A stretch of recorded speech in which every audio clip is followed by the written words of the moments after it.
Modern Prophets and Other Sketches by Pansy and Fay Huntington. Modern Prophets, Chapter 1. The Prophets at the Breakfast Table. Mr. Mason Cameron poised his solid silver teaspoon, with a thoughtful air, on the delicate edge of his elegant china coffee cup, as he repeated his former statement. It is an unfortunate piece of business, most unfortunate. What can have become of woman's ordinary good sense, I cannot imagine. The idea of pouring into the saloons, and hotels, and even drug stores, taking things by storm in this insane fashion. "Women are strange beings," Mrs. Judge Cameron said, reflectively, as she gracefully broke an egg into her dainty egg cup. Mrs. Judge Cameron was Mason Cameron's mother. "Very strange beings," she repeated, after a little pause. "Now, you would suppose that they would naturally shrink from such publicity of movement, parading the streets like an army, and invading all sorts of places. Besides, they actually kneel down in the streets at midday and pray. What possible sense can there be in that? Can't they pray at home? Let your women be keepers at home, St. Paul said. And I'm sure I have no inclination to disregard the apostolic injunction. Besides, there is even our Saviour's command, 'When thou prayest, enter into thy closet and shut thy door.' I wonder what can be plainer advice than that?" Mr. Mason Cameron smiled. "Your logic would prove rather too much, mother," he said, quietly. "Our Saviour's command applied to men as well as to women, and you would hardly like to do away with all praying except in the closet. Still, as you say, the religious element is the most unfortunate part of this performance. I don't object to women praying, and of course it is proper at certain times and places for them to pray before others. But there should be propriety in all things, and it is a manifest impropriety to invade a man's premises and pray at him against his will. Such a proceeding is calculated to bring religion into disrepute." "Of course it is. Mrs. St. James was sneering yesterday about the religionists, as she called them. She asked Fanny if she belonged to the New Lights, and if she expected to borrow your wardrobe when she went to make a raid on her husband's premises." "Fanny! I hope she didn't imagine that Fanny belonged to that class of people." "Oh, of course. That is one of the pleasant features of the crusade. The entire church is compromised. I have no doubt we shall all be looked upon as a set of insane fanatics from this time forth. I am perfectly amazed.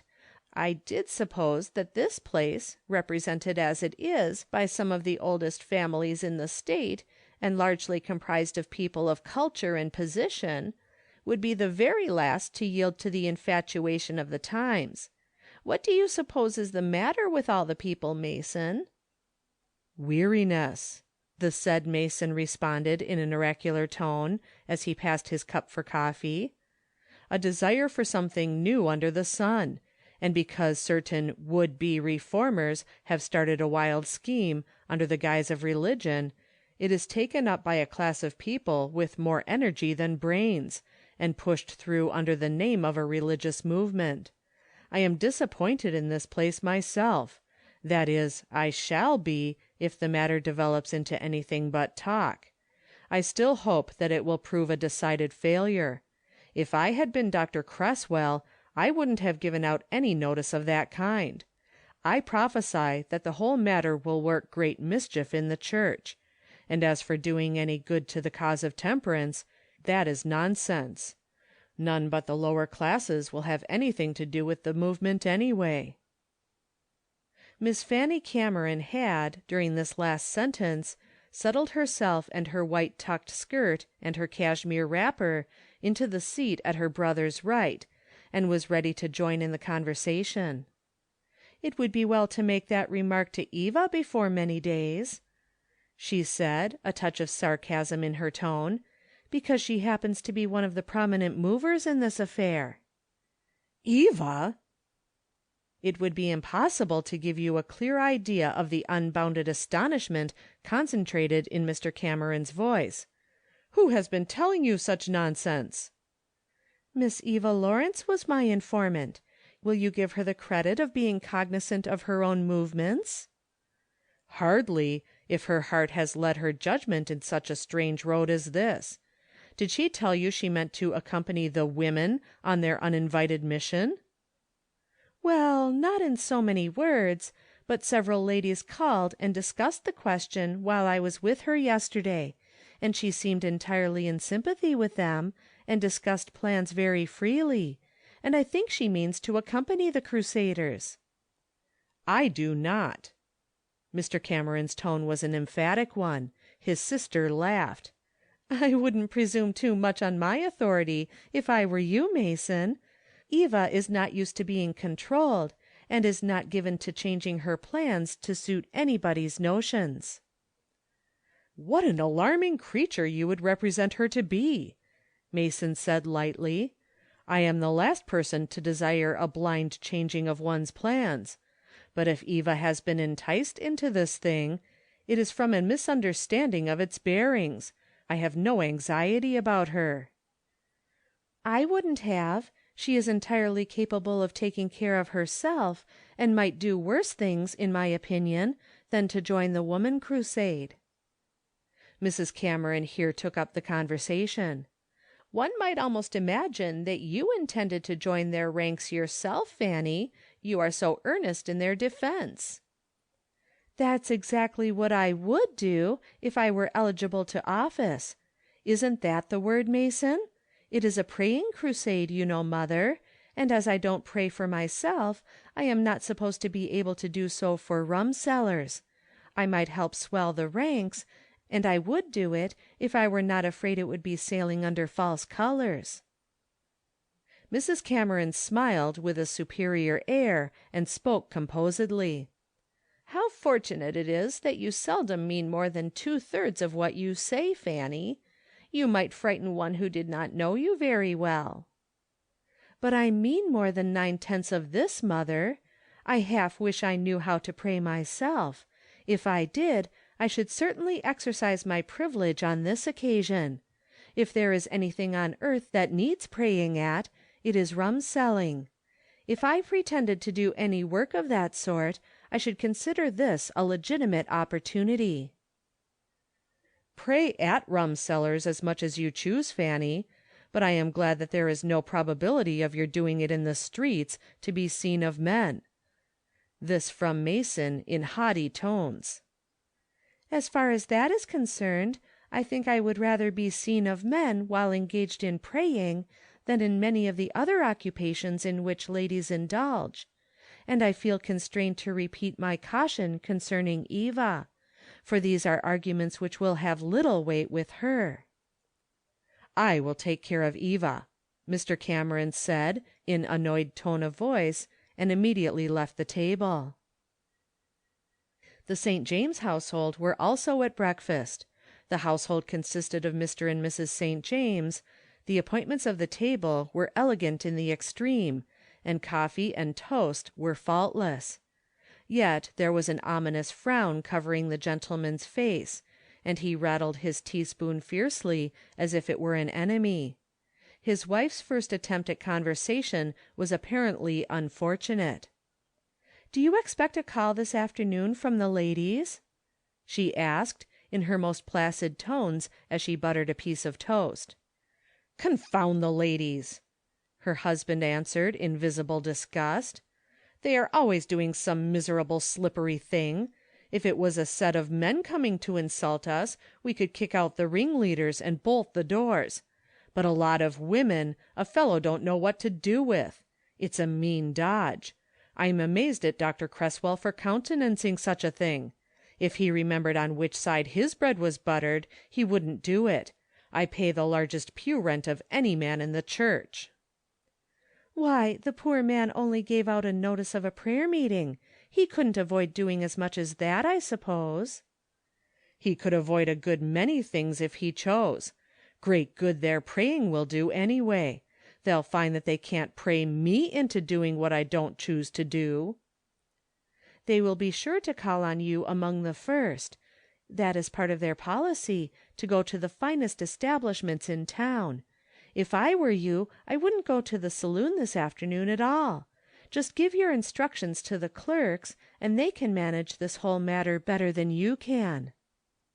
"I shan't leave the saloon this afternoon," the gentleman said with marked energy. "I won't sneak, whatever else I do.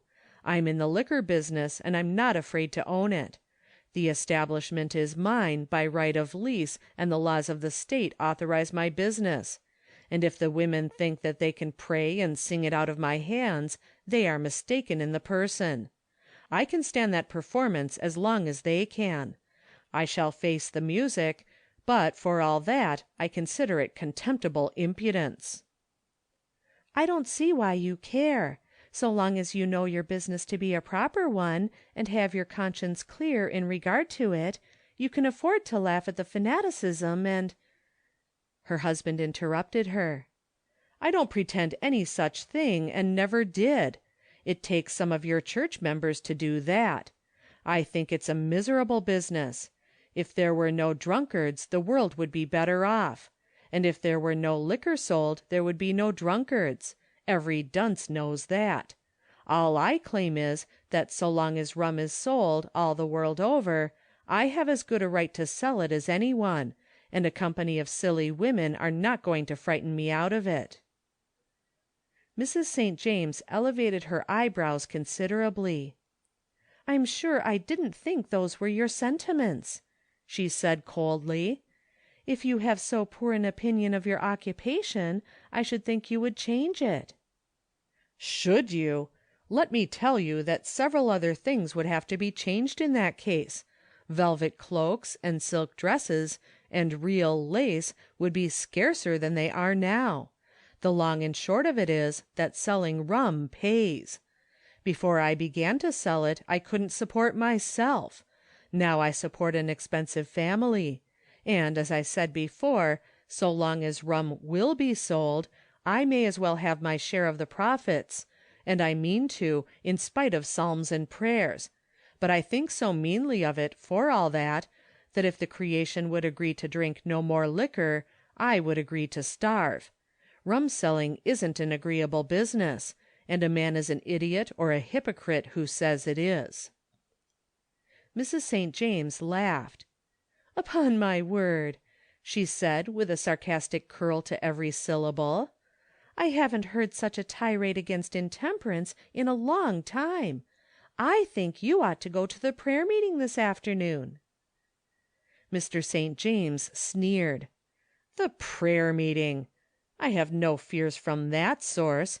6 men will come together, and each will make a prayer half an hour long, and the most of that will be about the missionaries in Bombay. If they send missionaries there, I don't know whether they do or not, and don't care. But I know what that part of it will amount to. If they are in earnest, why didn't they vote the rum all out of existence years ago, instead of sneaking into a warm church and praying a few hours, while they send the women out in the snow and slush to cry over us miserable sinners? I've less patience with them than I have with the women." There was a lull, during which Mr. St. James drank his coffee, and tried to grow composed. His wife played with her toast, and presently asked another question. "What do you imagine all this excitement will amount to?" "Just that, an excitement. Some tears and some hymns, and some crying prayers. Women always cry when they pray. And some insults probably. There are loafers in the liquor business if there are anywhere. And then the whole thing will slip into the background and be forgotten, except by some fellow who is writing a book in 20 volumes with which to bore the next generation. We'll all figure in that without a doubt." "Well, Mr. St. James, what do you mean to do if the ladies call on you this afternoon?" "That question needs several answers. In the first place, they won't call. They know me too well. In the second place, they will not be ladies who go around town on such an entertainment, but some of the would-be ladies, women's rights apostles, Latter-day Reformers, and the like, who have been in search of a mission or a husband ever since they wore long dresses. Finally, if they do come, I shall give them a cordial bow all around, and tell them to pray away and have as good a time as they can. The sidewalk is free to all. Only I'll add that I hope they won't expect me to pay the doctor's bills, nor furnish the whiskey for sore throats and lungs and the like." And having swallowed his third cup of coffee, Mr. St. James hurried away to his saloon. Generally there was a very cheery group gathered around Deacon Slocum's table, but on this particular morning the family were quiet and grave. The deacon himself looked unusually sober, even sad, and occasionally he shook his head with a heavy sigh. Mrs. Slocum broke the silence at last. "Are you going to the meeting this morning, Deacon?" "Me? Oh, yes, I'll go to the meeting. It is always right to pray. At least, it is right to pray in the church. Yes, I'm going. Joseph, you will go too, won't you? And Thomas?" "Yes, sir," both the grave-faced, old-looking young men said.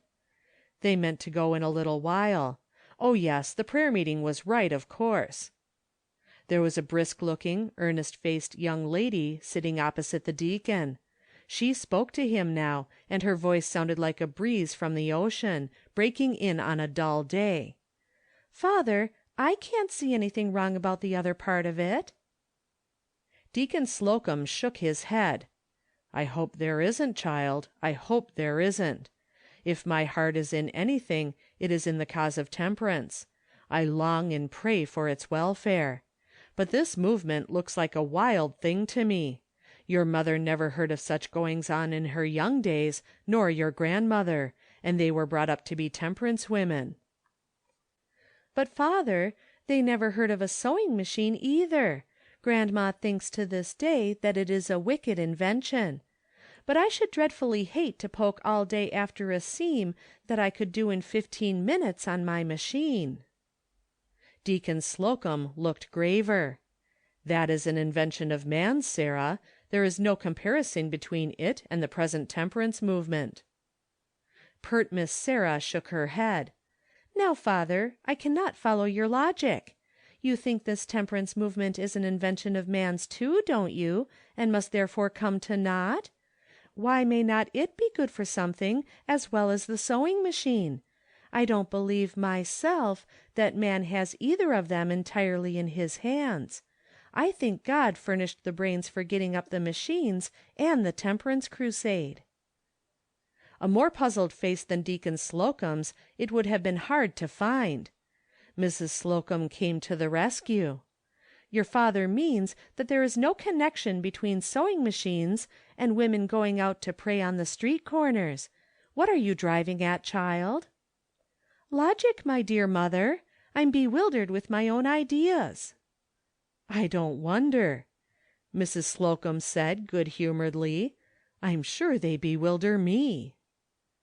"Well now, father, suppose we leave sewing machines out of the question, if they don't belong. You say mother never saw such doings. I know things that she did see and do. Mother, when your pastor came to call, didn't grandpa bring out the glasses and the whiskey and sugar, and make a refreshing drink for him?" "Always," said Mrs. Slocum promptly. "Well, father, you see that was the goings-on then. Would you advocate our following their example?" "God forbid," Deacon Slocum said reverently. "Things do move, you see, father. And how do we know but that this is a step in the right direction? I wish I were one of them." Still Deacon Slocum shook his head. It may be, child," he said thoughtfully. "But I am very faithless. It looks to me like a wild scheme gotten up altogether by men, and calculated to do great harm to the cause. I see nothing but failure and ridicule before us. Still, I would not have kept you out.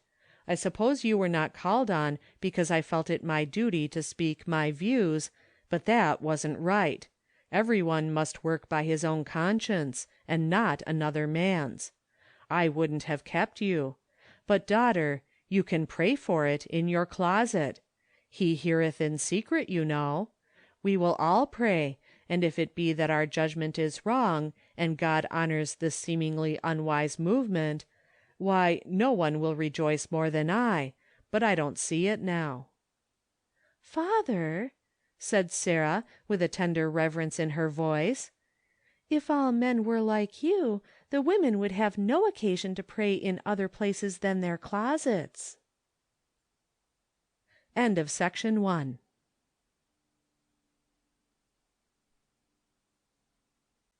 Modern Prophets, chapter 2. Who is this that darkeneth counsel by words without knowledge? At an earlier hour than strict etiquette would allow, Mr. Cameron rang at Senator Lawrence's brownstone mansion. "Miss Eva," he said briefly to the servant, and depositing his hat on the marble-tabled rack, went forward with the informality of a privileged guest, and showed himself into the great elegant parlors. Even Mr. Mason Cameron, whose position was assured as a gentleman of wealth and culture, enjoyed the familiarity of his standing with Senator Lawrence's family. He sauntered towards one of the dainty tables, and glanced at the inlaid card receiver, while he waited, ran over the latest cards, smiling to himself to notice that while there was one from nearly every gentleman in his set, his own name was not represented. It had been long since he had needed the formality of a calling card to admit him to that establishment.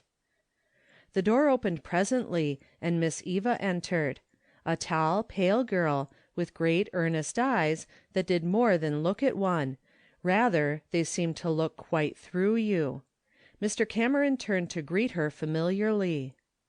"I ought to apologize for my wrapper, perhaps," she said, as he relinquished her hand, "but if gentlemen will call on me at such early hours, they must take the consequences." "It is certainly becoming," he said, looking down admiringly on the soft blue folds. "I wouldn't apologize if I were you. I see Sanderson's card here. Is he honoring you with calls again?" "He left his card yesterday." "And you didn't see him?" "No, indeed." Mr. Cameron laughed. "What a positive little lady it is," he said carelessly. "Well, have you a day to give to me?" "When?" with a bright, interested face. "Now. There is no time like the present. The air is bracing this morning. I want you to ride.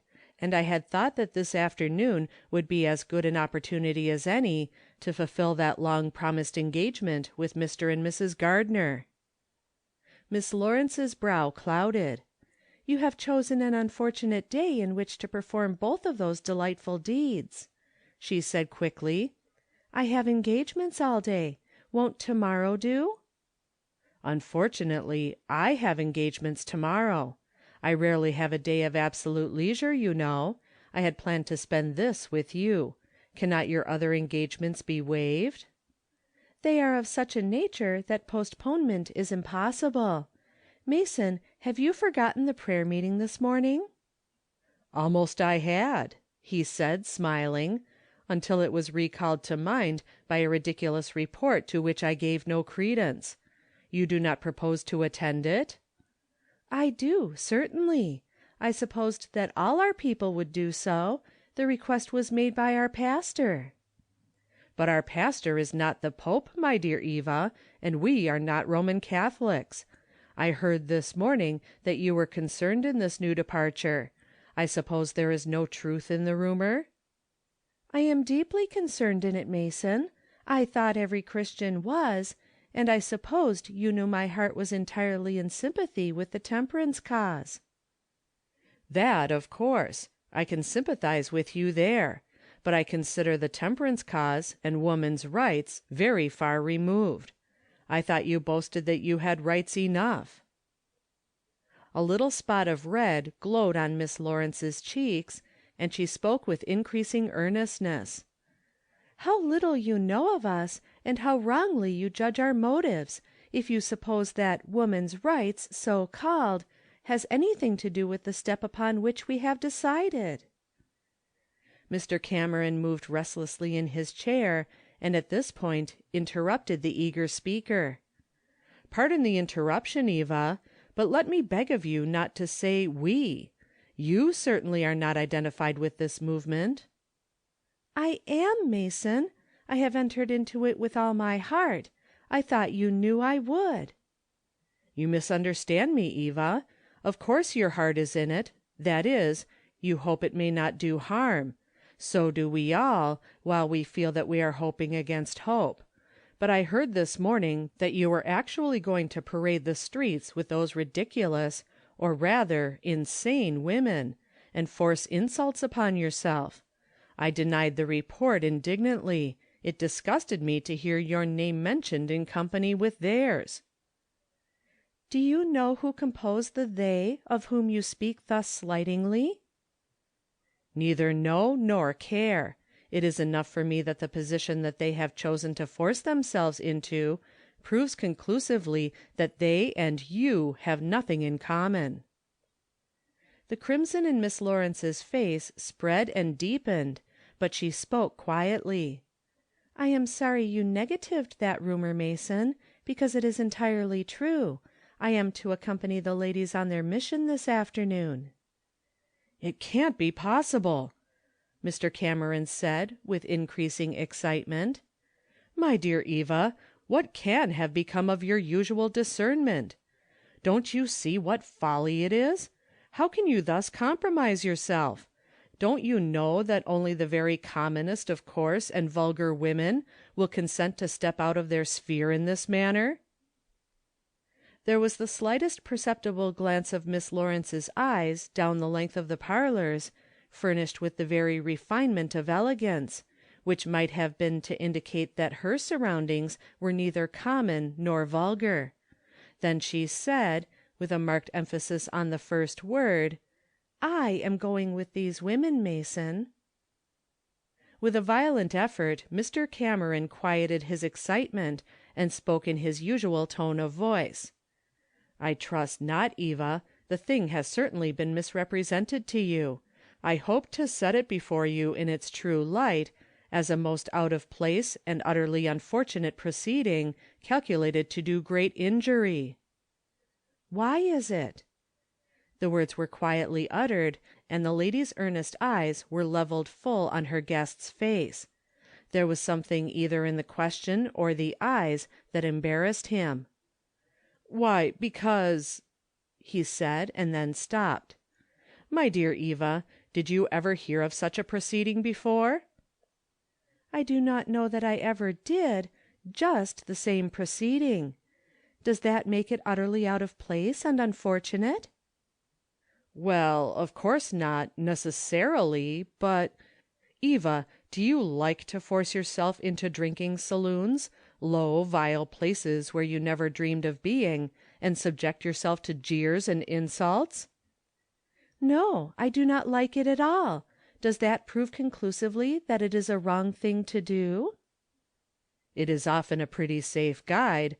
Then what hope have you that it will do the least good?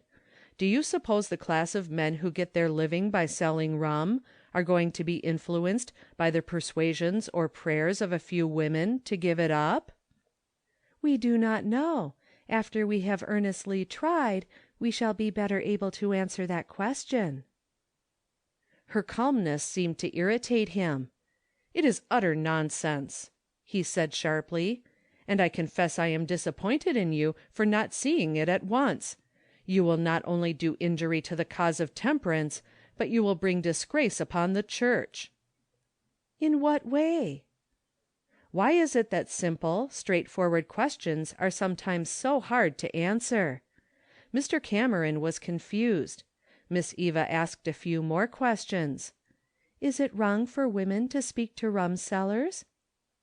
"Of course not, at proper times and places, but it is manifestly out of place to invade their places of business and force them to treat you with rudeness."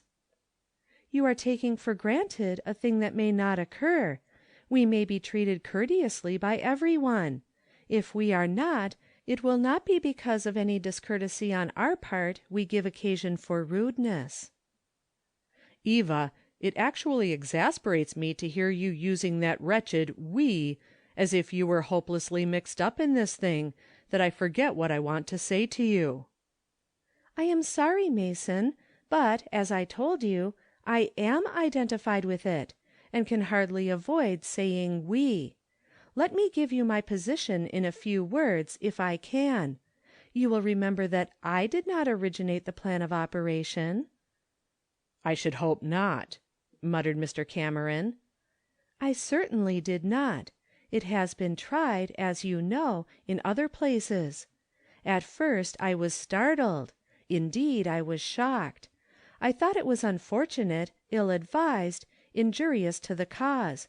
I spoke slightingly of it. I said, common sense might have shown the people that such a course would be injurious. I waited and watched. And it presently appeared that God's idea of this matter was different from mine. Wherever the women went, his blessing seemed to follow in a strange and signal manner. While outsiders were looking coldly on, saying, 'This thing will do harm,' the liquor saloons were being closed by the score. I was overwhelmed with astonishment. I said to myself, 'What if God has resolved to honor any earnest, hearty action? What if it is simply inaction that has wearied him? It seems so. Certainly he has blessed the simple means put forth in a most remarkable manner.' When, therefore, the ladies came to me asking my cooperation in a similar effort here, having watched the rise and development of the work in other places, having been convinced, as I was, that this thing is of God, how could I give other than hearty consent?" Mr. Cameron watched and admired the beautiful girl while she was making this earnest appeal, and, beginning to understand that her actions were based on principle and not thoughtlessness, he tried another style of persuasion. "Well, Eva, suppose I grant that you and I differ in our views of this subject, and differ in all sincerity. Is there not, I beg your pardon for reminding you of it, but have I not some little claim on your consideration? Ought not my views to have some little weight with you?" "You know they have weight, Mason, and if I had for a moment imagined how you would feel on this subject, it would doubtless have made a difference in my decision. I truly thought, Mason, that you would be in sympathy with me." "Then, since you admit this, will you not for my sake give up this strange scheme? I assure you, Eva, it will work only evil. You must believe me. I am out in the world among men, and I know more about them than you possibly can. I know the popular feeling in this village. I believe I am advising you as your father would if he were at home. You are my charge in his absence, you know. Will you yield to me?" Mr. Cameron's tone was very gentle and winning, and he bent the full force of his pleading eyes on Miss Lawrence while he waited for her answer. It was very brief. "Mason, I have given my promise to stand by this effort." Mr. Cameron sat back in his chair with an impatient movement. He was a lawyer by profession, and not accustomed to failing in his pleas.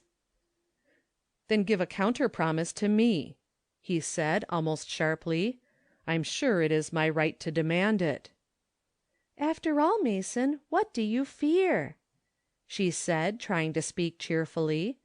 "If you should chance to be mistaken, if God should bless us in this place as he has in other places, great good would be done, and you and every friend of temperance would rejoice. If this thing is not of God, it will come to naught. A few of us will discover that we were mistaken, and will cease our efforts in that direction, and everything will be as it was before."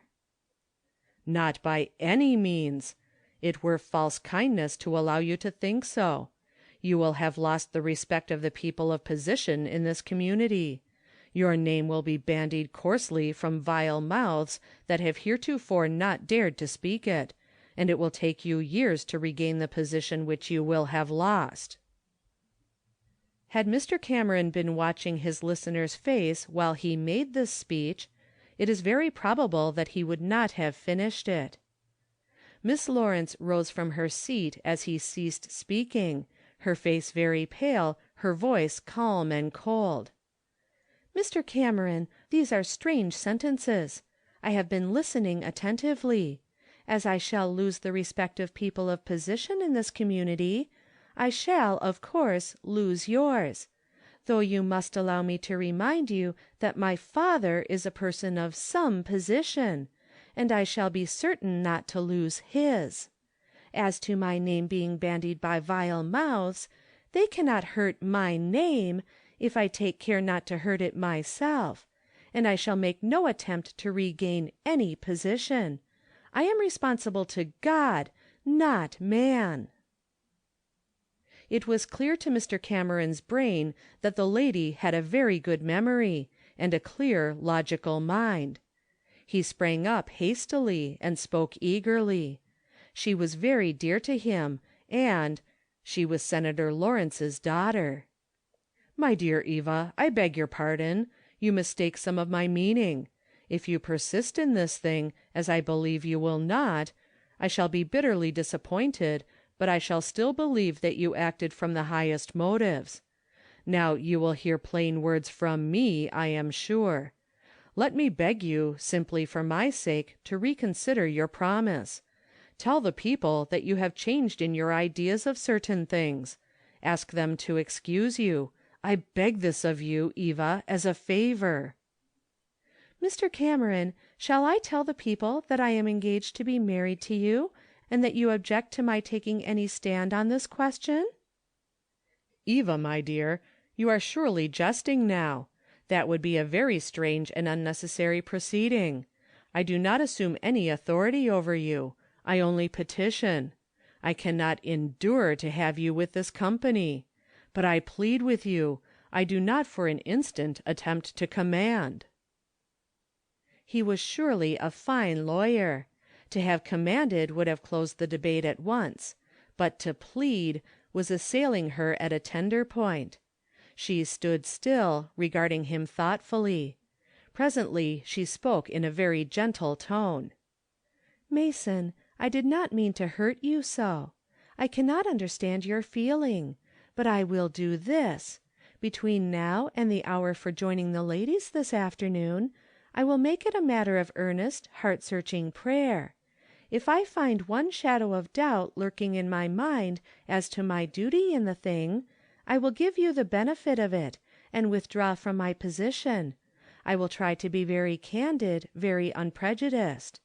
I think I can be, because it was a heavy cross for me to decide to go, and it is very hard for me to act in any way contrary to your wishes, so, even though I have promised, I can look carefully on the other side. But if after earnest searching I am still convinced, sure that this is my duty to go forward, surely you would not have me do otherwise?" "I suppose I must be content with that," he said, trying to speak lightly. "I had hoped for your promise. But I suppose I must be content. I am content. I feel sure your good sense will gain the ascendancy after careful reflection. Well, what a long conversation we have had! My dear Eva, you will surely ride with me this morning?" Miss Lawrence's face was grave, and her tones very sad, as she said, "Mason, I don't understand you. How can I ride with you, and at the same time keep the promise that I have just made you? Besides, I have promised to be at the prayer meeting this morning." Mr. Cameron thought it wise to laugh. "I am constantly running against promises," he said lightly. "How unfortunate I am! I will depart at once, before I commit any more blunders, especially since you have your toilet to make. Or are you going in your wrapper? It is exceedingly becoming. Don't imagine I have said anything unkind, dear Eva. It was far from my intention to do so, though in my anxiety I fear I seemed excited. Remember, I have full confidence in you. I know you will not disappoint me. Good morning." End of section 2.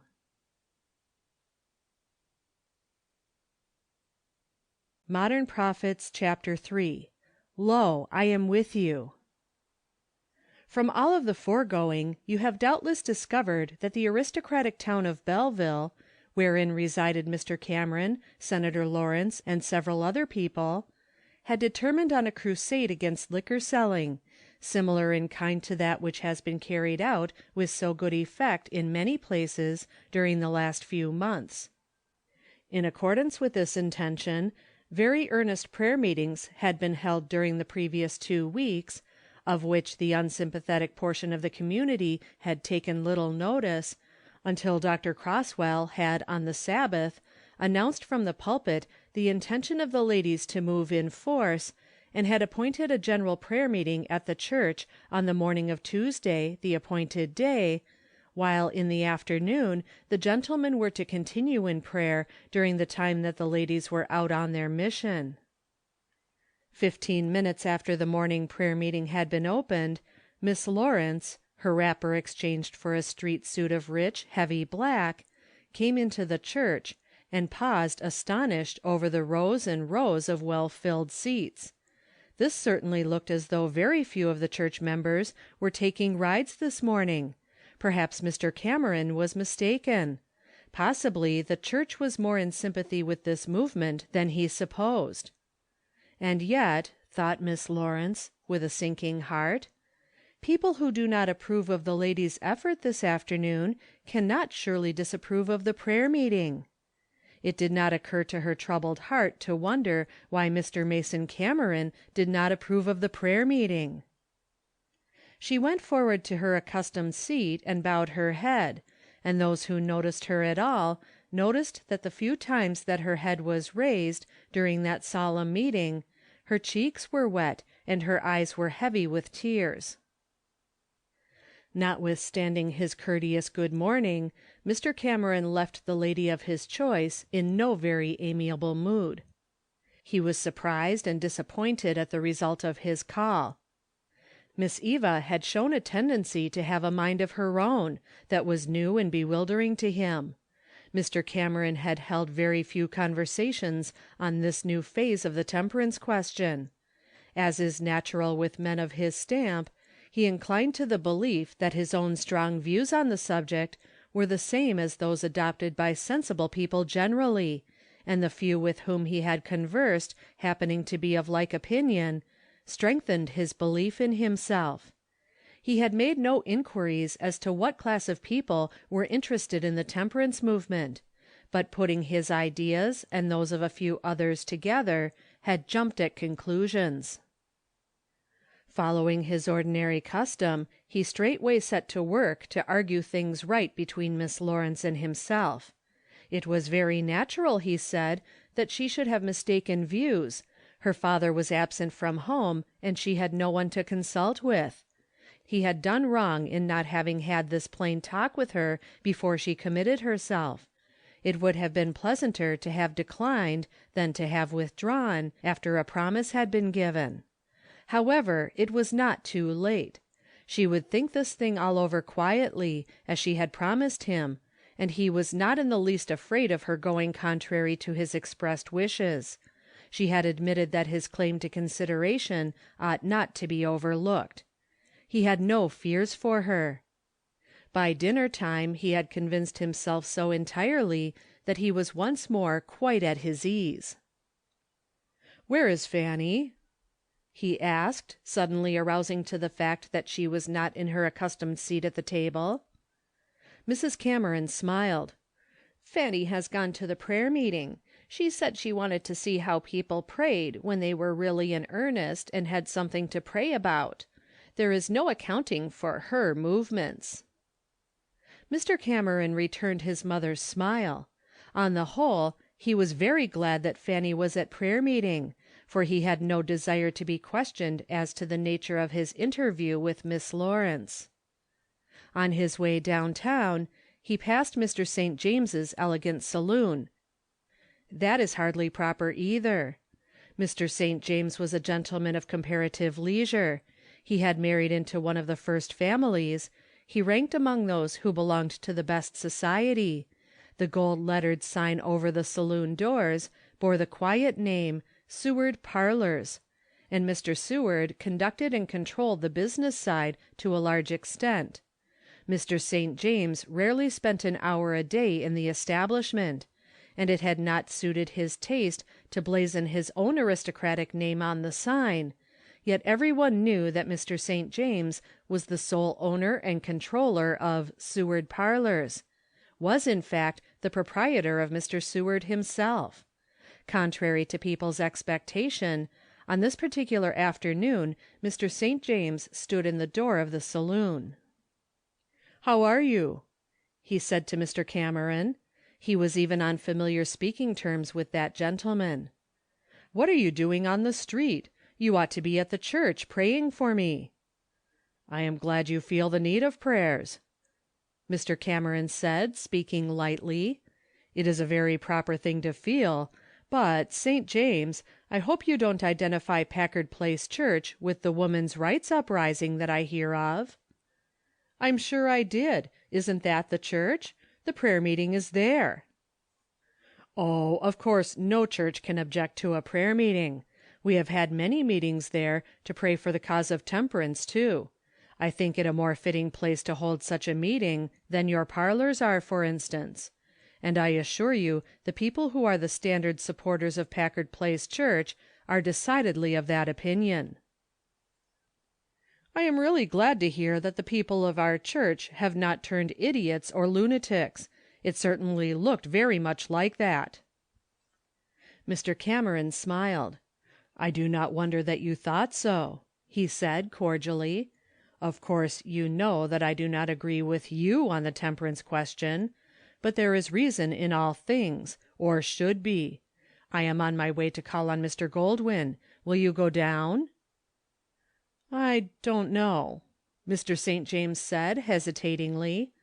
"I did say that I wouldn't leave my establishment this afternoon. I hate shirking.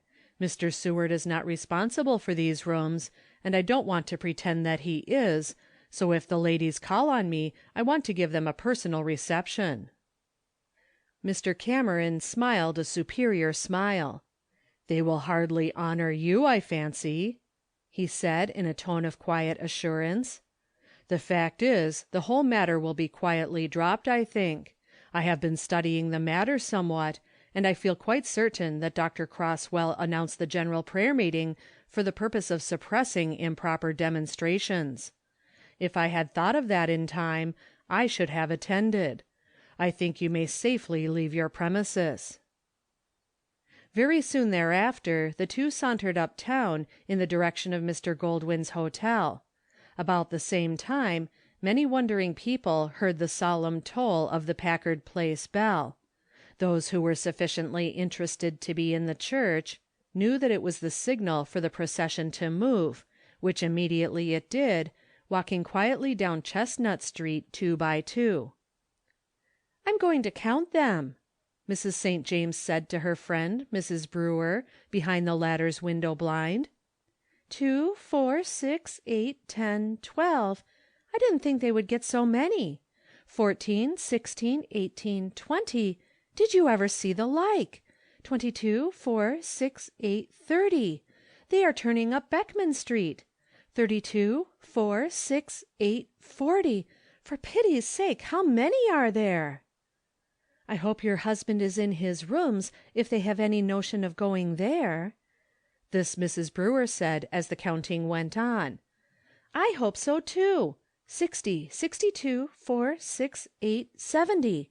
There's Mrs. Judge Wharton. Did you ever see anything like it? And Mrs. Senderling. 96, 98. Mrs. Brewer, there's 100 of them. Well, I never heard the like of that." "And such people," chimed in Mrs. Brewer. "The very first in town. I am perfectly overwhelmed."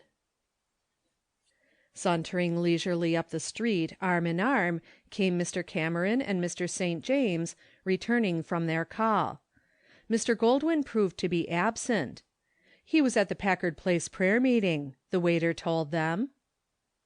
"Curiosity took him," Mr. Cameron said. "That is one of the unfortunate elements of this movement. It is calculated to bring religion into disrepute." If Mr. Cameron had made notes of his various remarks on this movement, and read them over at his leisure, I hope he would have been able to see how logically they all agreed. Turning the corner of Beekman Street, they came to a dead halt. They were directly opposite the Seward parlors, and the said parlors were literally thronged with ladies with heads reverently bowed. Someone was evidently praying. "There they are, as sure as I'm a sinner!"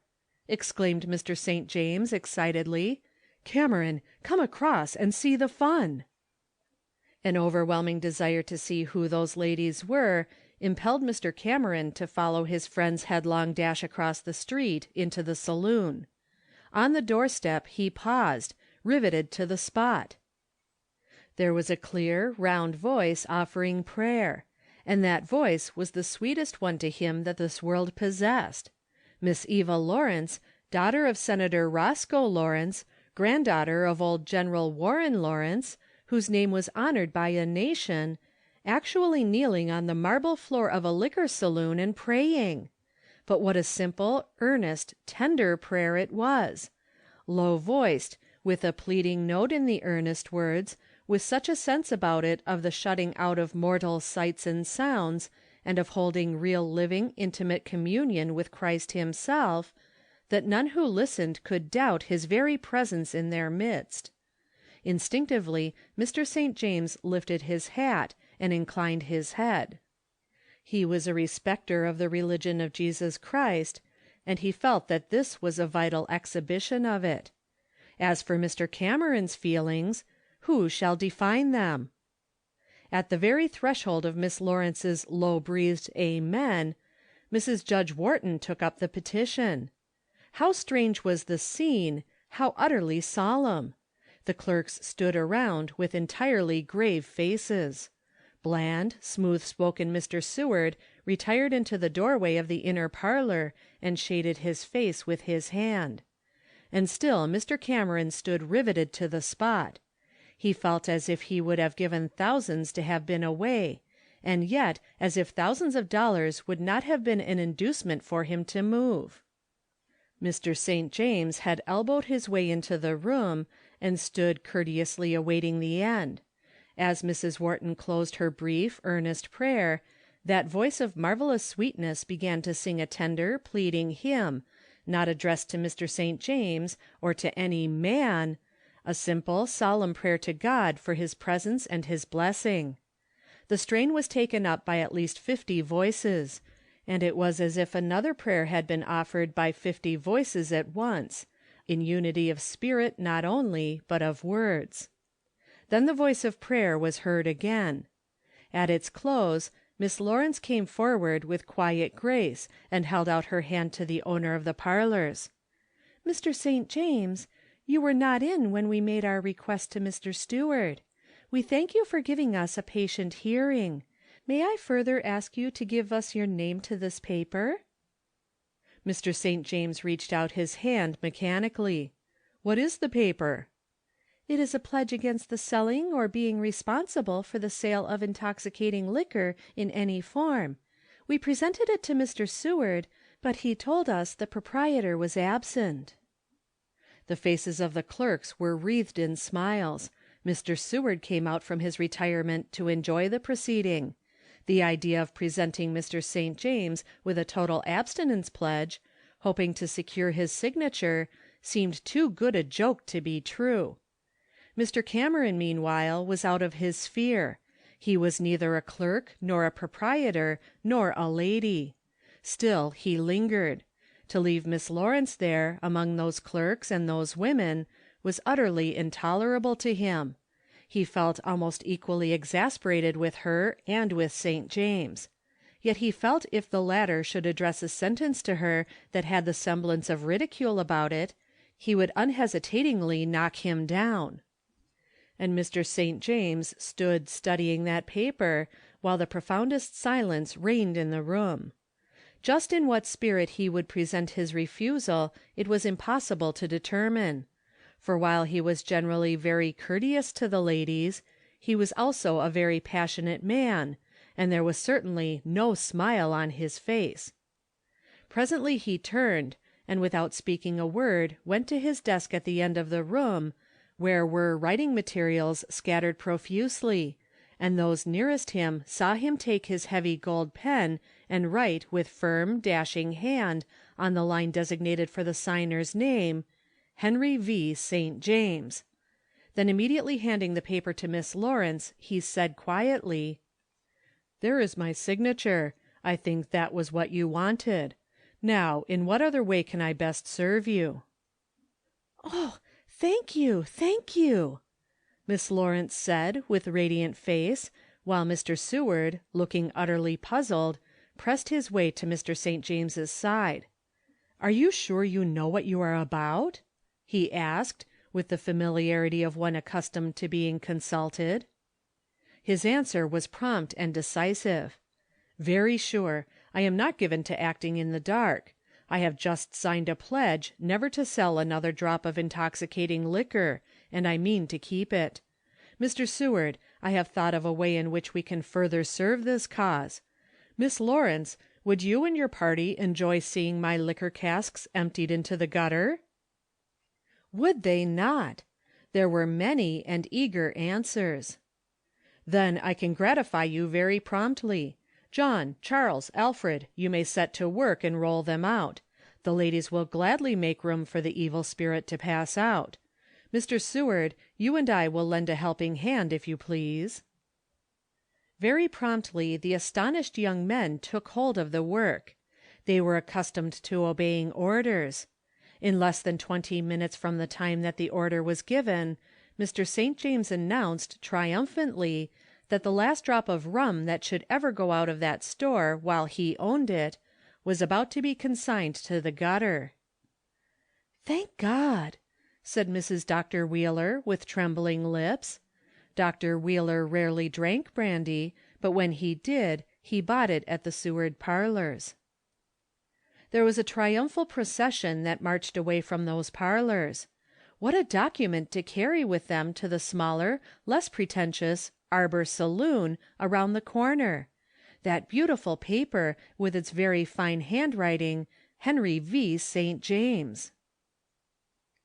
After all was over, Mr. Seward was dignified. "I am sure, Mr. St. James," he said, with injured face, "I am sure I know no reason why I should not have been told of your plans. In declining to sign their pledge, I acted on my instructions in good faith. I supposed they were genuine. I am sure it is nothing to me. My business is simply to obey your orders, and I cannot see any reason why I should not have been informed as to what was to be done." "There was only one reason," Mr. St. James answered, with grave face, "which was, that when I talked to you 2 hours ago, I no more intended to do this thing than I intended to fly. I should have thought flying much more probable than what I have done. I had my plan of operation all ready, exactly as I gave it to you. I meant to do just exactly what I said." Mr. Seward looked very much mystified. "Then how in the name of common sense came you to do something so totally different? Or is there something behind the scenes that I do not see?" "Now you have asked me a question that is very difficult to answer. There is something behind the scenes that I do not see. I know no more how I came to do what I did than you do. Except this, a power got possession of me that I never acknowledged before. I tell you, Seward, God himself is in the thing. I felt, and feel, as though nothing under heaven would ever tempt me to sell another drop of rum. I'm glad I'm free. And I believe it is the Lord and nobody else who has freed me. There will be more of it done in this town before night. You will see, there will be no resisting it. I have always believed in a God who had power to do whatever he would. And even an idiot knows that he must be on the side of temperance. When you come right squarely down to it, who would want to own a God that wasn't? My conclusion is, that whenever he finds people in right thorough earnest, so much in earnest that they are willing to do disagreeable and unpopular things, unpopular things are harder to do than even to give money, but when people get screwed up to those 2 points, willing to work on the unpopular side and to give money, as much of it as is needed, then the Lord just takes men like me and twists 'em round like whip lashes. Have the parlors put in perfect order, Mr. Seward. Tomorrow we will make out a list of new articles and advertise them. Our establishment is to be first class hereafter as heretofore. I'm going home now to make my peace with my wife." "What will she say to this afternoon's work?" Mr. Seward asked significantly. Mr. St. James took out his handkerchief and wiped the perspiration from his face. "The fact is," he said, "she wasn't here this afternoon, and she won't be able to understand it. If she had been, I think she would. Do you wonder at it, Seward? Could you have done any different in my place?" "I don't know," Mr. Seward said doubtfully. "But I know. He both could and would. The Lord had not chosen to come so close to him as he had to Mr. St. James. End of section 3.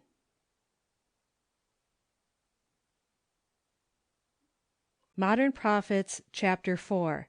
The Prophets at the Supper Table. Mr. Cameron was turning the corner of Chestnut Street on his way home to supper.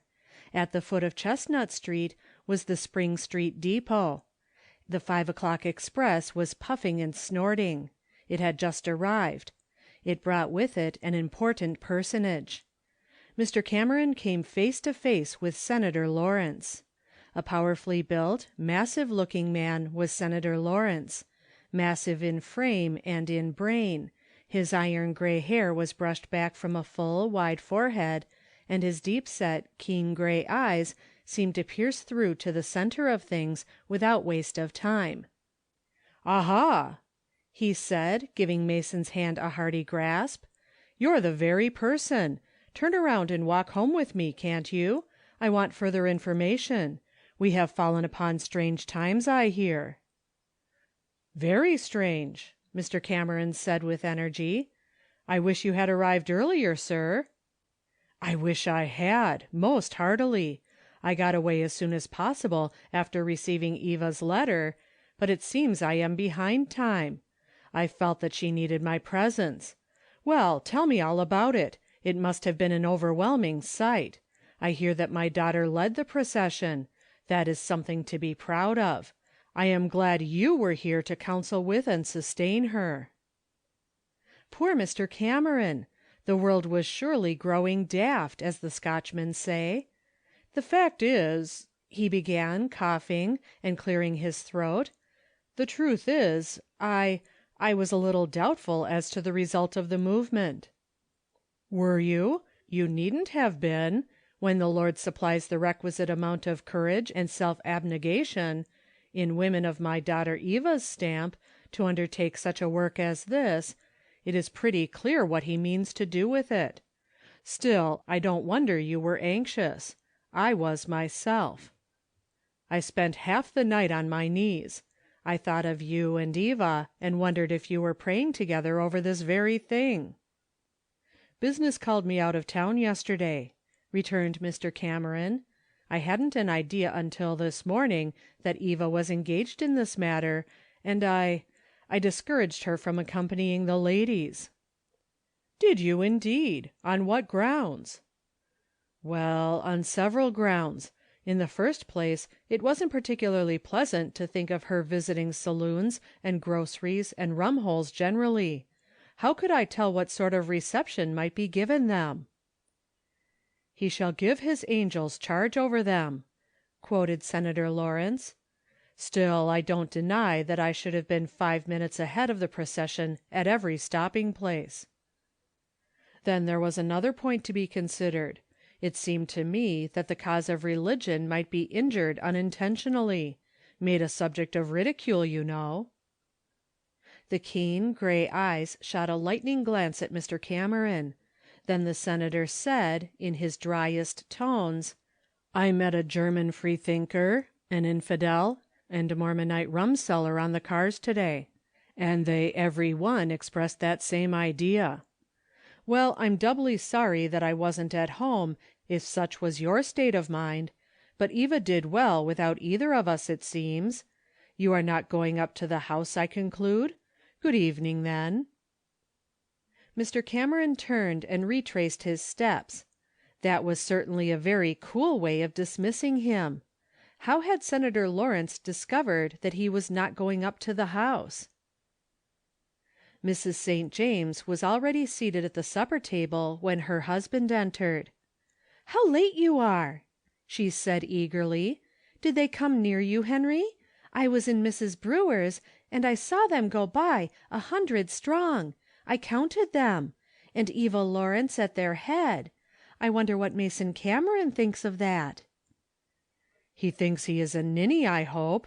I think so, anyway," Mr. St. James said, seating himself and taking strong draughts at his cup of tea. "Did you see anything of them, Henry? They turned down Beekman Street. I came directly home. I was afraid to go anywhere for fear I should meet them. I was afraid there might be a riot or something.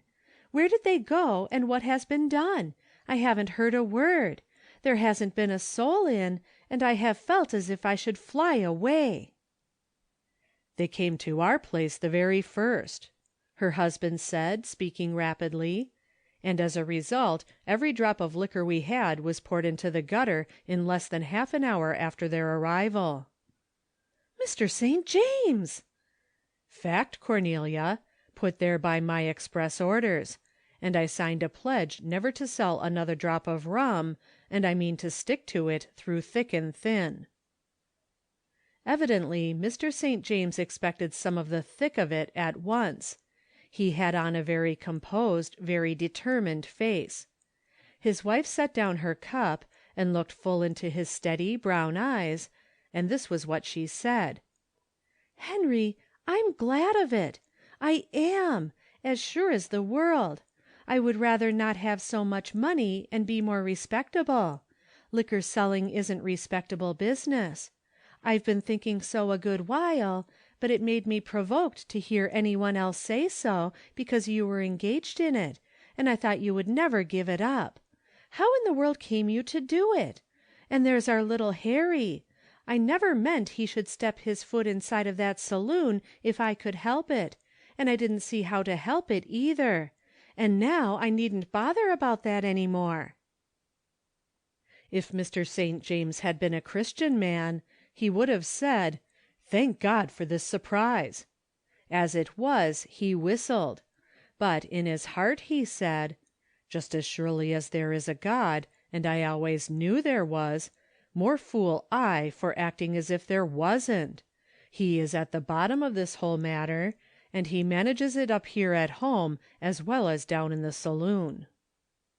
"There's been a large business done in the temperance line this afternoon," he said aloud. "Arbor Saloon is closed, and Smith's drug store is to sell no more liquor except for medicine, and Thompson's establishment is considering the matter. It's going to sweep through the whole town, I believe. I prophesy there won't be a rum hole left by next week this time." "Henry, how do they accomplish it? Don't you know you prophesied this morning that they wouldn't pray you out of the business, and it would do them no good to try?" "I was a false prophet, you see," he said, laughing. Then, speaking gravely, "I don't know, Cornelia. I don't pretend to understand it. There is a power greater than any that you and I know anything about, and it's my opinion that it has been at work in this town." "Will you have some of the beans, father?" Mrs. Slocum said to the deacon as the family surrounded their supper table. "I'll have some of everything," spoke up the deacon, loudly. "If I had a fatted calf I'd kill it, for if we ever wanted to eat, drink, and be merry, it is to-night. What hath God wrought?" "Now, father," said Miss Sarah, What do you think of sewing machines and new things generally? Seems to me your ideas have undergone a revolution." Dear old Deacon Slocum shook from head to foot with laughter.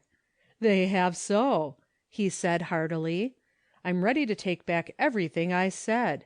It's clear to me that I ain't a prophet. I'll not try it any more unless I prophesy the millennium. I don't know but that's coming. We've got a piece of it anyhow. 4 liquor places stopped, and more to be stopped, I believe in my heart. There, I'm prophesying again. Well, well, the Lord reigns.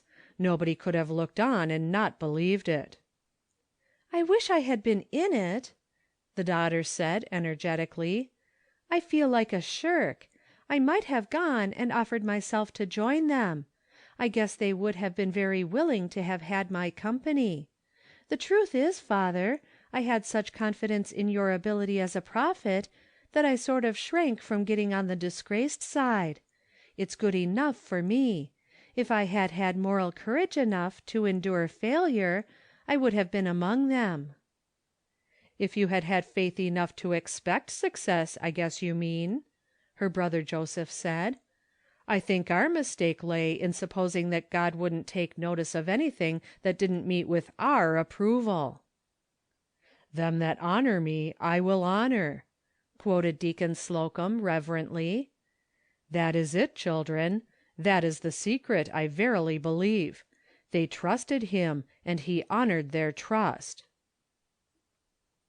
Miss Fanny Cameron had finished her supper and sat back in her chair playing with her napkin ring, while she expressed her views of the afternoon's work. "It was a splendid thing. It gives one faith in people to see that they are willing to work for an end, as well as to talk about it and sigh over it. You gentlemen have sighed over the evils of intemperance so many years, that if sighing could have done it, the world would have been reformed.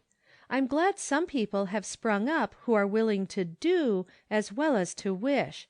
Mason, what do you think of Eva Lawrence now?" "You put a very strong emphasis on the now.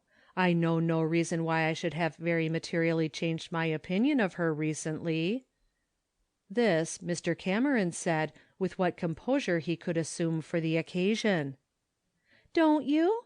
You expressed so much dismay over the ridiculous report that I circulated this morning about her joining the procession, that I thought your spirits must have undergone a change of some sort."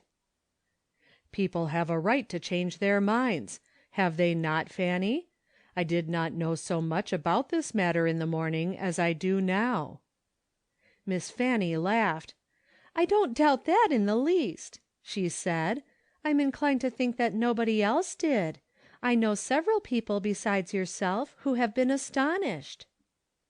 "I didn't express astonishment, Fanny." "Your face did, this afternoon, when you stood at the door of the Seward parlors. I was next door, standing on the steps, and it was as good as a tableau. I was disappointed, too, happily so. I just expected Eva Lawrence would desert them at the 11th hour. I knew she was a grand, good girl, but I didn't think she was equal to braving your opposition as well as other people's." "My dear sister, you take a very great deal for granted. What do you mean by opposition?" "Oh, I don't mean you told her she shouldn't go, or did any other discourteous thing. I know you are a gentleman, Mason, but you could hardly have gone directly from the prophetic conversation at the breakfast table and given her a Godspeed on her errand." "Things certainly took a strange turn," Mrs. Cameron said. "Nobody could be expected to be prepared for such results as we have had this afternoon, and I'm sure it becomes every one of us to be humble and grateful." Miss Fanny had the last word. "Especially, mother, since Eva Lawrence and Mrs. Judge Wharton led the procession." Mr. Cameron was a gentleman, every inch of him. It was not more than 7 o'clock when he rang sharply at Senator Lawrence's door, and on being admitted to the back parlor, where sat Senator Lawrence with his wife and daughter, he went straight over to Eva and held out his hand, and his voice was earnest and manly. "Forgive me, Eva. You were right, and I was wrong. The Lord was in the thing, and I knew it not." But truth compels me to add that there was another phase of the matter that he had not known, which was that Senator Roscoe Lawrence was in this thing. End of section 4.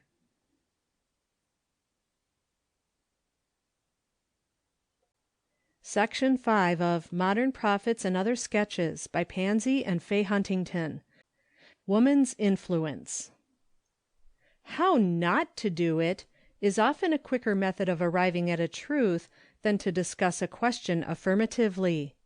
This seems to be the case in the following question, that is, how can woman's influence be rendered powerful, as it should be, against intemperance and kindred evils?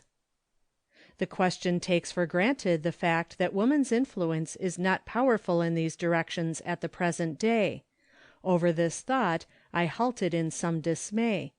Is it possible that woman, the greatest sufferer from intemperance, the victim of the cigar-smoking, tobacco-spitting multitude who throng the earth, does not use all the influence which she can bring to bear against these questions?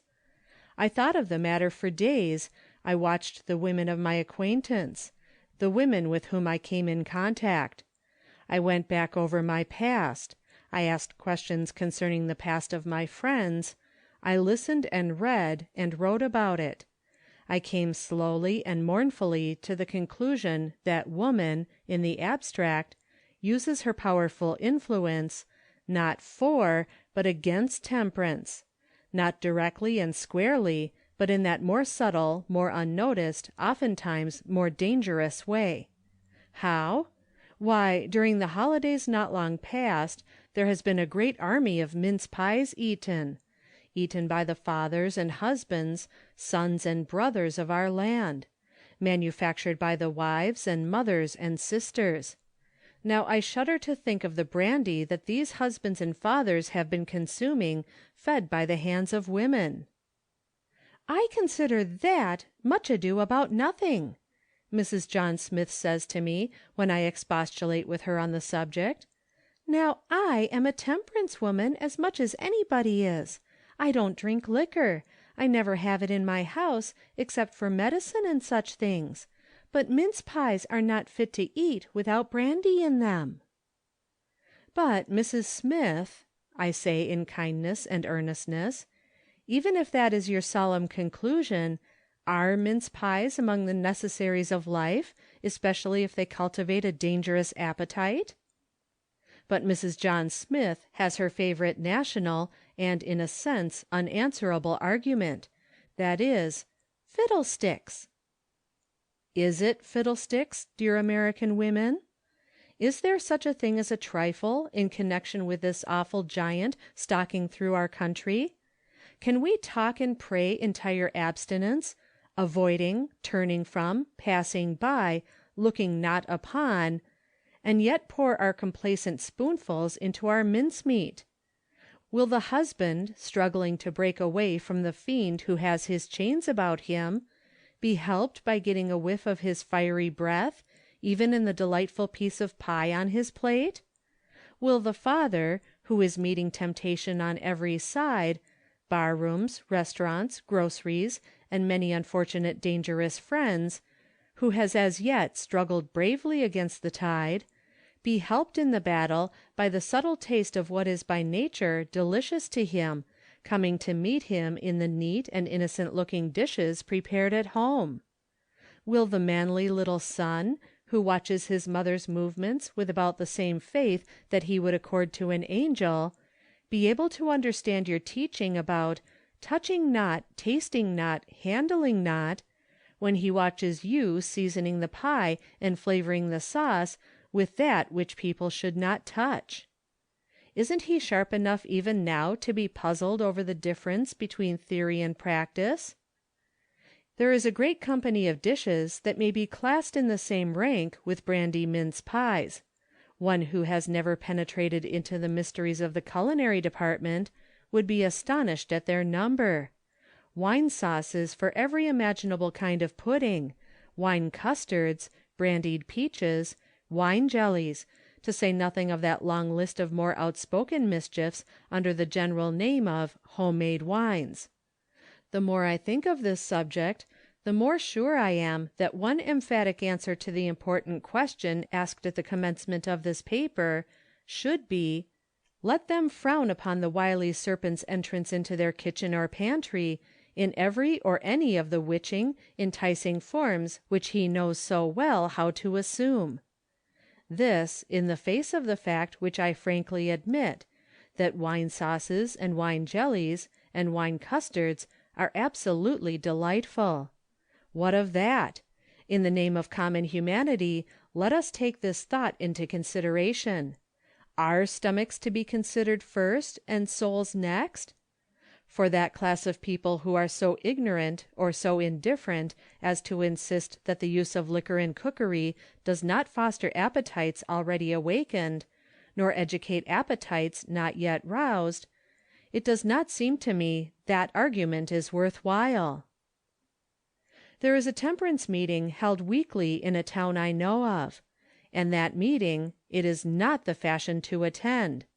There are those who call themselves temperance people who are never seen among the few who are struggling against the many. The reasons given are most extraordinary. There is nothing new to be said about temperance. The speakers are not interesting. Many of them are uneducated men. Some of them actually use bad grammar. It is women who make these excuses, women who have husbands and sons. Young women who have brothers and lovers. Of course, the sons and brothers and lovers do not attend the meetings and never will, so long as the ladies do their crocheting and canvas work at home and laugh good-naturedly over "those stupid meetings." When our women, who are so-called temperance women, awaken to sufficient interest to put their shoulders to the dragging wheels of any and every temperance movement, interesting or dull, so long as it is not absolutely wrong, then will women's influence have taken a great bound in the right direction. For the sake of the cause, I wish that it might become fashionable to sign the total abstinence pledge. I went among a company of ladies one evening at a temperance meeting to solicit their names for the pledge. I secured 2 names and 11 refusals.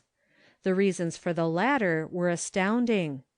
A mother of 3 sons always used brandy for peaches and always should. Her sons would not sign our pledge. A young lady did not like to have her name in such conspicuous places. Another did not believe in making such solemn promises. So at least she said, but that could not have been the reason, for she was married 2 weeks afterwards, and her promises on that occasion were very solemn. Another thought it was silly to be signing pledges. She had a brother who did not think it was silly to lie in the gutter of an evening.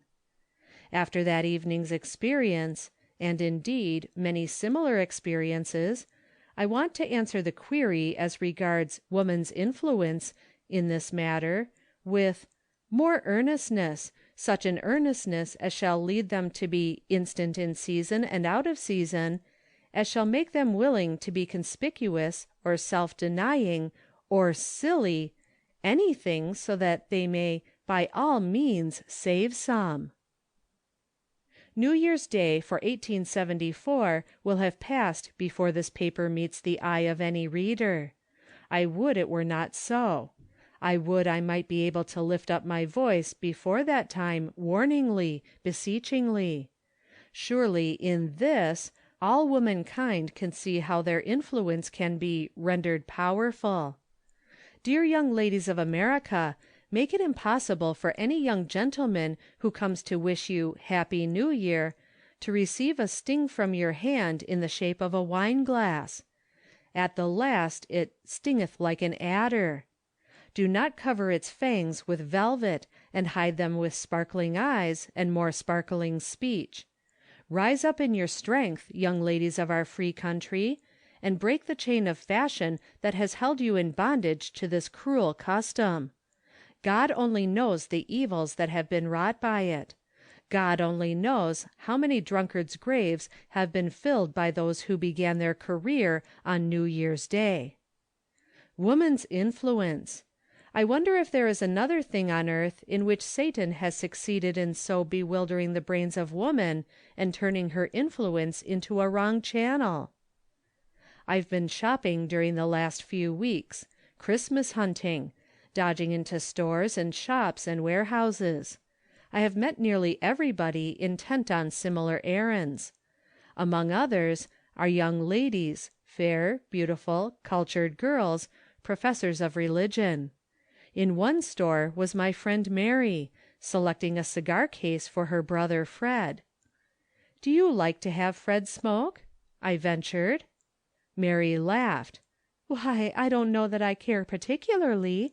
Smoking is nicer than a good many things he might do, and I must say I rather like the smell of a good cigar. Kate got him an elegant smoking cap, and this is the only thing I can think of." Next door I met my particular friend Helen, looking at liquor cases. "Not for Arthur!" I said in dismay. "Why not?" she answered deprecatingly. "One must get something, and it is so difficult to find presents for gentlemen." "But Helen, you surely don't want to encourage that habit in Arthur?" "Oh, I don't encourage it. He knows just what I think of it. But so long as he drinks occasionally, he might as well have a case to keep his liquors in. He won't use them any more on that account. They are convenient, too, in time of sickness. And Arthur never drinks to excess, you know. I am not afraid of his becoming a drunkard." That is it, after all. Perhaps if I needed to make a very brief answer to the question, how can women's influence be rendered powerful in this matter, I would say, by cultivating the grace of fear in all womankind. If they were only so afraid of the awful curse, so afraid that they would not run the possibility of a risk of bringing the danger into their homes in any form, so afraid that in their food, in their gifts, in their pleasures, they would shun all advances of the serpent, even as they would shun the plague. If they were so afraid that they would hail with thankfulness every movement towards the banishment of the evil, then, though that movement be not exactly the one that they would have preferred, so afraid that they would sign every pledge that is presented to them, even though it circulate their names from Maine to Oregon, then indeed the influence that woman has would be thrown in the right direction. It is this very sense of personal security that makes our so-called temperance women sit with meekly folded hands, deploring in smooth and proper phrases the evil in the abstract. Mrs. Browning has said that we women cannot take in the idea of a starving multitude, that starvation, to call forth our sympathizing aid, must be embodied in the little red-headed girl who begs at our back door. I have thought that if we mothers saw in the blue-eyed, brown-headed darling the central figure of our beautiful homes, a possible drunkard reeling through the streets, how earnestly would we rise up and combat every inch of ground over which our darlings will have to tread, closing the doors of temptation on every side.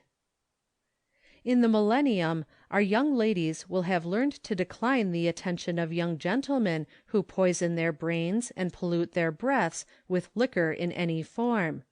This is the doctrine I preach to Maria.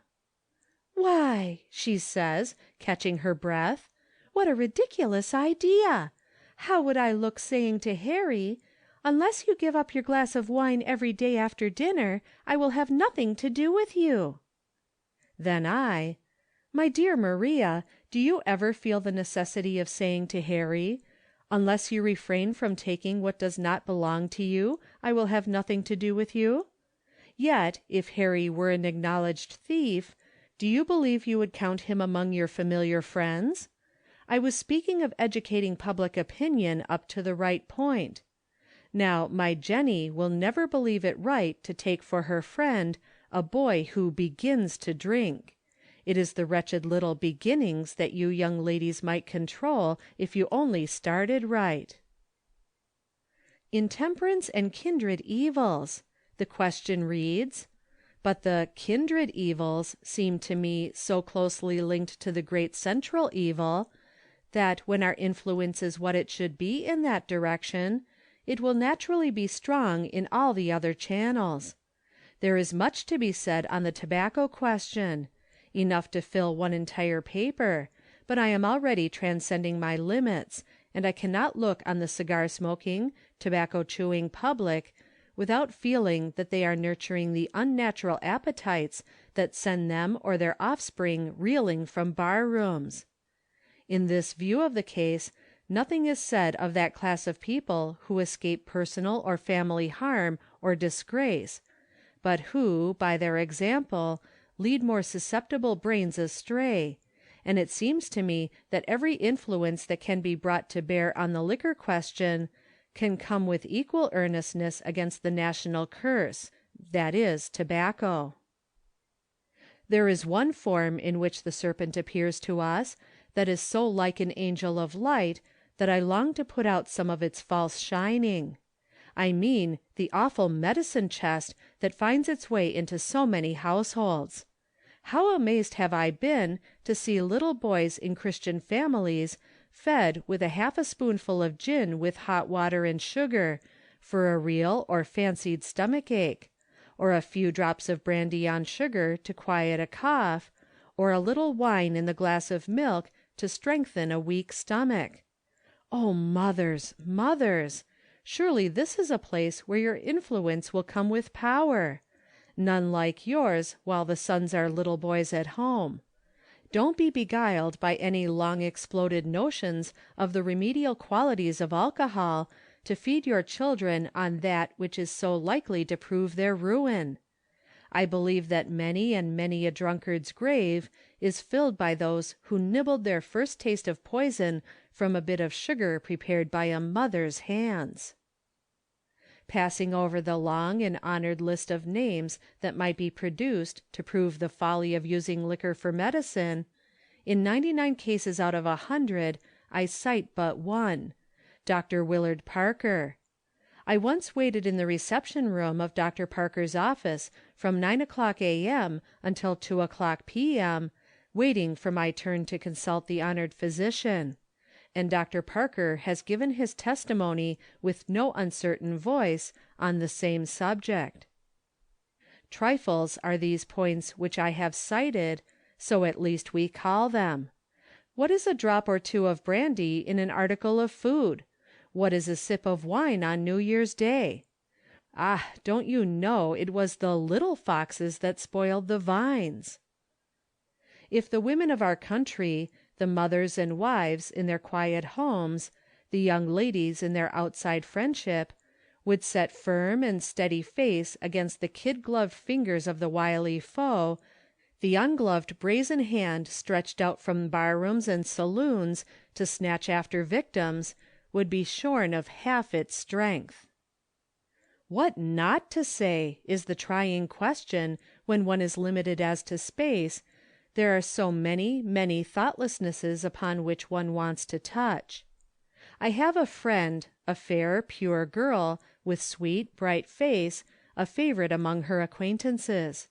She is not one of Fortune's favorites. She has many duties and responsibilities. The family shopping, to a great extent, devolves upon her. There is a grocery just around the corner from her home. She can get tea there for half a cent a pound less than at the store farther downtown. Be the morning rainy, or snowy, or icy, or unspeakably warm, she walks with resolute feet past the first store away down to the fourth corner block. Why? Because in the back room of the first named building they deal out poison by the glass. She has a friend, a gentleman friend, who quietly exchanged the liberty of hotel life for the restraints of a private boarding house. I asked him why. He admitted that Addie disliked the idea of his boarding at a place where they sold rum. She has a father who has filled his cider barrels with good honest potatoes, because Adelaide was so down on cider, and she was such a good daughter they didn't like to cross her in her notions. She has 2 little brothers who never buy those delicate emissaries of Satan, candy cordials, because Sister Addie thinks they are awful things. Does any one doubt where that young lady's influence is? Finally, there is not a day in the 365 that this friend of mine does not enter into her closet and shut the door, and there plead with her Father, who seeth in secret, that the awful curse may be lifted from the sons of men. Is not this the keynote? How shall women's influence be rendered powerful against intemperance and kindred evils? Get the praying women of Christendom on their knees before God to plead for rescue, not spasmodically, not once a year on fast day, but every day of every year. Does any one doubt on which side of this question God is to be found? Dear wives and mothers and daughters and sisters, will you work with God? End of section 5.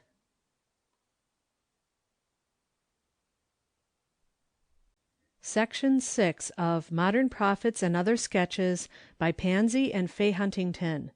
Before and After, Chapter 1. Sing unto the Lord, for he hath done excellent things. Mother, do you suppose Father will forget my shoes today? I don't know, Freddie. You will have to wait and see, replied Mrs. Huntley, smiling to hide from her darling the terrible pain in her heart. How well she knew what the father's forgetfulness meant! How many things he seemed to have forgotten! She remembered a Sabbath years ago, when with many others they had stood in the village church and avowed their faith in Christ. Later, in the presence of a few friends, they promised to be true to each other, and with words of benediction the minister concluded the marriage ceremony. Then she had shaken off the ties that bound her to that old home, and followed her husband to this land of strangers. Patient and unwearying, she had borne many burdens, submitted to many hardships. If she sighed for the home of luxury she had left, he never heard it.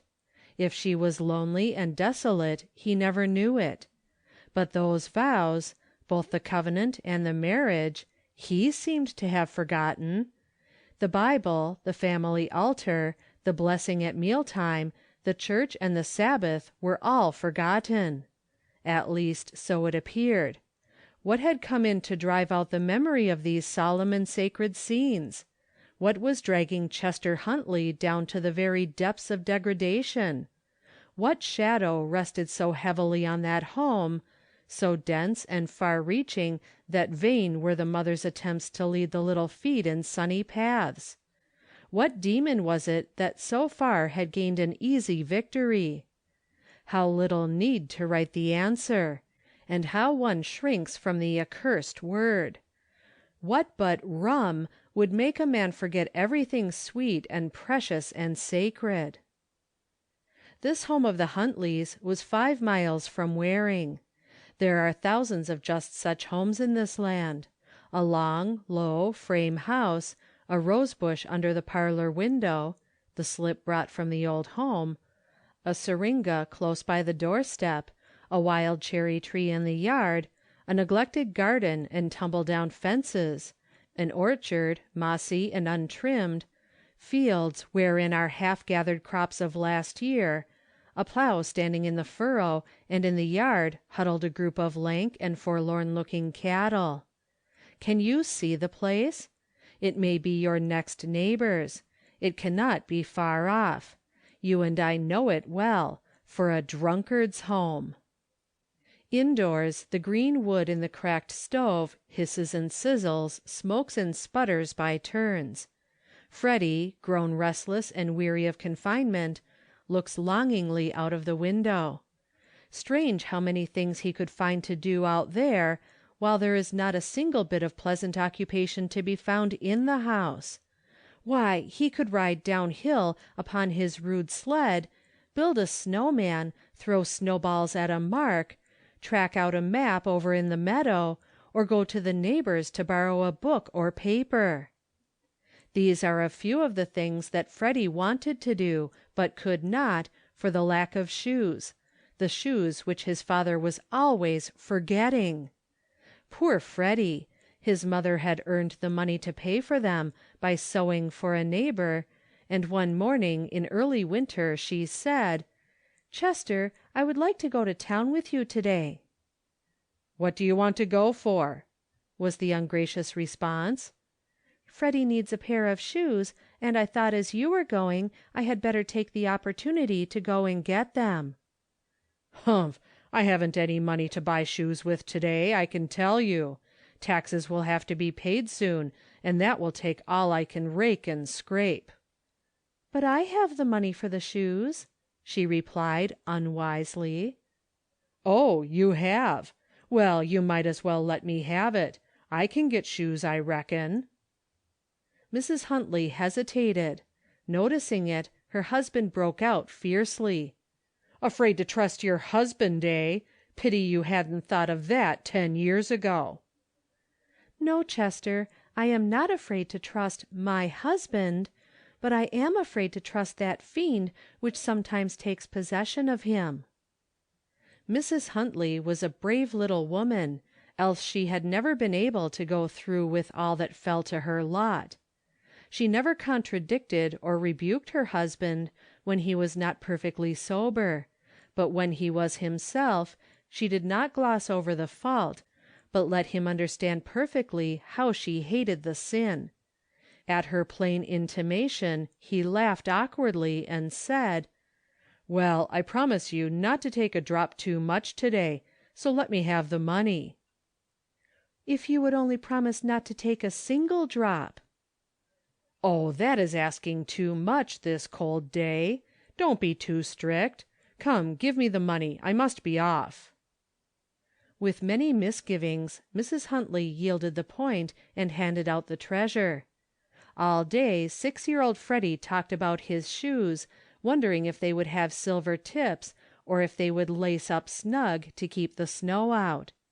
Didn't mother suppose that the shoe dealer would throw in a box of blacking? If he should go to sleep before father came, would she put the shoes where he could see them when he woke up? Poor Freddy! Mr. Huntley was so forgetful.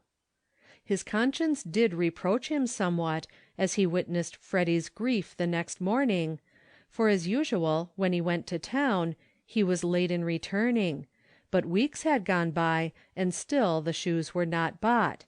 He always forgot.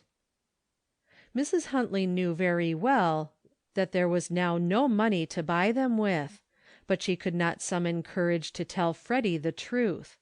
Indeed, she was always hoping that her husband would reform, and that there would be no need that he should ever know the whole story of these dark days. Though it had been long since she had been able to go to church, though no Christian minister had crossed their doorstep these many years, she had kept near to Christ, leaning upon the promises, trusting, hoping, praying ever, teaching her boy lessons of faith, committing his future, which seemed almost hopeless, into the hands of a loving Saviour. This afternoon she was busy upon a piece of work, for which she was to receive the price of a pair of shoes, and she had resolved that this time Freddy would not be disappointed. She was happier than usual, thinking that he would not have to wait but a little while longer. Just before dark Mr. Huntley returned. Having gone with a neighbor, he had no horse to put out, and came in directly, demanding supper. "Why are those cows not shut up?" he said angrily. "Why, Chester, who would do it?" asked his wife. "Who? That boy that you are forever coddling. It is about time he began to earn his living. A pretty pair you are, sitting here over the stove all day doing nothing, letting the cows starve and freeze." "But, father," said Freddy, "you know I haven't any shoes, And mother hasn't any either, only some old things that don't keep out the snow a bit." "Shut up, you little impertinence! Here, put on my shoes and do the chores." "Chester Huntley!" exclaimed his wife. "What can that child do out there among the cattle?" "He or you will do what there is to be done. I am not going out again to night," said the half intoxicated man, stubbornly. "Very well," said Mrs. Huntley, calmly. "I will go." And quickly drawing on the heavy boots, and arraying herself in hood and shawl, she went through a blinding storm which had just set in, and performed the task which belonged to the strong man who had sworn to cherish and protect her. For nearly an hour she breasted that fearful storm. The cows were stalled and fed, the horses and sheep attended to, the pigs and chickens remembered, the kindling split and the water brought. Then the exhausted woman staggered in to find the head of the house indulging in a nap upon the floor, while Freddy sat curled up in an old armchair, sobbing as if his heart was broken. "Father was so cross," he said. Then, with a great sob, "I don't believe he will ever remember my shoes." Shivering, and with aching head and weary limbs, Mrs. Huntley crept away to bed with her darling boy, after throwing some blankets over the sleeper before the fire. With her child in her arms, she prayed softly, but with earnest entreaty, for strength, for help, for deliverance from the curse that rested upon them, for speedy deliverance. "Come at once," she ventured, "and break these bands, and restore my husband to himself, to us, and to thee." Again and again the cry went up to God. Could he fail to hear?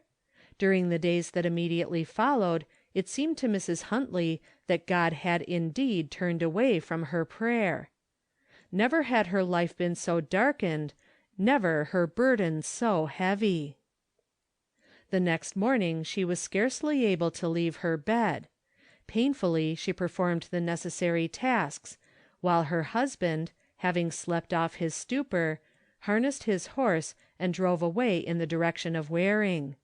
It was a stormy day, and as the hours wore away, Mrs. Huntley grew very anxious. The snow was fast falling in the roads. There was a long stretch where there were no houses in sight. Suppose her husband should be unable to get through? He was often unfit to take care of himself. Sometimes a neighbor brought him home. For hours she watched and waited. The chores at the farm were all done, and yet he didn't come. At last, just as darkness was shutting out everything beyond the bare little kitchen, she went to the window for a last look, and saw the horse plunging and plowing through the snowdrifts. 10 minutes later her husband came towards the house from the barn. She could just see his swaying form. Then a few yards from the door he staggered and fell down. The nearest neighbor was nearly half a mile off.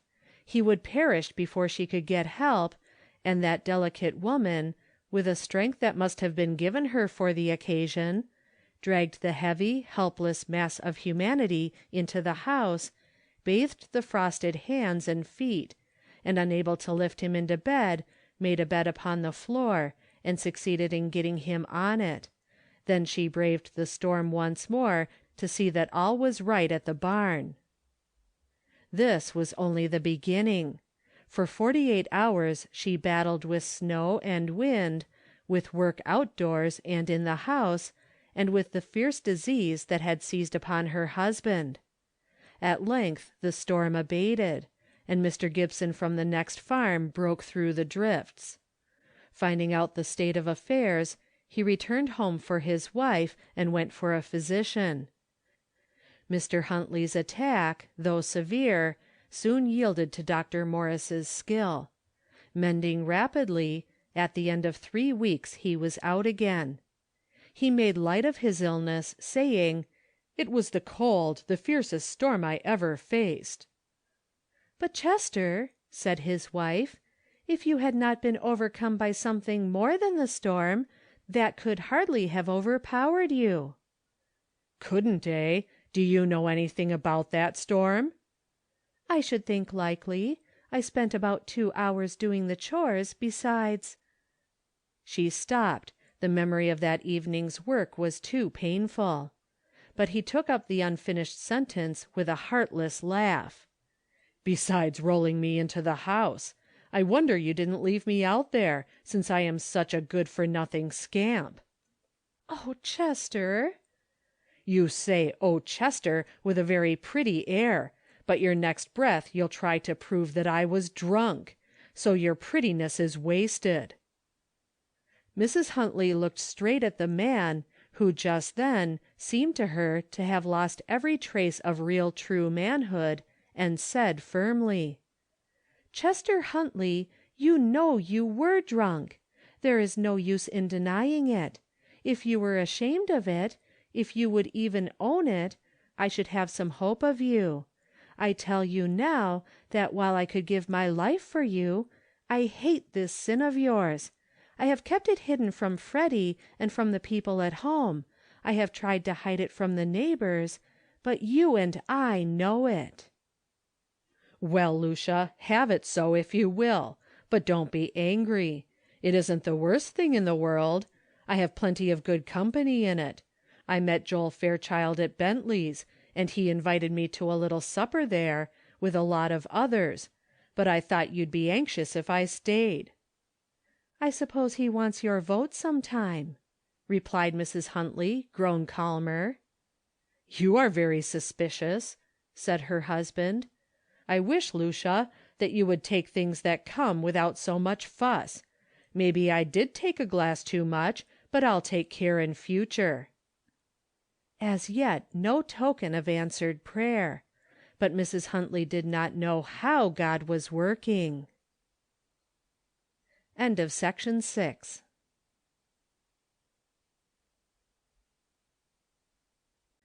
Section 7 of Modern Prophets and Other Sketches by Pansy and Fay Huntington. Before and After, Chapter 2. "You did not come in to see me last night," said Mrs. Joel Fairchild to her husband, as he leaned over her lovingly on Christmas morning. "No, dear, it was quite late when I came in, and I did not like to disturb you," replied Mr. Joel Fairchild, smiling upon the beautiful woman in the invalid chair. "But I was awake, and heard you come in," she said. "Did you?" And a shade of annoyance crossed the gentleman's countenance. He knew that his step was not quite steady, that he stumbled, and he remembered that he had some difficulty in finding the door-knob, and his room was next to hers, too. Could she have detected all that? "What kept you out so late?" she asked. "Oh, you know it was Christmas Eve, and some of the boys got up a little supper. Of course, I didn't care anything about it myself, but I find it expedient to mix with the people. All things to all men, you know," he said, laughing. "I don't know any such thing, Joel. Not as you put it." "But if you are to be Mrs. Senator Fairchild some day, I must use the means to gain that end, and a great deal depends upon the very men I was with last night." "You know very well that I do not care in the least about being Mrs. Senator Fairchild." "You ought to be more ambitious, my dear," interrupted her husband, "and let me assure you that event may not be very far off. So you must hurry and get well. These pale cheeks will hardly do for Washington. They say it takes a strong woman to go through a season at the Capitol." "Yes, and Joel, it takes a strong man to go through an election campaign. A great many fall before the tempter."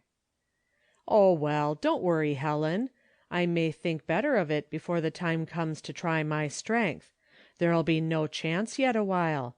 We are only getting things in train for the right time." Mrs. Fairchild shook her head sadly. Presently she said, "I can tell you what I'd do if I were a man, and ambitious of political distinction. I would join the temperance party." Her husband laughed long and loud. Political distinction in the temperance party! Why, Helen, one might better join the woman's rights party. There'd be a much better chance in their ranks. Your temperance party is a child's play." "Indeed! 25 or 30 years ago you might have said the same thing of the anti-slavery party. But you will acknowledge that during the last 15 years one could ask for no higher honor than to be a leader in its ranks. Now the next great issue of our country may be the temperance cause, and those who are easily identified with it may find themselves upon the top wave of political power." Again Mr. Fairchild laughed. "I declare, Helen, I didn't know you had so much of the scheming element in your character." "Oh, Joel, I wouldn't have you think that I would have any one enlist in such a cause from political motives. I said it was what I would do, but my whole heart and soul is already with the temperance cause, and if ever I regain my strength, I must do something to help it on. If the men will not, the women must." "Whew!" ejaculated Mr. Fairchild. "How you frighten me! I hope you don't intend to go stalking about the country telling horrible stories of the sufferings of drunkards' wives. You haven't much to complain of in that line, Helen?" "No, my dear," she answered, smiling, as she toyed with the dark curls that brushed against her sleeve. "No, Joel, you are always kind and good. But I am very anxious, oftentimes. It is such a slippery, downhill path that you are treading. If you would only promise me never to touch another drop." "Now, Helen, it is really perfect nonsense, this idea of a total abstinence pledge. I believe in the moderate use of the good things of this life." "But there are plenty of good things that have not a curse bound up with them." "You put it strong." "I put it just as it is. But I was going to ask a favor of you." "Well?" And the gentleman waited with a look that said, "I don't mean to be caught by promising beforehand." "You know John is coming to day. Won't you banish the wines from the table while he is at home?" "My dear wife, that is asking too much. You have not forgotten that Colonel Lansing and Judge Stone are to dine with me tomorrow, and of course we must have liquors, and besides, do you expect to keep the boy from the sight of wine? He must take his chances. I trust that a Fairchild will not forget the honorable name he bears. I am not afraid for John. He must learn to take his wine moderately, of course. It is one of the accomplishments of the day. Don't be foolish now, dear. How do you like your books?" "They are beautiful, thank you. As you go to breakfast, you will find I did not quite forget the day. But I did not expect anything but a new tonic or something of that sort," she said, laughing faintly. "Didn't you?" responded her husband. "Well, see here, I'm going to let you select a real Christmas gift when you are able to go to the city. Those books may serve to while away some lonely hours." And as he arose to obey the breakfast bell, he laid a $500 bill in her lap. Mr. Joel Fairchild was the rich man of Waring. I am not sure that he was not the rich man of the county. The only child of old John Fairchild, he had inherited his father's millions, and by fortunate investments he had added somewhat to these. He was shrewd and calculating, and ambitious, but genial and generous; proud of his beautiful wife and his 2 children, and very indulgent to them. Just now he was looking for high places in the political world, and his anxious wife trembled as she saw him dallying on the outer circles of the fearful whirlpool. He had never been a strict temperance man, and he found it easy to fall in with the practices of those whom he thought it expedient to conciliate by that course. Mrs. Fairchild knew what she dreaded. Years before, she had fought a fearful battle for the soul and body of an only brother. The wrecked and ruined body was for many months her constant care, the salvation of the stained and marred soul her first concern. The memory of those terrible days was softened by the hope that Christ received unto himself the repenting soul of the victim of intemperance. Ah, well she knew what a terrible thing it was to have the coils of the monster wound about the soul of a man. She knew that it needed superhuman strength to break away. And her husband and her son were in danger. She ought to be up and at work. How she mourned over her weakness! For a little time she forgot that it was God's will that she should be shut off from activity. Something must be done. These two must be saved. Waring, at least, must be saved. But she must wait a little, for physical strength and for direction. She lay back in her chair, the tears stayed as her faith and trust in God revived. Nurse brought her breakfast, then her daughter came in to make her morning visit. "Are you going out this morning?" asked Mrs. Fairchild. "Yes, mamma, as soon as I get my basket filled. Oh, I must tell you, about half of the candies that papa sent up are brandy drops. I don't want to turn into a rum cellar to-night." "Certainly not." "Papa laughed at me, and said I was almost as much of a fanatic as you were. I don't like to ask him to take them back. What can I do?" "Do? Put them in the fire, and get some money from my drawer to buy real candies. Strange how the fiend lurks about in the most unsuspicious guises." There was to be a Christmas festival that evening, and Nellie Fairchild was to sell candies, her father furnishing the stock, and the avails to go to the fund. But she was a staunch little temperance woman, and had long ago voted out brandied confections. Lately her father always had his wine at dinner, but it was never touched by her mother or herself. As a little child, John had sided with his mother and Nellie. He sang temperance songs, recited temperance poems, talked and practiced temperance. He had been away from home at school most of the time during the last 2 years. His mother feared that he had lost some of his early enthusiasm, and dreaded the influence of the father's after-dinner bottle. Her next visitor was her physician, Dr. Emmons. "Doctor," she said, "you must prescribe a new tonic. I cannot take the wine you ordered." "Cannot? Why?" asked the astonished physician. "Because I do not think it right," she replied. "Nonsense! Excuse me, Mrs. Fairchild, but I do not quite understand you." "I think I spoke plainly," she replied, smiling. "You do not think it right to drink wine?" "I do not." "As a beverage, perhaps not, but as a medicine, that is very different. I supposed that total abstinence people allowed that," said the doctor. "There may be cases in which it is absolutely necessary, but I hardly think mine one of them," responded the invalid. "I beg your pardon, Mrs. Fairchild, but allow me to remind you that you are under my care professionally, and I may be supposed to be the best judge of what is necessary in the case," said Dr. Emmons, somewhat haughtily. "But you will yield to my wish in the matter, will you not? You may call it a prejudice, or whim, or whatever you like, but give me the best substitute, and let me try it for a few days.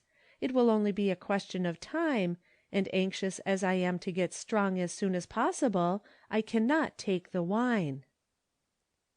Dr. Emmons insisted, grew angry, apologized, argued, and finally yielded, and the wine was banished from the sick room. "Thank you, doctor," said the patient. "You will be surprised to see how fast I shall gain. I feel stronger already, almost in trim for the fight." The doctor laughed pleasantly, though he did not at all understand her. About the middle of the afternoon there was a change in the atmosphere of the house. The front door flew open, and a great breeze rushed in. A breath of it seemed to penetrate every corner of the dwelling. A breezy voice called out, "Merry Christmas!" A pair of boots with a great deal of snow on them flew up the marble stairs. Overcoat, cap, and tippet distributed themselves upon the floor, the stairs, the landing. The same breezy voice shouted, "Where's anybody?" Upon which Nellie appeared from mamma's room, where she and mamma were holding counsel upon the subject of dress. "Here's somebody," she answered, and was speedily half smothered in an enormous hug. Then the boisterous fellow who owned the boots and voice rushed into mamma's room, but grew a trifle more gentle at the sight of the pale face that lay back upon the cushions. "Mamma!" "John!" That was all. By and by they talked a little, then nurse brought mamma's dinner, and John and Nellie joined papa at the table. Nellie came back alone. "Papa kept John," she explained, and Mrs. Fairchild looked troubled. Was it indeed true that she could not trust the boy with his father? Resolutely she put aside the thought, saying to herself, "What I cannot help I must not worry about. I must do what I can, and leave the rest with God. He cannot fail me." Mr. Fairchild poured out his wine, passed a glass to his son, who shook his head, saying, "Thank you, father, but I do not care for wine. I'll take an orange while you drink yours." Mr. Fairchild laughed as he said, "Haven't you outgrown those childish notions yet? I hope you don't keep up that old habit of reciting temperance hymns. But really, John, I insist. You need not drink much, but you must learn how to manage your glass. I am to have 2 or 3 gentlemen to dinner to-morrow, and I don't want you to appear awkward or singular. It would not be quite the thing for a boy of 16 to offer a rebuke to my guests by refusing the wine." John's scruples were overcome at length, and his father had the satisfaction of finding him an apt pupil. And he further had the satisfaction the next evening of calling a servant to help him carry his only son to his room in a state of intoxication. How did it happen? Naturally enough. It grew out of the father's first lesson. The boy found the taste of the wine pleasant, and not satisfied with the few sips he took while at the table with his father and his guests, returned to the dining room for more, ventured upon a little brandy, sat down by the fire, and fell into a stupor. Mrs. Fairchild heard the heavy tread on the stairs and along the hall, tracing it to her son's room, and insisted upon being told the truth, whereupon she fainted.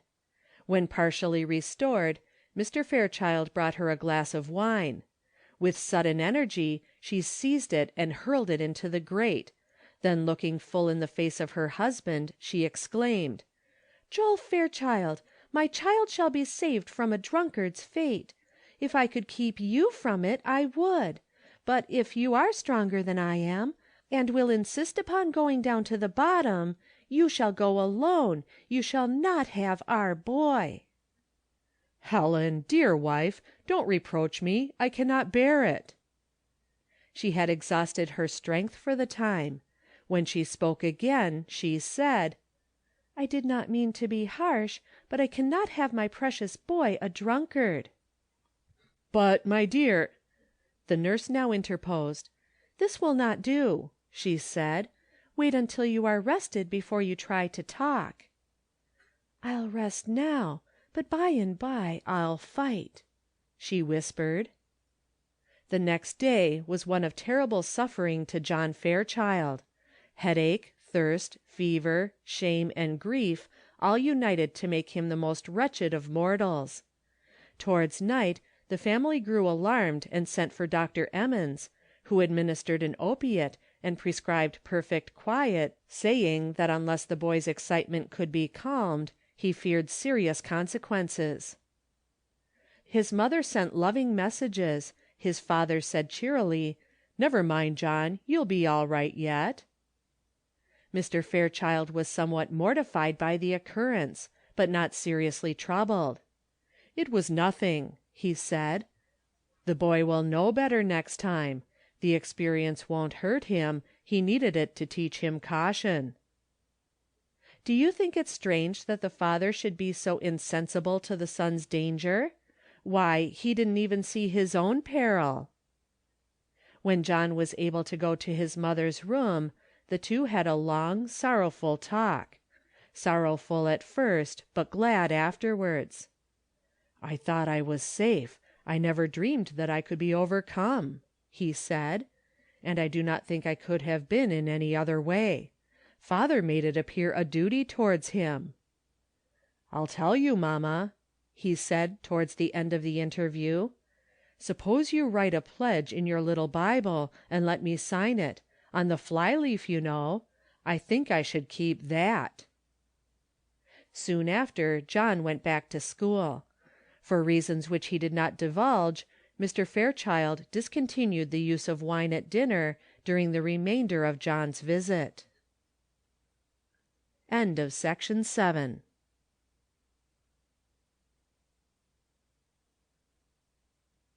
Section 8 of Modern Prophets and Other Sketches by Pansy and Fay Huntington. Before and After, Chapter 3. It was the old story, a drunken switch-tender, a collision, and death.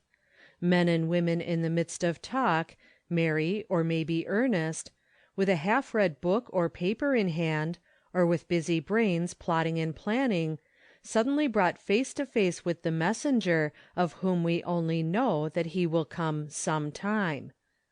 There was sorrow in many homes, but just now we have to do with but one of these.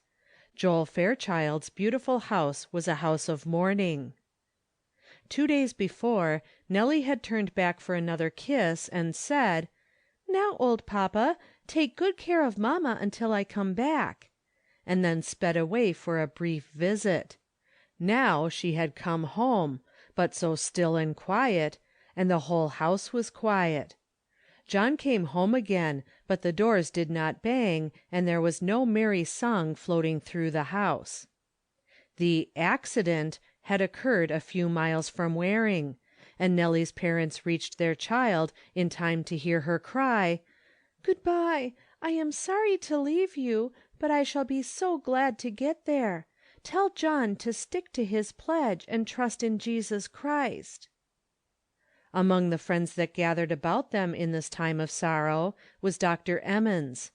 After the funeral was over, and they had laid the fair young creature away in Hillside Cemetery, he came frequently, sometimes sitting an hour with the lonely mother. He was an elderly man, and had long been the family physician and familiar friend. One day they were talking of Nellie as usual. The doctor happened to use the words, "mysterious providence." Mrs. Fairchild said quickly, "Doctor, what killed my child?" "Why, Mrs. Fairchild, I think I have explained to you that it was the broken rib—" "No, I don't mean that. I'll tell you what killed our Nellie. It was rum. I am not sure that there was any mysterious providence about it." "My dear madam," began the doctor, considerably shocked. "Yes, I know," she interrupted. "You think I am wicked or reckless in my remarks. I believe in an overruling providence as surely as you do. Oh, don't I? But I think people sometimes lay things to God and fold their hands resignedly, when they had far better hunt up the real cause and try to mend it. Now this is just as I say. Rum did it." "Why, yes, that is, indirectly. The fellow had been drinking, I suppose," said the doctor slowly. "Yes, he had been drinking rum or whiskey, and he bought it at Allison's, and you and my husband voted for men who framed this miserable license law. You can't touch Allison. He has a license. There is nobody to blame but poor Job Frink, who had not moral strength to resist temptation. To my mind, the cause of this dreadful calamity lies a good ways back of Job Frink. But all the wrath of a self-righteous people is directed towards that miserable man, and nobody thinks of going down to the bottom of things." "But, my friend, if you go to the root of the matter, you must go below saloons and hotel bars. You talk as if the license law was the starting point. Why not stop the manufacture of liquor, or prohibit the raising of hops and the sale of corn for distilling?" "Who would make whiskey if they couldn't sell it?" asked Mrs. Fairchild. "I tell you it is the saloons that do the mischief. They are open night and day, brilliant and inviting, a constant and powerful temptation.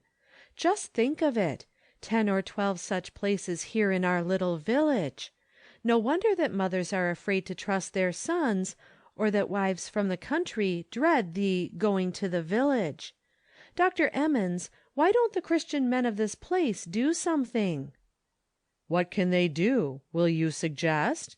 asked the doctor. "Do? A number of things. Shut up the places that are open without a license, restrict the others to the terms of the law, that would help a little. Then petition the legislature for immediate action, and besides, talk and preach and pray." "I think you do that pretty well," said her husband, who had entered the room since the talk began. "Better leave that part to the ladies, eh, doctor?" "The whole work seems to be left to them," responded Mrs. Fairchild. "It remains to be seen if they will take it up. You need not be surprised at a grand uprising some day. Then look out for thorough work." "Yes, that's it," said her husband. "You women go to extremes." "Haven't we suffered the extremes? Count over the women in this village whose lives have been wrecked by intemperance, lonely, desolate women, whose days are crowded with bitter memories; others whose lives were made up of hard work mixed with abuse. This place seems given over to whiskey, but it will be redeemed." The two gentlemen exchanged glances, and smiled at the confident tone and the kindling cheek with which the last words were uttered. "I hope so, certainly," said Mr. Fairchild. "There is a great deal of liquor drank here, altogether too much. But I do not believe in total abstinence, unless it be for those who have not manliness enough to keep within bounds. By the way, doctor, did you see the account of the women's raid upon the saloons in some small town somewhere? I have forgotten just where.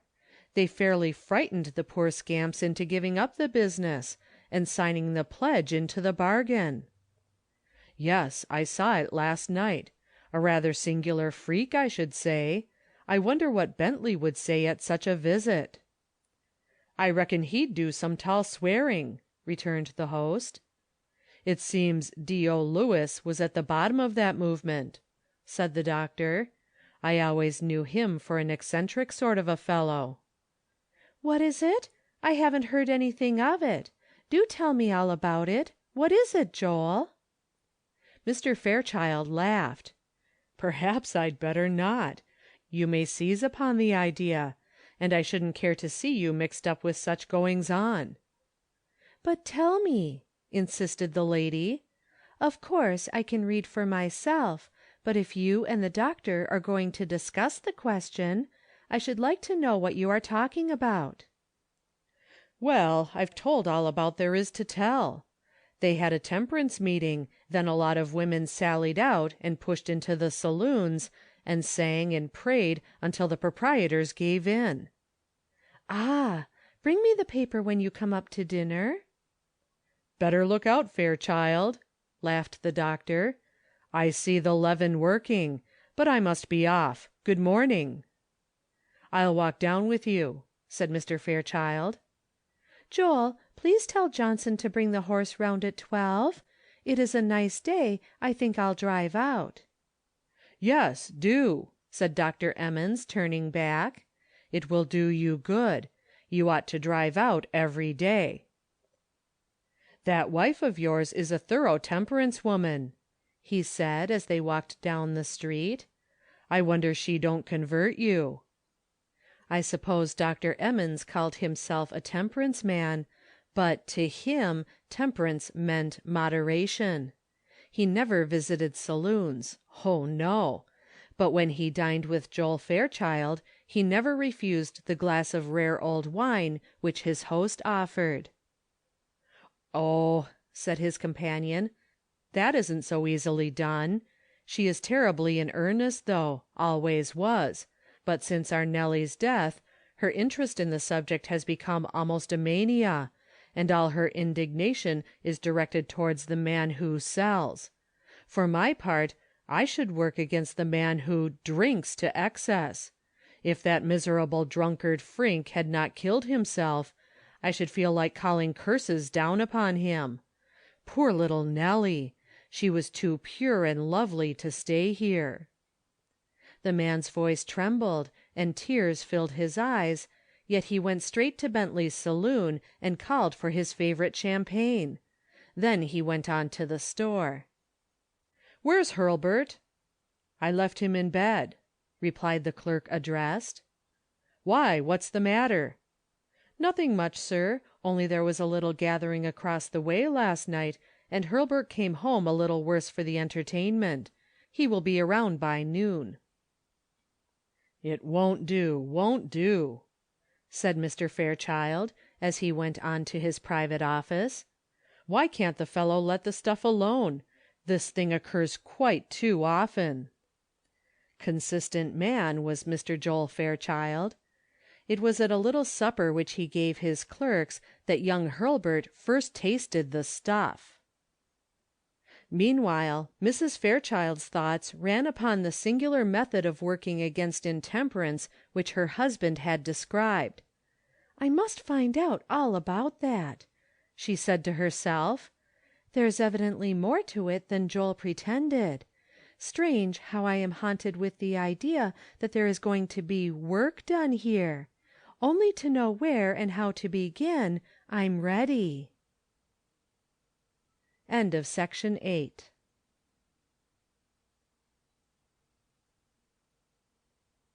Section 9 of Modern Prophets and Other Sketches by Pansy and Fay Huntington. Before and after Chapter 4. "What can be the reason why we are always left out?" asked pretty Annie Sidney, turning away from the window, as if she would avoid the sight of the merry sleighing party. "Because we are a rumseller's daughters," replied her sister Grace bitterly. "Don't you know that being a country tavern keeper's daughters cuts us off from society as if we were drunkards ourselves? At least from the only sort of society that we care for." "It is unfortunate that we have tastes and ambitions above our station," laughed Annie. "So it is," replied Grace. "Now hear that noise in the bar room! Wouldn't it be fine to be entertaining Frank McAllister here in the parlor, where the oaths and vulgarity of that vile hole can be heard as plain as day? Imagine yourself singing with Lizzie Wheeler and her brother, to the accompaniment of clinking toddy glasses. Lovely idea, isn't it?" "I know it," said Annie, "and I hate this life we lead. One can't go to church without being preached and prayed at, nor to a lecture without hearing some pointed allusion to this miserable business. I'm afraid to take up a newspaper. I'm sure to light upon something disagreeable." "That reminds me, did you see the account of the doings in Fredonia? The women going to the saloons and holding a prayer meeting?" "Yes, I saw it, and I wish a whole army would come and hold a prayer meeting right on our steps," said Annie. "So do I. I wouldn't care if they stayed a week. I guess if father can stand old Joe Ridwell's vulgar songs, he could stand a few hymns." "Oh, but they wouldn't want him to stand it." "Well, I suppose not," replied Grace. "But I guess it would take more than a week of praying to make him give up his business. If I thought a week's work would do it, I'd be inclined to try it myself." "Oh, Grace, don't be irreverent." "I'm not. I'd gladly turn into a devout nun for the sake of getting out of this." The door flew open, as doors always do when there's a boy at the other side, and Tom Sidney rushed in almost breathless. "Oh, girls, something awful has happened. The whole town will be in an uproar." "What is it? Tell us quick." Old Billy Sloane fell into the river last night and was drowned." "Going from here?" gasped Grace. "Yes," answered Tom. "That's just the worst of it. Father sold him the liquor that he got drunk on, and now everybody will be blaming Father." "No, they won't either. When Job Frink got drunk and neglected the switch, nobody blamed Elson for selling him the whiskey. He had a license." "So does Father," said Tom thoughtfully. "Yes, he has. A license to do what?" asked Grace, with a bitter sneer. "Those stone tables that Moses and the people of his day believed in forbade killing a man, and somewhere in the Bible it says, 'Woe unto him that giveth his neighbor drink,' and ever so many more frightful things. The Bible don't give license, conscience don't give license, and if you could get at the best part of it, you would find that public opinion don't give license. It is only the miserable law that says you may put a cup of death to your neighbor's lips, and that you may take your neighbor's money for leading him to destruction, that you may go there yourself if you want to." "But if public opinion is strongly against it, I should think the law would be changed," said Tom. "Oh, public opinion is muddled. The law requires that a certain number of voters shall sign your petition for a license to carry on this infernal business. Of course, in a world made up of all sorts of people, plenty can be found ready to help on the arch-fiend's work. Then the better part of the public shun the miserable victims of this arrangement, and mourn and sigh over the spread of intemperance, while they sit still and let it spread. I can tell them the millennium won't come that way." "Grace, you are in a bitter mood today," said Annie. "It is the same mood I've been in for months, only I never spoke out before. I don't think I can stand it much longer. If father would listen to me, I'd have this establishment shut up. Then we would work this neglected farm, be respectable, and have a peaceable conscience." "Which do you care the most about?" asked Tom, laughing. "Respectability or a clean conscience?" "You can't have one without the other," answered Grace, shortly. "Well, seems to me you are kind of crusty, anyway. I can tell you something that will make you brighten up. I had almost forgotten it. Mate McAllister called to me and told me to tell you girls to come over and take tea and spend the evening." "Mate McAllister?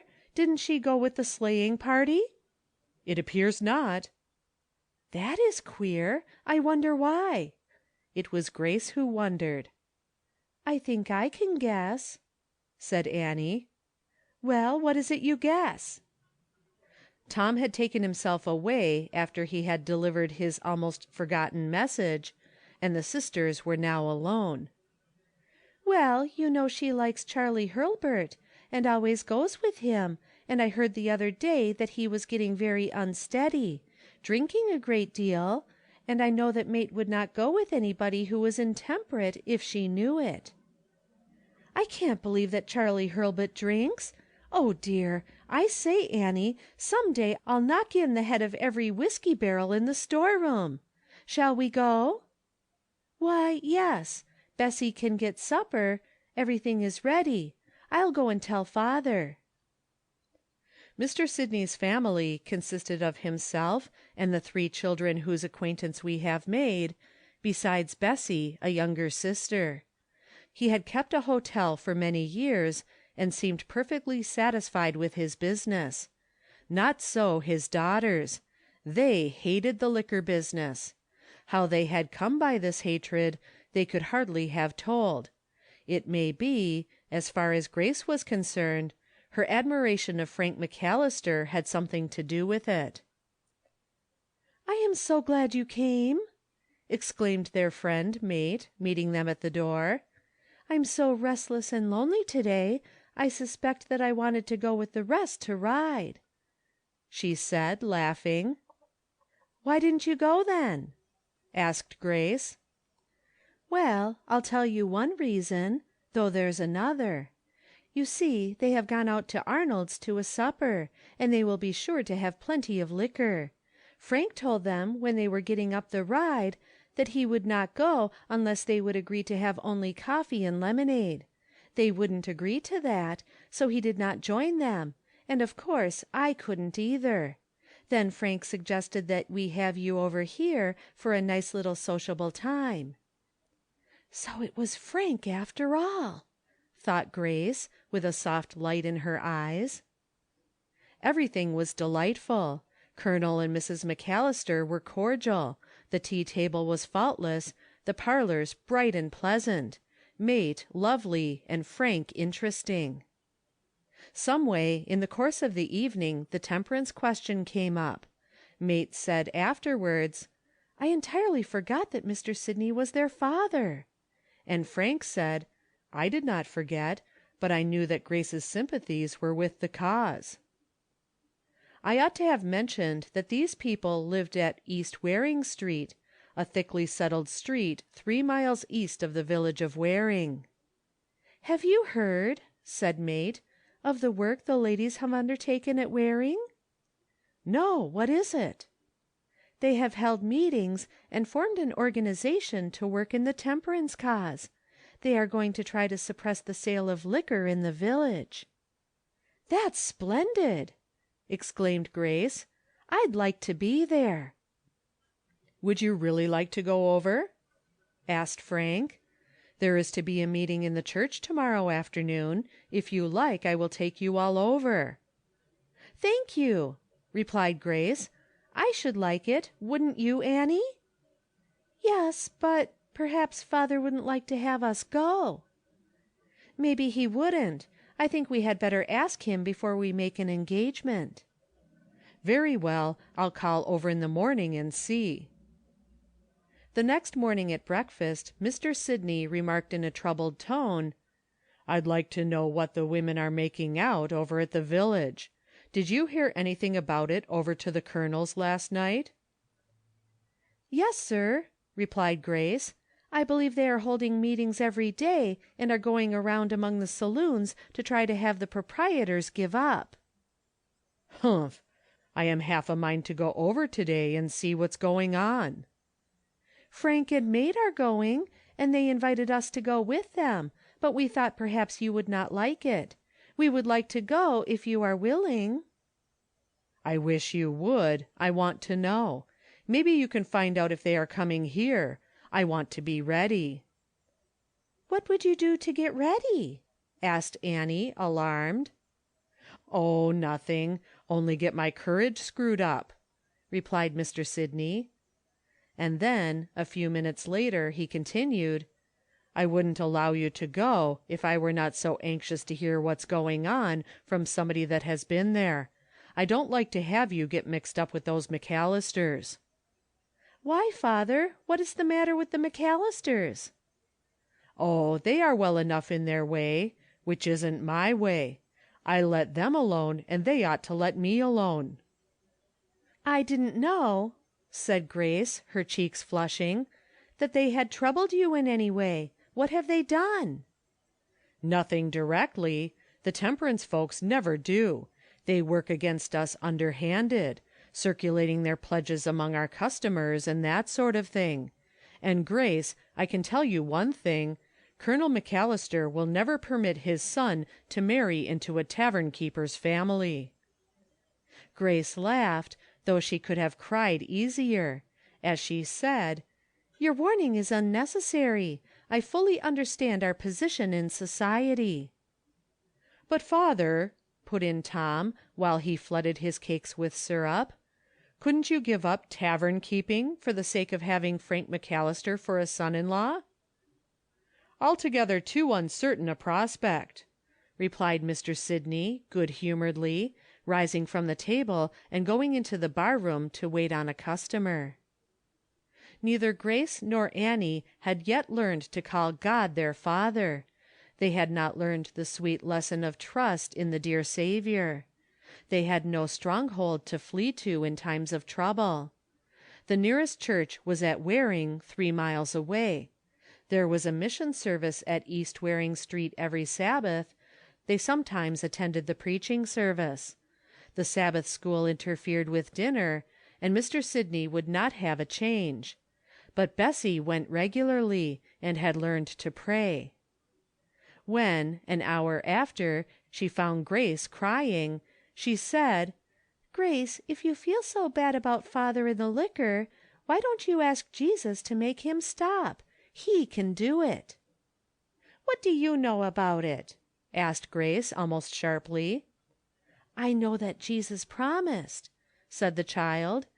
"And I know, too, that I have prayed about a good many things lately, and he has made them different." "Well," said Grace, softly, "I am glad there is one in the house who can pray. I wish I could. I'd pray this curse away in a hurry." "Oh, Grace, I don't believe God hurries about things." "Well," said Mr. Sidney, taking his seat at the table the next morning without so much as a thought of God the giver, "what kind of a time did you have?" "Pretty good," replied Annie, seeing that Grace did not speak. "What are they doing over there, anyway?" "Praying." "That's good business for them that have nothing better to do. Come," he exclaimed, "can't you tell us something about it?" "Father," said Grace, "it can't be told. I just wish you'd been there. I never heard anything like it." "'Spose not. You never heard much praying." "Nor did much either, eh, Grace?" said Tom. "Not so much as I mean to do," replied Grace quietly, and her father whistled. "Well?" he said. "Old Mrs. Baker and Mrs. Joel Fairchild seemed to be the leaders, but the church was full of ladies, and a great many took part, talking and praying. They are very resolute, and have pledged themselves never to give up while there is a drop of liquor sold in Waring."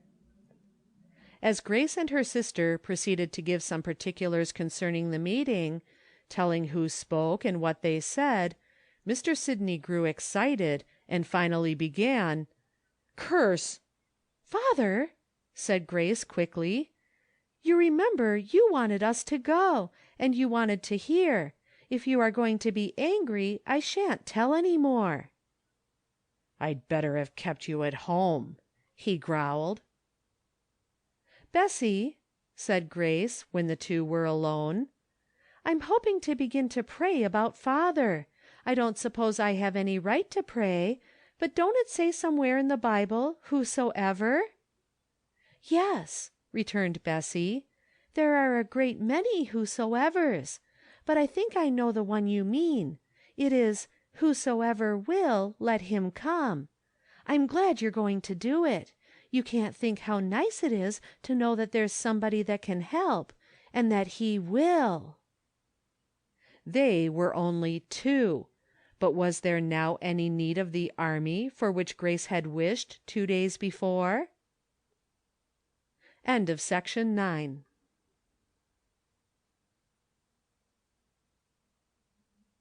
Section 10 of Modern Prophets and Other Sketches by Pansy and Fay Huntington. Before and after Chapter 5. Let us go back a few days, and take up our story at Waring. It was the women's prayer meeting. Nothing special about it, apparently, just the weekly meeting. For years these few had met regularly, with no other visible result than the strengthening of their own souls for the battle of daily life.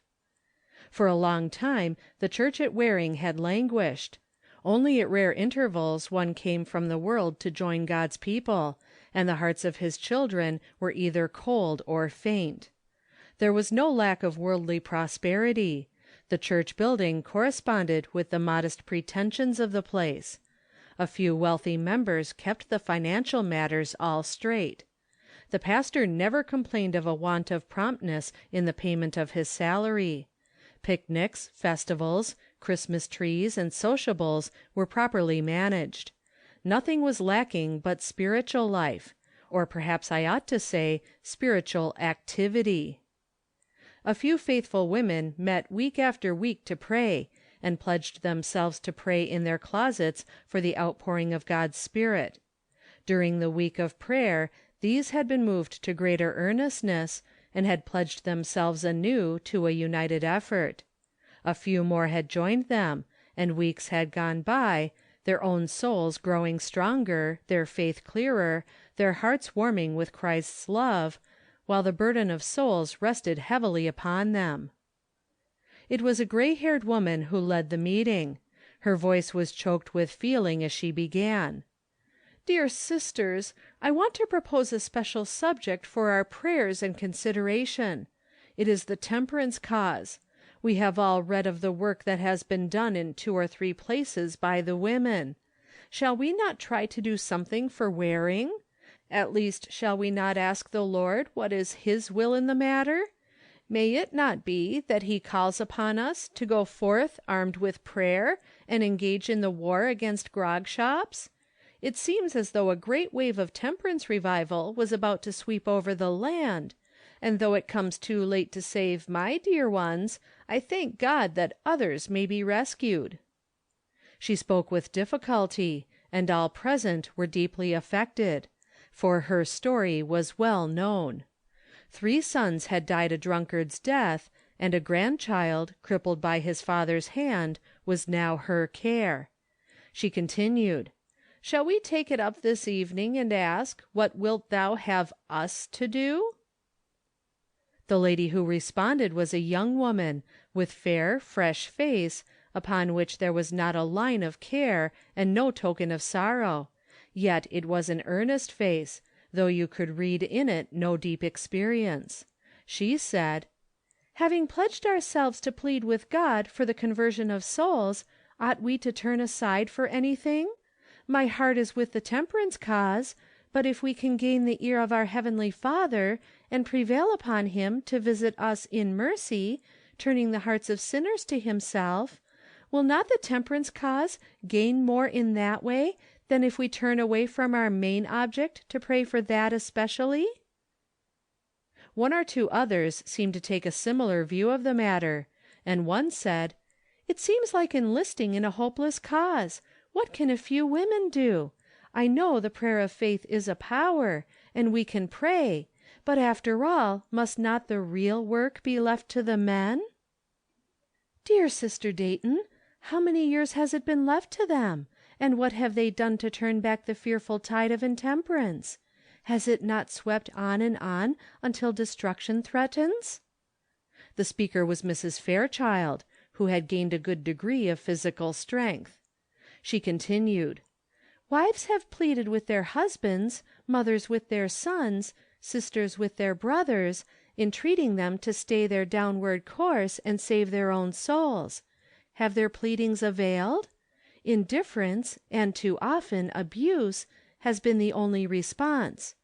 We have petitioned those in authority only to be refused, sometimes courteously, sometimes with insult. We have urged in private, and some of us in public, the importance of electing temperance men to office. We have done what we could to encourage men to duty, and we have waited until we can wait no longer. Let us take up the work in God's name, and never give up until this town of Waring is redeemed." Sitting beside Mrs. Fairchild was a woman whose face was a sad history. It was Mrs. Bird, a young widow. 5 years ago there had been a brilliant wedding, a grand establishment in the neighboring city, a few months of happiness, then clouds, growing darker and denser, until, as the years went by, there was no sunlight in the heavens for the young wife. Her husband was a drunkard, and died the miserable death of a drunkard. After enduring all the horrors of a life bound up with one to whom a moral and mental death had already come, until the physical frame alike yielded to the destroyer, she came back to Waring. Some one said, "How could you live?" "Because I could not die," she returned. "Many times I prayed for death, not realizing what I asked. Now I think that God had other plans for me, that there is something which I have yet to do before He lets me rest." I wonder if sitting in that little, quiet, and deeply solemn prayer meeting, she felt that the something had come to her. It was she who said, "Perhaps the thought is new to some of us. Suppose we do not discuss it further at present, but spend an hour in prayer for direction. I think there is not one here who would not be willing to follow the lead of the Spirit, though it might take us into the very thickest of the battle. Let us seek it." And now soft and tender pleadings rose to the throne.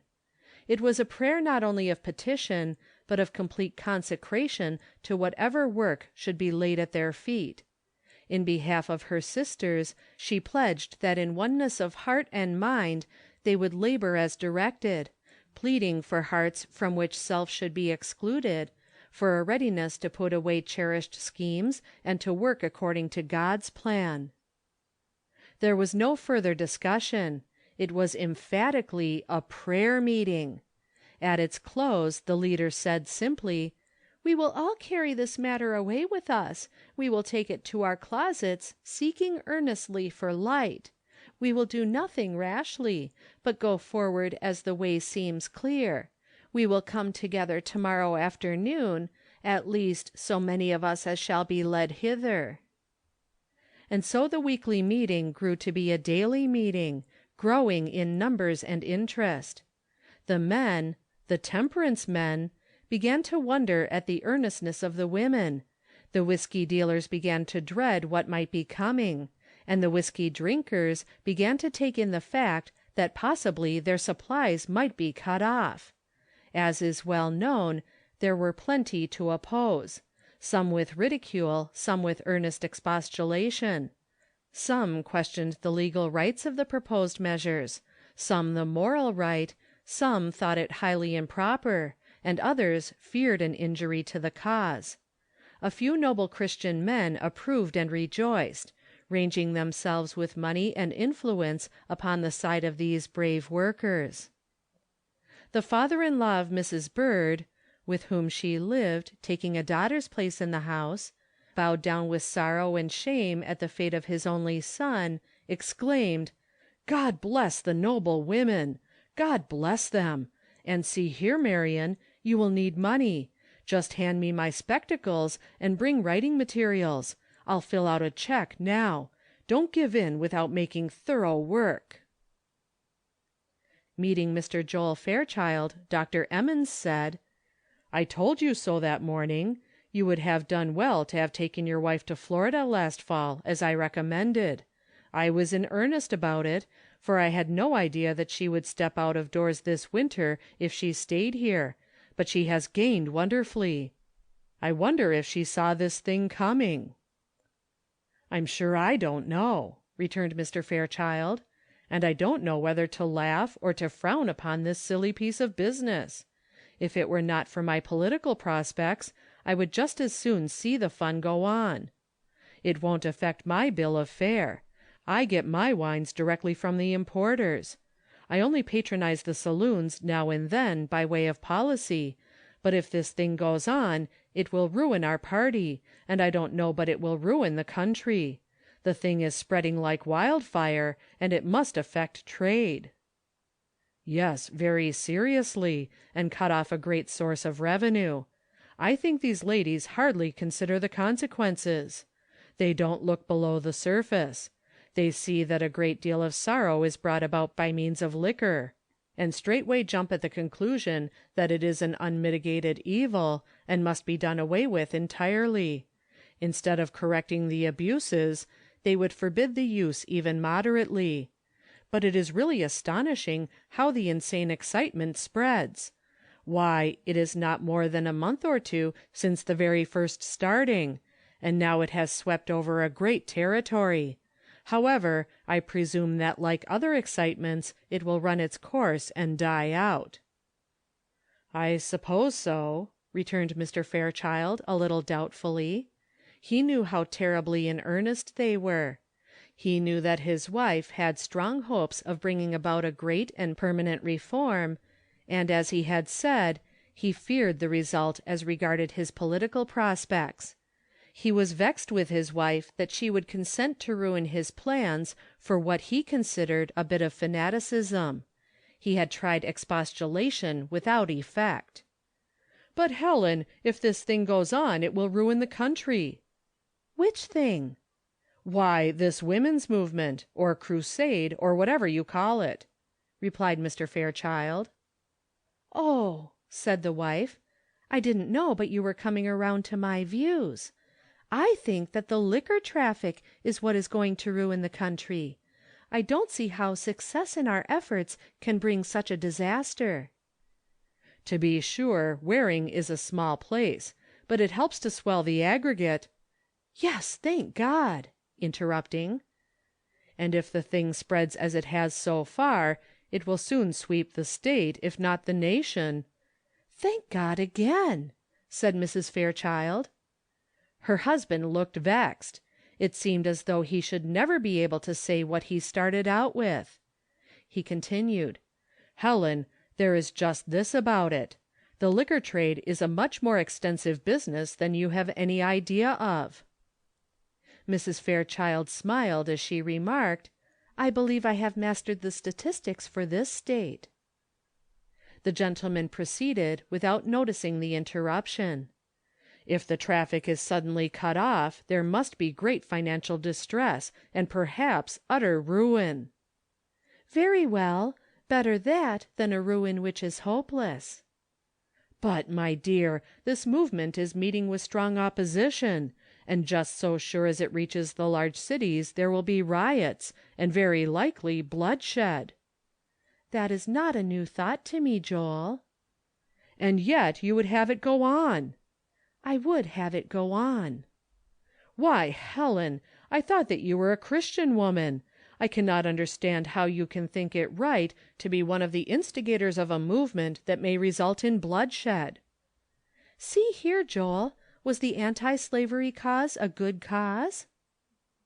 "Why, yes," hesitatingly, "I suppose so. My father was one of the leaders."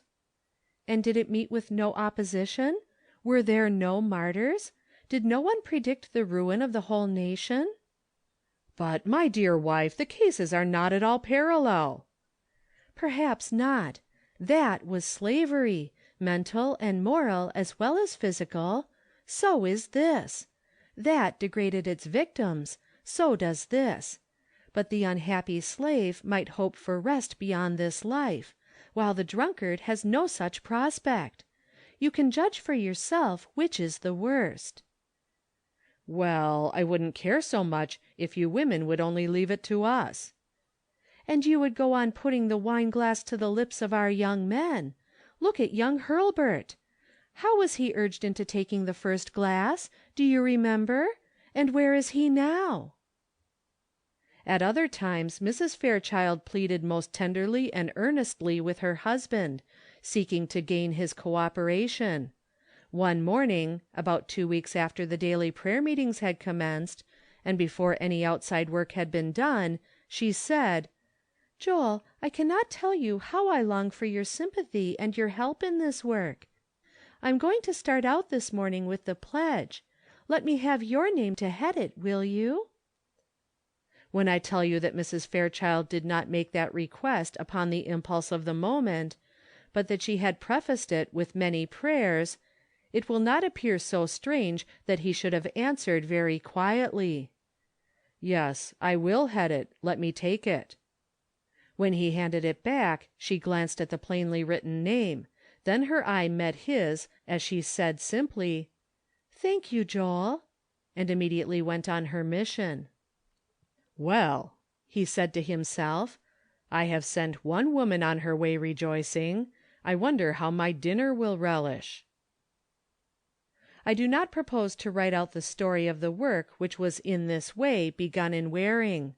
An abler pen than mine has already made it a part of history, and everybody knows of the glorious triumph of those who fought with spiritual weapons against a foe that had hitherto seemed invincible. End of Section 10.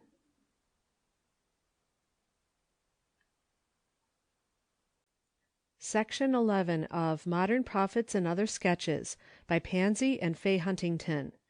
Before and After, Chapter 6. Mr. Huntley grew impatient of confinement, and as soon as he was able to get out, he declared his intention of driving over to Waring. "But, Chester," expostulated his wife, "you are not strong enough. Don't go just yet. We can get along for a while longer without anything from Waring." "Maybe you can, but I'm going. I can't stay cooped up here forever. Spring's work will be coming on soon, and I must prepare for it." Mrs. Huntley sighed. Spring's work, indeed! How little of that, or of summer's work, or of fall's work! Indeed, how little of any kind of work her husband did nowadays! Their neglected farm showed too plainly the slack hand of the master. But she knew that opposition was useless, and with a heavy heart she watched his departure, trembling at thought of his return. The care and watching, together with extra work during her husband's illness, had been a severe strain upon her nervous system, and she went about her necessary work with a heavy step and aching head. Half an hour later she was interrupted by Mrs. Gibson, who had been very kind and helpful during Chester's illness. Today she put down the basket, saying in a cheery tone, "My man was going over to Starkwell to be gone until night, and I have come to spend the day. You are to go right to bed, and I am going to finish up the housework. Not a word. You look clean tuckered out. I know just how it is. Waiting on sick folks is hard, but one that's getting well is enough sight worse. When Jonathan has them sick spells, he is always dreadful cross when he is just getting about again. I tell him he wants more waiting on than a baby." Remonstrance upon Mrs. Huntley's part was useless, and she was forced to go to bed. "Just until I get through here," said Mrs. Gibson, "and then we'll have a regular talk. See here, I had my dinner all ready for the oven before I knew that my Jonathan was going past here. When I found that out, I just clapped it into a basket, and now it shall go into your oven." As she talked, she was rolling up a hot brick for Mrs. Huntley's feet, and the weary woman was left to take the rest she so much needed. But her thoughts were busy. She was going over for the 100th time with the details of a plan which had been growing up in her mind, and upon which she felt that she needed advice. She had thought that there were none to whom she could go, but now the suggestion came, why not seek counsel of Mrs. Gibson? Relieved by this new thought, she fell asleep, and awoke to find her friend standing beside her with a cup of tea and a light lunch. She was saying, "My dinner will not be very early, so I have brought you something now." "Where is Freddy?" asked his mother. "He is popping corn out there. I promised to show him how to make it up into balls by and by." "Well, won't you please shut that door for a little while and sit down here? I want to ask your advice." "I may as well speak plainly," she continued. "You know just how it is. My husband is not fit to have the training of a child like Freddy, and I have thought of sending him to my brother at the East for a few years. He is wealthy, and would take him, I am sure. It would be terrible to have him go away, but it is terrible to think of his growing up here. I think his father would consent upon certain considerations which I can offer, but I do not know how to decide." After giving a detailed account of her plans, of her family and circumstances, and other matters, she asked, "What would you advise?" Mrs. Gibson replied, "I cannot advise, but I can tell you what I think. You are Chester Huntley's wife, and you are bound to stick to him through thick and thin, and God has given you Freddy to train up for him. I hold that no earthly being should ever be allowed to come between a child and its mother. It is a hard place, but God has put you in it, and to him you must look for help. I don't think he will desert you. Mrs. Huntley, I have been praying for your husband lately. At first it seemed a heavy burden that was laid upon me, but somehow it has rolled off. I think the answer is coming." And it was nearer than they thought. "Thank you. I have prayed and prayed, and during Chester's illness I hoped that he would come to view his life differently. But I see no signs of an answer, and my faith grows weak." And the poor woman's voice was lost in sobs.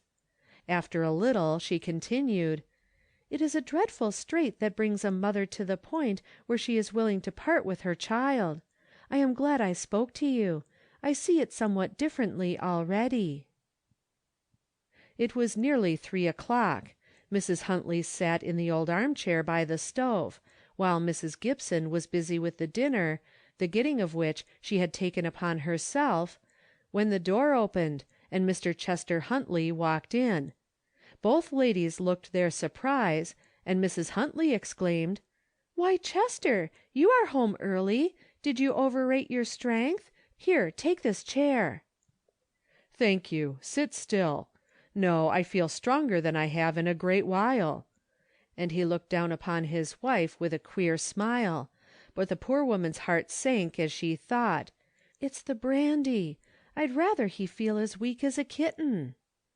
If her eyes had not been dimmed by the tears that were filling them, she might have seen the something in his face that Mrs. Gibson saw, and caused that lady to say, "Chester Huntley, I believe you have signed the pledge." "That's it," he replied. "Oh, Chester!" "It is true, Lucia," he said earnestly. Then laughing a little, he added, "One might as well do that anyway, if he couldn't get a drink anywhere." "What do you mean?" "Why, just this. There isn't a drop of liquor to be had in Waring for love or money." "What has happened?" "Well, I can't find out exactly. Strange things, one would conclude, judging from the reports and the results. I only wish I'd been there to see. It seems that queer doings have been going on all around us for the last month or two, and we have never heard of it until it comes to our very doors. So much for not taking a paper. I reckon we will have as much as one newspaper in the neighborhood after this." "Do tell us what it is all about," said Mrs. Gibson, growing impatient to know by what means the Lord was answering her prayer for this man. "Well, it was the women. You and Lucia here know how they all hate the liquor business, and it seems that they have risen in a body and made a descent upon the saloons, and prayed and sung the brandy into the street. They have made thorough work in Waring.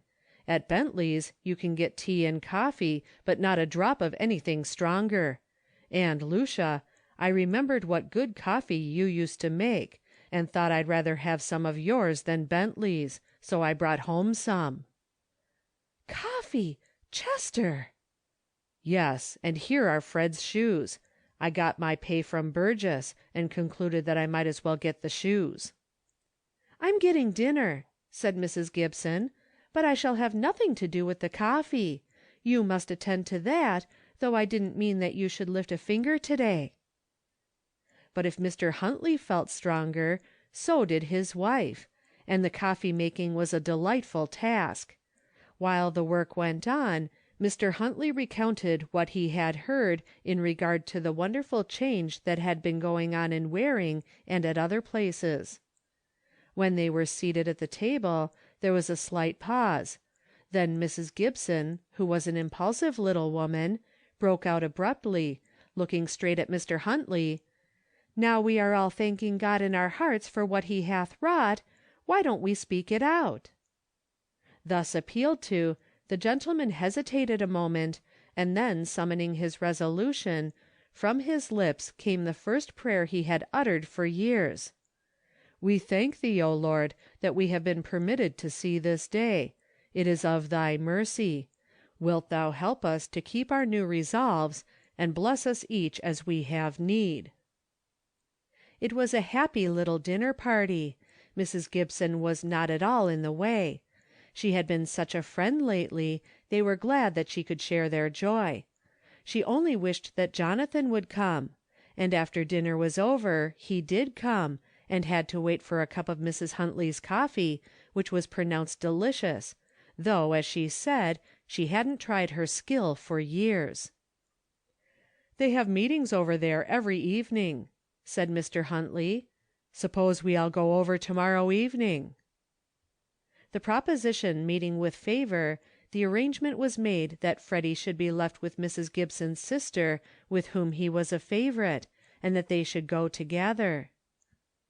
"What a wonderful thing it is!" said one very happy little woman to her husband as they rode homeward. "Yes, if Huntley holds out, it will be a glorious thing for him, and his wife too. Why, she looked almost beautiful to-day. It was the joy, I suppose." "Yes, if you had seen her this morning.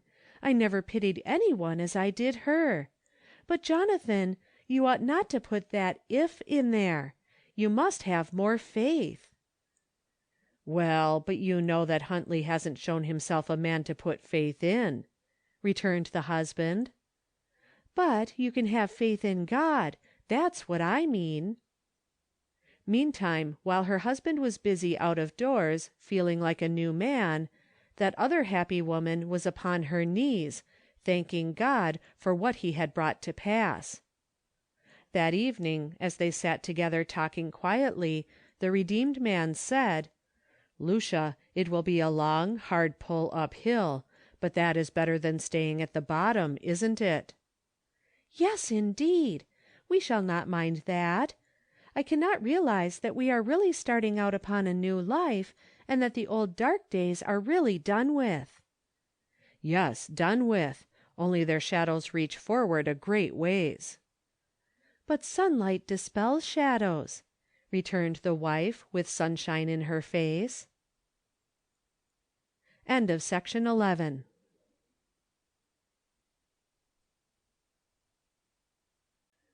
Section 12 of Modern Prophets and Other Sketches by Pansy and Fay Huntington. Before and after Chapter 7. Annie Sidney had gone over to Sue Warren's "just for a little while." Bessie was at school, and Tom had disappeared. An errand took Mr. Sidney to a neighbor's. Thus it happened that Grace was left to look after the wants of any possible customers. She hated to be left in charge, and she had resolved if any one came, they would have to wait until her father returned, for she would not serve them. However, no one came, and, sitting there alone, the young girl who had just learned to pray, led to that refuge through her overwhelming interest in the one topic which was moving the hearts of multitudes of Christian women, let her thoughts go out towards the God in whom she was trusting for a release from this hateful life they were living. Finally, forgetting everything else, her thoughts found utterance. Returning home, Mr. Sidney paused at the door. It was a strange sound that he heard. It was not conversation. It did not sound like reading. It must be the voice of prayer, though it was so long since he had heard a prayer that he scarcely recognized it. Who could it be? Surely there was no one in his family who prayed. Who then? A sudden trepidation came upon him. All his mustered courage left him. Could it be that the women had come to visit him in the interest of the temperance cause?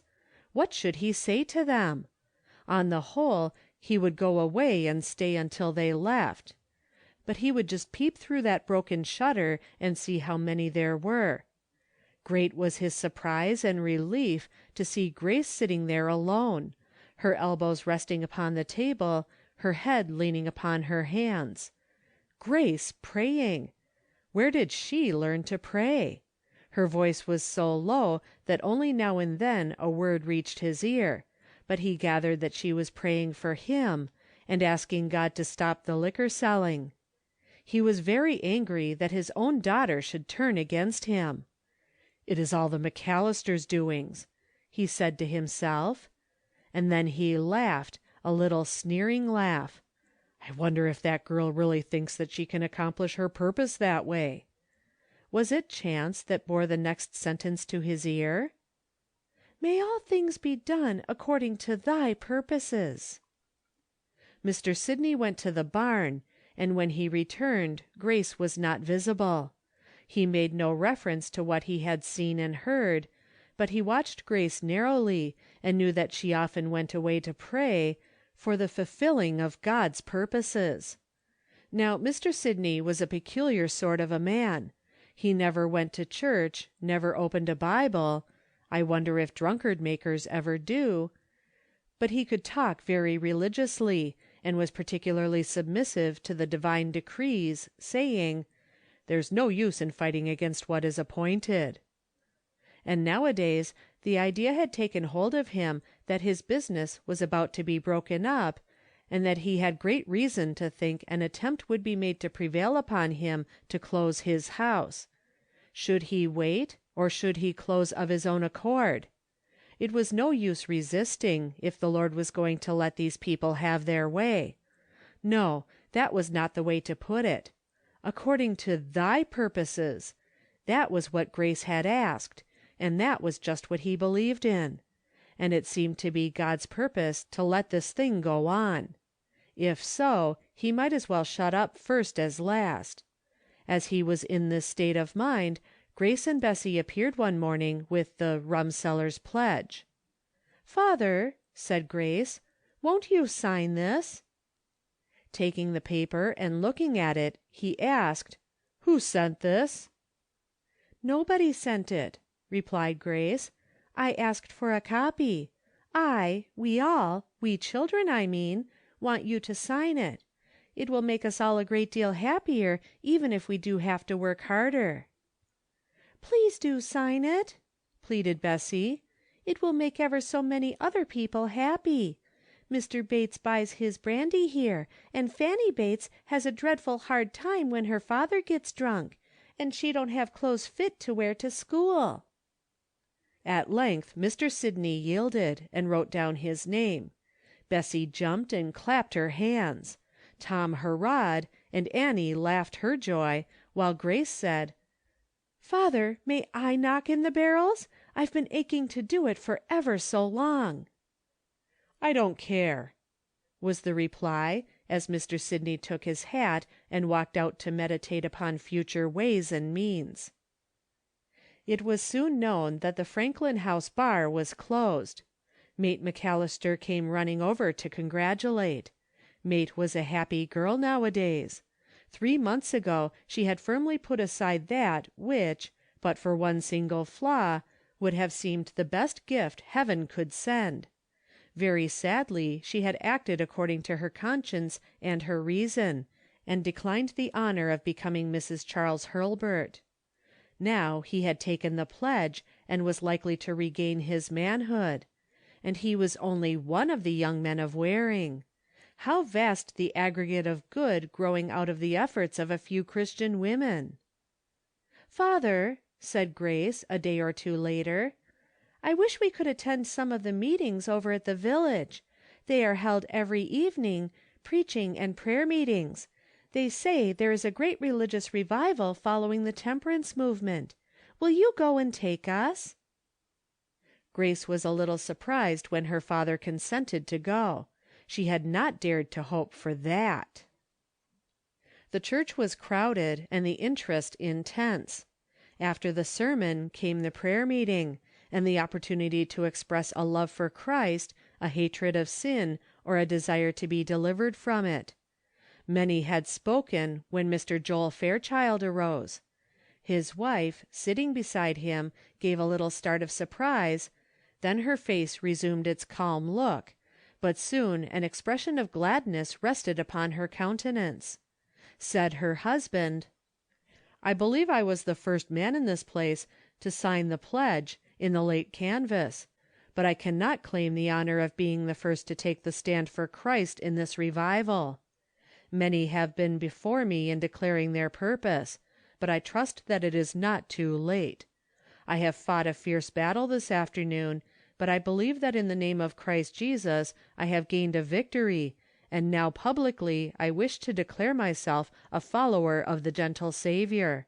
I wish to be numbered among those who desire and need the prayers of those who know how to pray." Chester Huntley was the next speaker. He said, 15 years ago, in the church where my parents worshipped, I entered into covenant vows, but those vows I have since forgotten and trampled upon, wandering far from the path of duty. 2 days since, I began to try to grope my way back. No sooner had I turned about than Christ met me, and tonight I rejoice as the wanderer rejoices when he comes back to waiting friends." Another and another, and then Grace Sidney said, "I do not know that I am a Christian.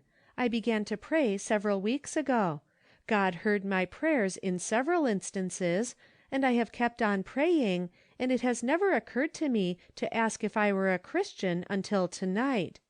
If to believe in Christ's promises, and to desire to do his will, is to be a Christian, then I think I may claim the name." What a tumult went on in Annie Sidney's mind! Grace had found something she had not. How should she secure the same blessing? She could never get up and tell all those people that she wanted to become a Christian. Could she? But who was speaking with husky voice and trembling frame? Her father! Then they were all leaving her behind. Mr. Sidney was saying, "My friends, I have been a very wicked man. I cannot believe that God forgives such sin as mine.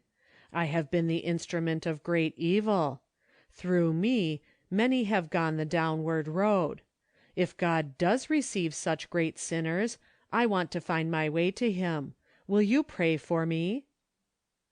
Those who have been through such scenes know what it was like. To others it can only be said, in Grace Sidney's words, "It cannot be told." Poor Annie found her voice in the Inquirers' meeting the next evening. So did young Hurlbert, John Fairchild, and Tom Sidney, with many more who ere long would say, "O Lord, I will praise thee, though thou wast angry with me. Thine anger is turned away, and thou comfortest me. Behold, God is my salvation. I will trust and not be afraid, for the Lord Jehovah is my strength and my song." Who shall say that this band of praying women were not led by God, even as truly as the hosts of olden time were led by pillar and cloud? End of Section 12.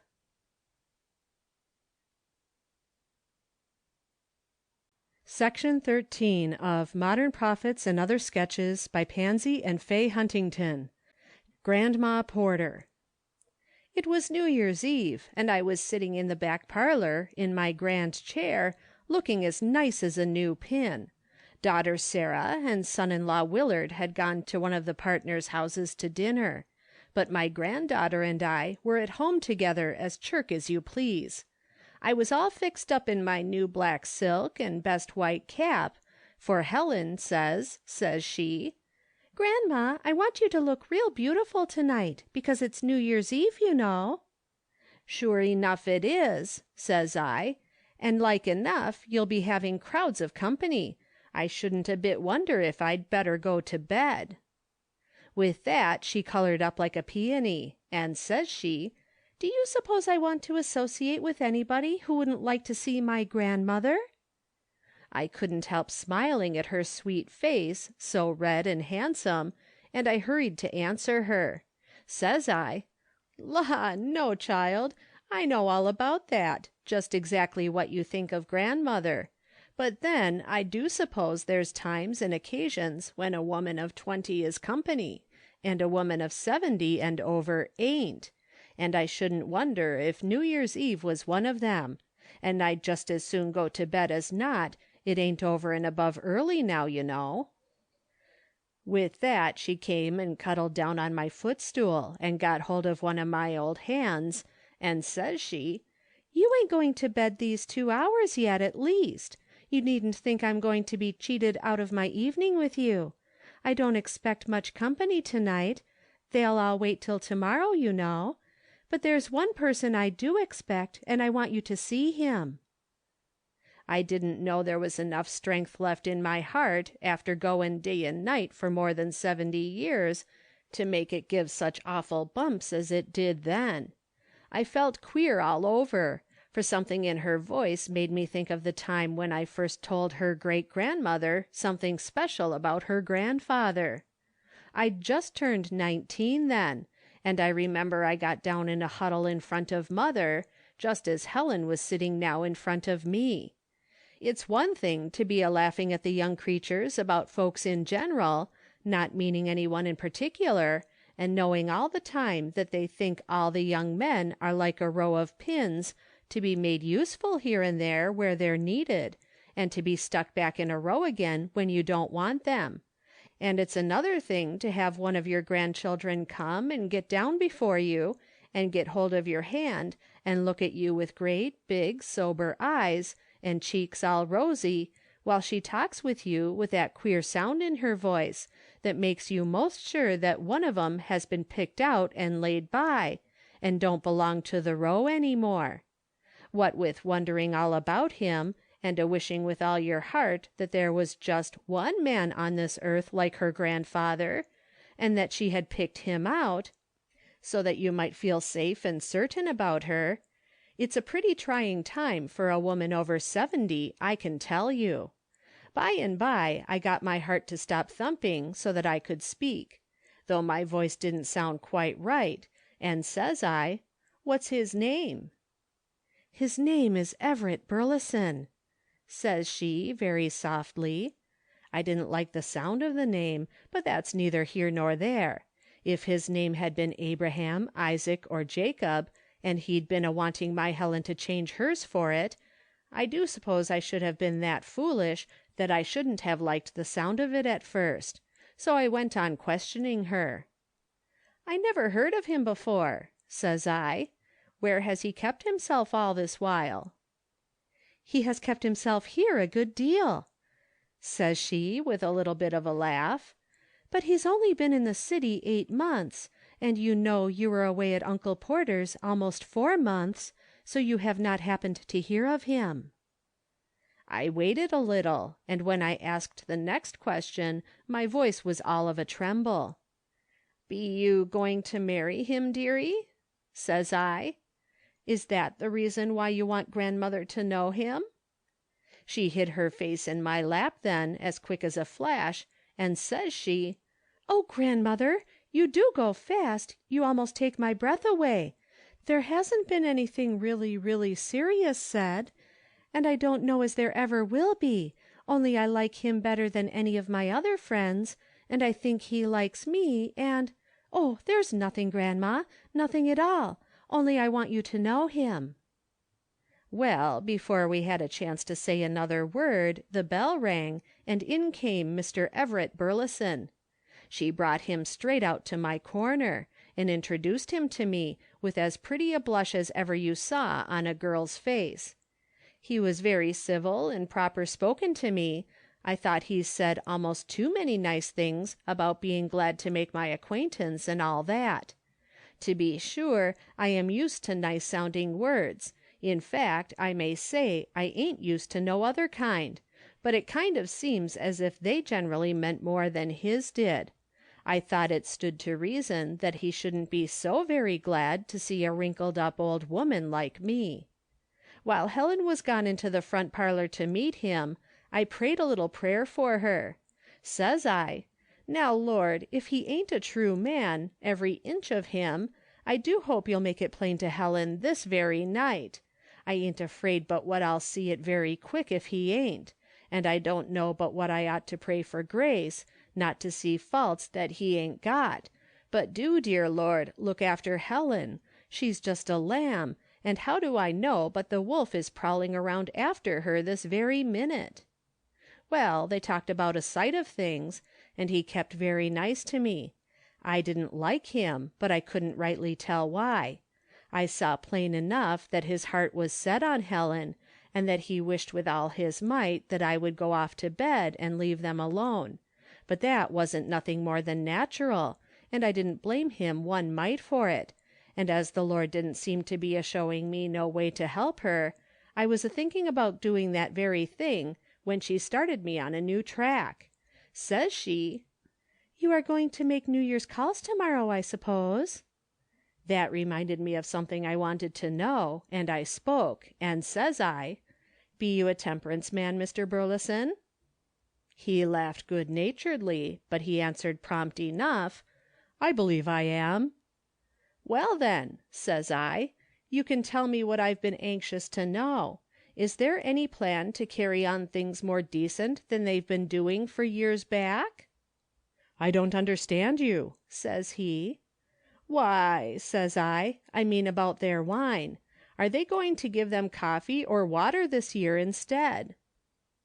He colored up a little then, and I thought spoke kind of stiff like, and says he, "I suppose people will offer whatever refreshments they choose, as they have done heretofore." "Well," says I, "it's a great pity, I think. I don't know what the good folks can all be thinking about, or what's become of them all. Why don't you young men rise up and show your colors? You could make away with this notion in a hurry." He laughed again, and says he, "Why, my dear madam, this is a free country. We can't tell people what they must eat and drink, you know." "No," says I, "but you can tell them by your actions what you will drink and what you won't drink dreadful quick." "But, grandma," Helen says softly, "all young men are not strict temperance men, you know." "No," says I, "no more they ain't. More's the pity. How many be there of you? You belong to a temperance society of some sort, I suppose, don't you?" "I do not," says he, very decided. "You don't?" says I. "Well now, don't you think that is a good way to help things along? Why don't you get up a little society, and have a meeting now and then, and have speeches and singing, and the girls would give you a supper every now and then, and it would be real fun, besides doing a deal of good." For some reason he didn't feel as pleasant as he had. His voice sounded almost cross, and says he, "My talents don't lie in that direction." "It don't take no great talent," I told him. "Just draw up a pledge, or buy a printed pledge, and put your name to it, and get the others to. Don't you think it would be a good thing?" "I don't approve of that way of doing business," says he. "Don't you?" says I. "Well, there's more than one way of doing the same thing. I was never one to think there wasn't. What do you think is the best way now?" And then a very queer thing happened. I don't know that I ever see a gentleman act just so before. He turned himself square around from me, as if he hadn't heard a word I said, and says he, "Miss Helen, do you go to the gathering at Freeman's tomorrow evening?" Helen was leaning over the arm of my chair, but she drew herself up and sat up straight, and says she, "My grandmother asked you a question, Mr. Burleson?" He colored up to the roots of his hair, and says he to me, "I beg your pardon, ma'am. I am absent-minded. What did you ask?" I spoke quite meek, for I felt kind of sorry for him. I thought maybe he had no plan made that just suited him, and he didn't like to say so before Helen, so I just told him that I thought I would like to know his way of meeting the trouble. But it was no particular matter. "I believe in men controlling their appetites, and not making beasts of themselves," he said at last. "Why, that's just what I believe in," says I, feeling a good deal puzzled. "And that's what I was trying to get you to help them do." "They need very little help in doing that, if they've got common sense," says he, quite grand like.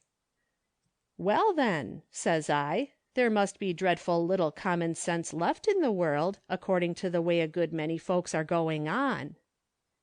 "In other words," spoke up Helen, "you believe in liberty of conscience, I suppose, leaving men to do just as their wisdom dictates?" "Precisely," says he, seeming to feel very glad that he could talk to her instead of to me. "We have to respect the rights of every citizen in this country, you know. We have no right to trammel the liberty of others." "Oh," says she, as if he had given her a new idea. "Would it be proper for me to ask what happens to be your personal choice of rights in regard to this question?" "Well, as to that," says he, smiling, "I am personally rather indifferent. I am not fond of liquors. It would be no special cross to me to have nothing to do with them. So you see, it is the principle of the thing rather than the personality. I might say I hardly tasted wine from one New Year's Day to another." "Do you taste it on New Year's Day, then?" Helen says, and her cheeks were all in a glow. "Oh, yes," says he. "I sip a little here and there. You young ladies would be shocked beyond measure, I presume, if we didn't forego our scruples long enough to pledge your health and happiness on that day." "You will never be invited in my father's house to pledge my health in anything stronger than coffee," Helen told him, and her eyes shone like two stars. I thought he looked surprised and a little bit scared, but his voice hadn't a pleasant sound when he said, "Indeed, I didn't know you were a reformer, Miss Helen." "I have the honor to belong to that class, so far at least as New Year's customs extend," says Helen, and her voice wasn't soft and gentle any more. "But I thought, Mr. Burleson," says she, "I understood you to tell my grandmother that you were a temperance man." "So I am," says he, "in the truest sense of that word. I believe in being temperate in all things." "Oh," says Helen again, with a queer kind of a curl at the end of the word. "I was mistaken in regard to your idea of the word, I perceive." Well, after that things didn't go very nice. They talked some, but Helen wasn't a bit like herself, and I got sleepier and sleepier. Once I fairly got up to go, but Helen held tight to my hand, and says she, "Oh, grandmother, don't go yet. Please don't. It isn't late." And I saw she meant it, and so I sat down again and tried not to gape more than twice in a minute. And at last Mr. Burleson seemed to think, if I wasn't going, he would. So he bid me good night, very civil and pleasant, and Helen only went as far as the parlor door with him. Then she came back and sat down on my stool again, and hid her head in my lap. I sat and thought a spell, whether I should blunder out a word or two, or whether I should hold my tongue and go to bed. I asked the Lord to tell me which to do, and pretty soon it came over me that I'd better speak. So, says I, "That ain't the kind of temperance that your father talks, Helen." "No," says she, "it ain't." And after a minute she held up her head, and her eyes were dry, and her cheeks very bright red, and says she, "It ain't the kind of temperance his daughter practices either." Then I told the Lord how much I thanked him, that it was all right with my Helen, and pretty soon she spoke again. "Grandma, I am glad I coaxed you to stay up and see him, and that you had that talk with him. I haven't quite known what I thought of him before. Now I do." "What do you think now, dearie?" says I, putting my hand on her brown head and smoothing away the curls. "I think," says she, speaking slow and kind of sad, "I think I was mistaken in the man." "He's mistaken in himself," says I. "He thinks he's 2 or 3 things that he ain't." She had hid her face again in my lap. I spoke very gently and softly, for I think it's a dreadful thing to think you've got a friend, and then all of a sudden see him melt down into nothing before your eyes. I thought a spell, then says I know all about it, Helen. When I was a trifle younger than you, I thought I had a real true friend, and come to know him better he wasn't worth a straw. And it was pretty hard. But that was before I knew your grandfather. After I knew him, I didn't care any more." "There ain't many men like father and grandfather nowadays," her voice sounding kind of muffled like, coming up through the folds of my dress. "I don't know about that," says I. "The Lord made your grandfather and your father, and I think it's likely he can make a grandson such as I want. I've asked him to, and I'm willing to trust him. And with that, don't you think Helen burst out a-laughing? I was pleased all over, for I see her heart wasn't broke after all, only a little bit singed. Pretty soon she raised up her head, and says she, "You dear, blessed, sleepy old darling grandmother, what a foolish girl I am to keep you up so. Let me help you to bed this minute." And I was glad enough to go. End of section 13.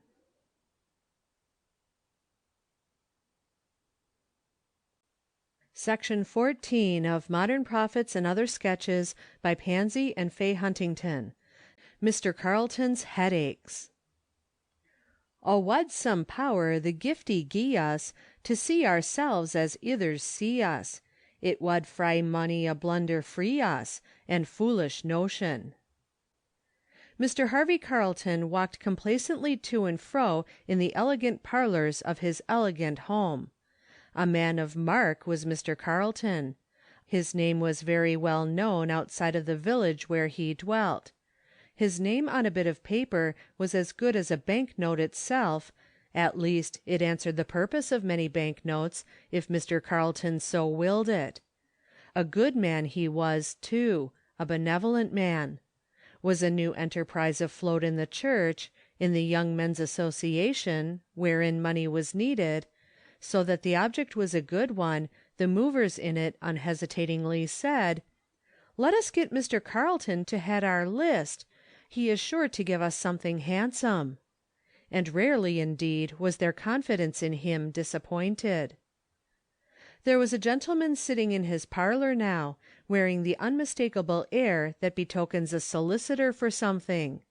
He sat by the window, looking out rather gloomily on the passers-by. Mr. Carleton, meantime availing himself of the privilege accorded to elderly gentlemen of wealth and leisure, continued his composed walk down the length of his spacious parlor, denying himself the pleasure of extending that walk into the back parlor, lest he should be carried out of earshot of his companion. As he comes towards his young friend for the 40th time, so at least the young man thinks, that person turns his gloomy eyes away from the window and fixes them on Mr. Carleton. "I confess I am somewhat disappointed," he says, in a subdued tone. "I was told that you were one of the leading men of the place in this matter."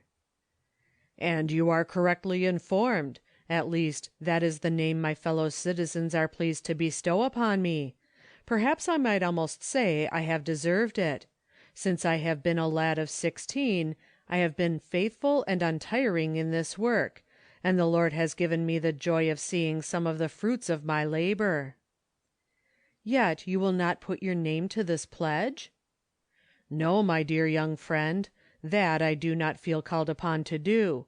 There are more ways than one in which to work for the same end. I honor you in your effort.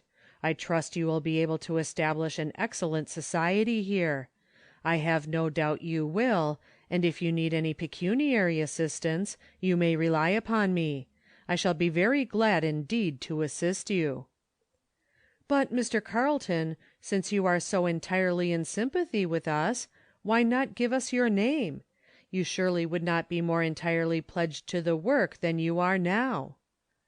"Not a bit more, and that is one main reason why I consider it unnecessary. My voice has given forth no uncertain sound in this matter." "Well, suppose for the sake of argument, I grant you it may be unnecessary. I tell you at the same time that it would be an immense encouragement to us who have undertaken the work. Is there any reason why we should not be encouraged in that way?" Mr. Carleton took 2 or 3 thoughtful turns up and down the room before he made any answer. Then he drew a chair nearly in front of his companion and spoke earnestly. "I think I may trust you. You are a stranger to me, it is true, and I am very cautious of my words in a matter involving such grave results. But you are the son of an old friend, and I will speak frankly with you. I am a temperance man to my heart's core, but not in the extreme sense which this pledge of yours has it, a total abstainer. That is, I occasionally drink a glass of cider. I keep wine in my house for medicinal purposes, and I occasionally take a glass of that. Now mind, I don't think your pledge one whit too strong. There are hundreds of poor fellows who need just such restraint as that. I hope and pray that they will sign it. There are perhaps comparatively few men who are able to control their appetite and at the same time indulge it as I can. But I am one whom the Lord has especially favored in this respect. I have no longing after liquor of any sort, but the stimulus offered by wine is an occasional assistance to me, and I therefore make sparing use of it. But I never have it on my table, nor in any part of my house where servants can be tempted by it. I hold that to be a sin. I have a few very intimate friends with whom perhaps once a year I take a swallow or two of domestic wine, but they are very intimate friends, indeed, some whom I have known all their lives. To a stranger I would as soon offer poison at once. Now I have made quite a long story of this, but you understand my platform, you see." His visitor regarded this curious man with a troubled, puzzled air. Here was he, praying doubtless, "Lead us not into temptation," as often as a new day brought him on his knees in his closet, and then coming forth to play with a temptation so deadly, that to some men he unhesitatingly pronounced it poison, and in the same breath thanking the Lord he was not as other men are, but that to him peculiar grace had been given, so that he was entirely at liberty to play with edged tools. How in the world should he take up such a bewildering, contradictory, twisty belief as this, and try to argue about it? "But," he said, speaking slowly, and as one bewildered, "even though you are personally entirely safe from danger, by your own admission the great mass of the people are not. For the mere gratification of what is not even an imperative luxury, you surely would not cripple your influence in the world." "No," and the earnest light in Mr. Carleton's eyes, and the same ring in his voice, showed that he meant the word. "No, God knows I would not, and for that reason I am, as I tell you, exceedingly cautious. Exceedingly. If I am particular about anything in this world, it is as to how I talk, and to whom I talk, concerning this matter. I do believe that half, yes, 2/3 of the world would be better off if they took the total abstinence pledge. Therefore I advocate it, and pray for it, and give of my means for the advancement of the cause." "Mr. Carleton," said his guest, earnestly, as he rose to depart, "I tell you frankly, I would, for the honor and promotion of the cause, rather have your name at the head of this pledge than to have your check for $1,000 to be used in the work." Mr. Carleton laughed good-humoredly and benevolently. "My dear young friend," he said, in his complacent voice, "you are comparatively a stranger here. I see you don't understand my position. There is not a man in this village who doesn't know me for a hearty sympathizer with the temperance cause. I don't think there is a poor drunkard for miles around that I haven't talked with personally and tried to persuade into signing the pledge. I've given time and patience and money to the work, and everybody knows it. Such being the case, what difference could my name in that pledge book make to you?" The incorrigible young man shook his head incredulously. "I'd like to try the experiment," he said pleasantly. "You see, you have been saying to these poor drunkards, 'Go sign the pledge.' Now I should like to try the effect of hearing you say, 'Come, let's go and sign the pledge together, you and me.' Besides, Mr. Carleton, I am concerned about these few very special friends. How can you always be sure?" "I take good care of that, I assure you," answered Mr. Carleton cheerily, as he waited upon his guest to the door, and added as an afterthought, "Oh, by the way, you understand, of course, that that explanation was made in strict confidence."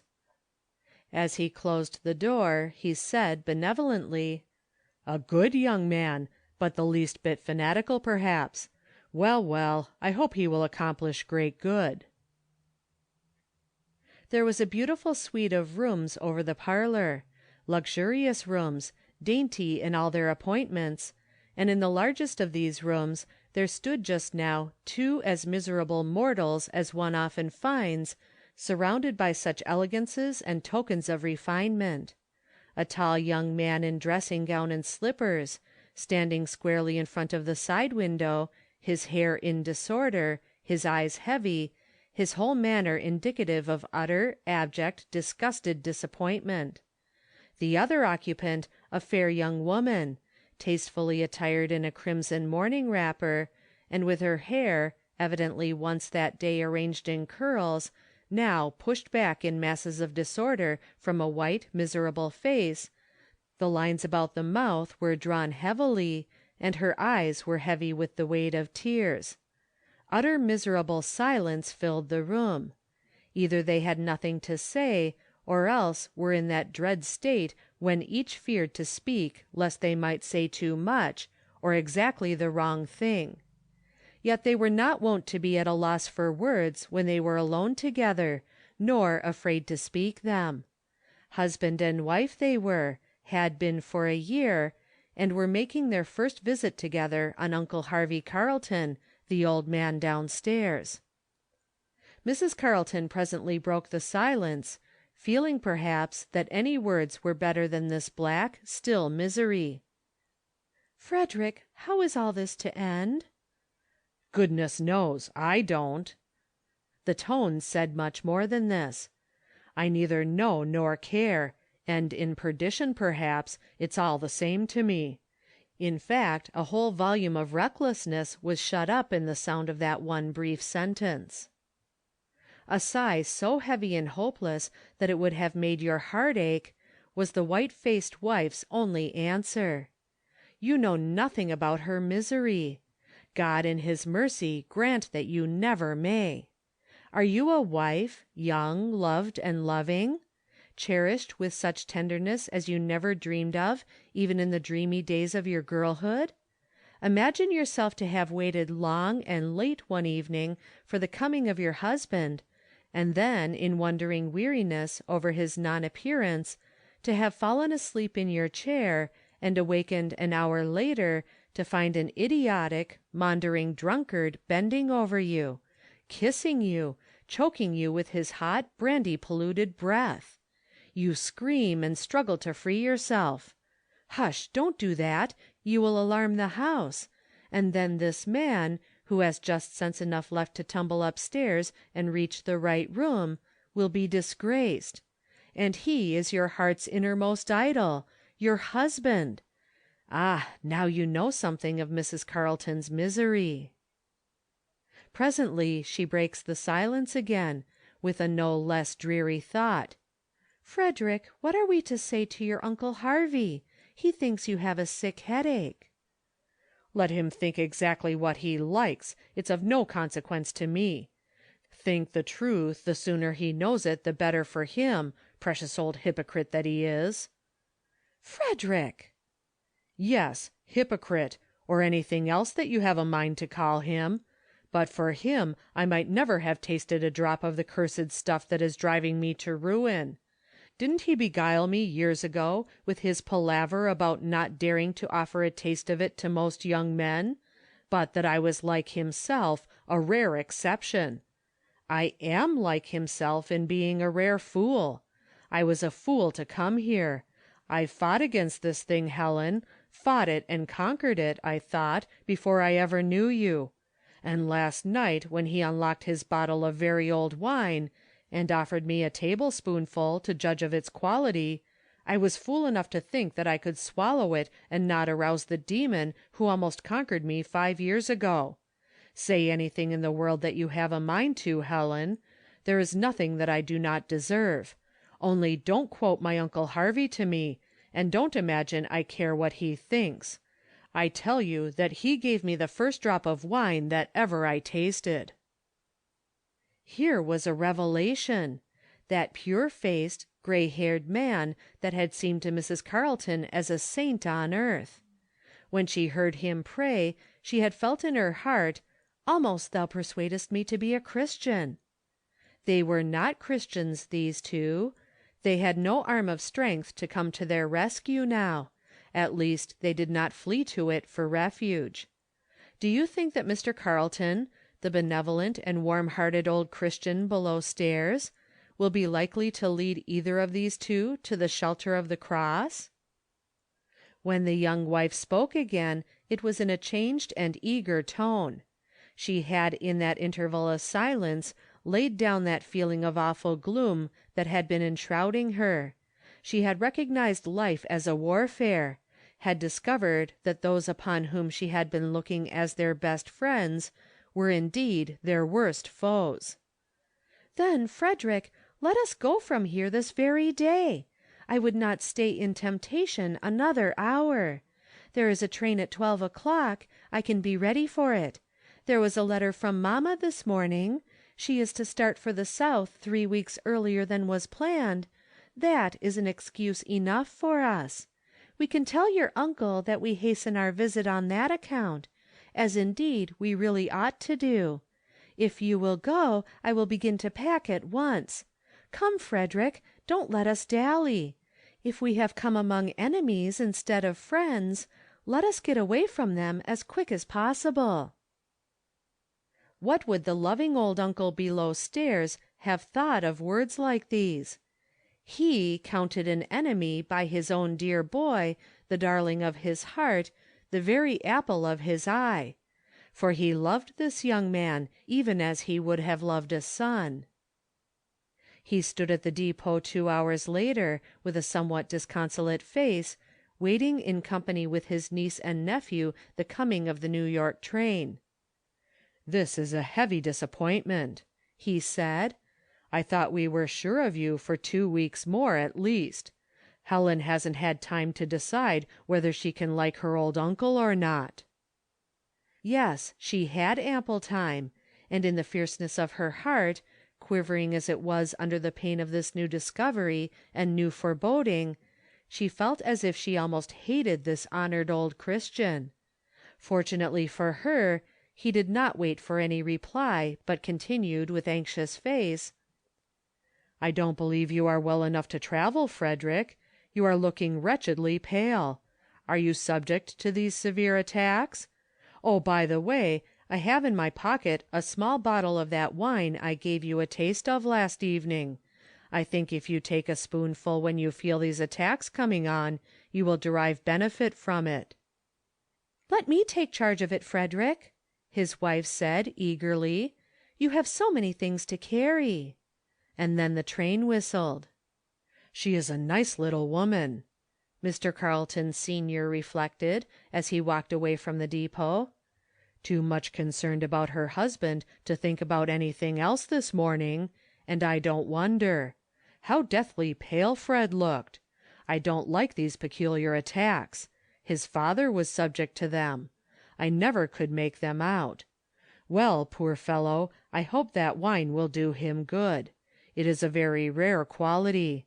I'm glad that he is just the stamp of young man that he is, or I wouldn't have offered it to him, even for medicine." About this time, a car window on the New York train was suddenly lifted, and a woman's low voice said earnestly, "Shall I, Frederick?" And the instant the answer came, a low, fierce "Yes!" A bottle of rare old port wine flew out of the window, the bottle shivered in 100 pieces, and the snow blushed over its contents. End of section 14.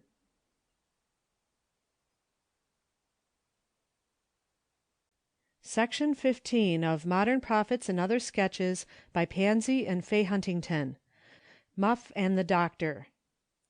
On his way uptown, Mr. Carleton stopped at the office of his friend Bacon. "Have you seen Dr. Raynor pass your way this afternoon?" he questioned, without taking the proffered chair. "No, is anyone sick?" "Muff has been. She is much better now, but what my wife considers a very important bottle is empty, and Dr. Raynor is the man to fill it."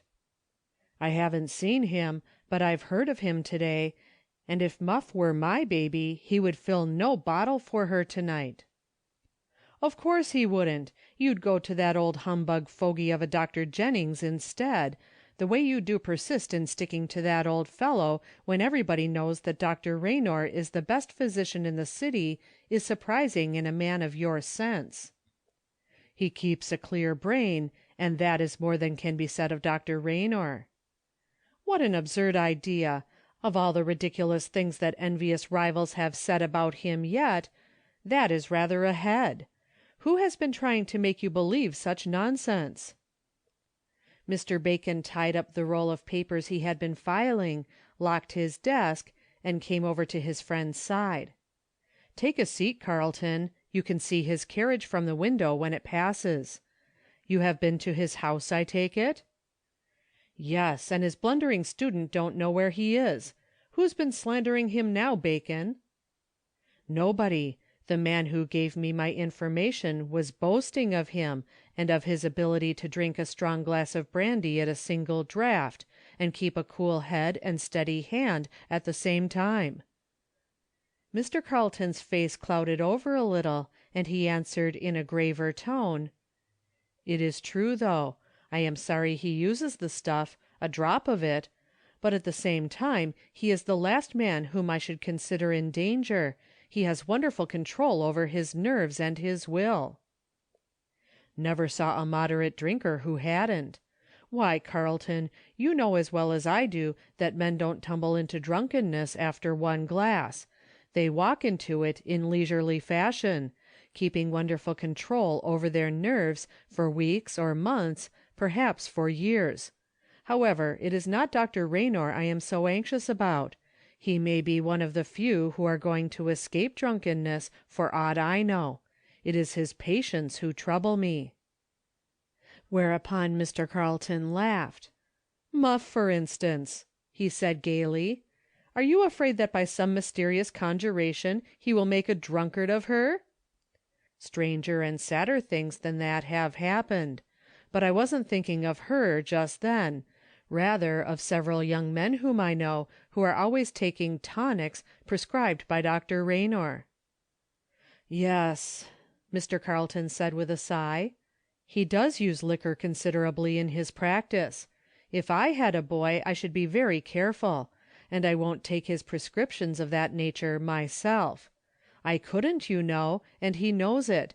But after all we can't trust Muff in any other doctor's hands. Who boasted of his drinking brandy?"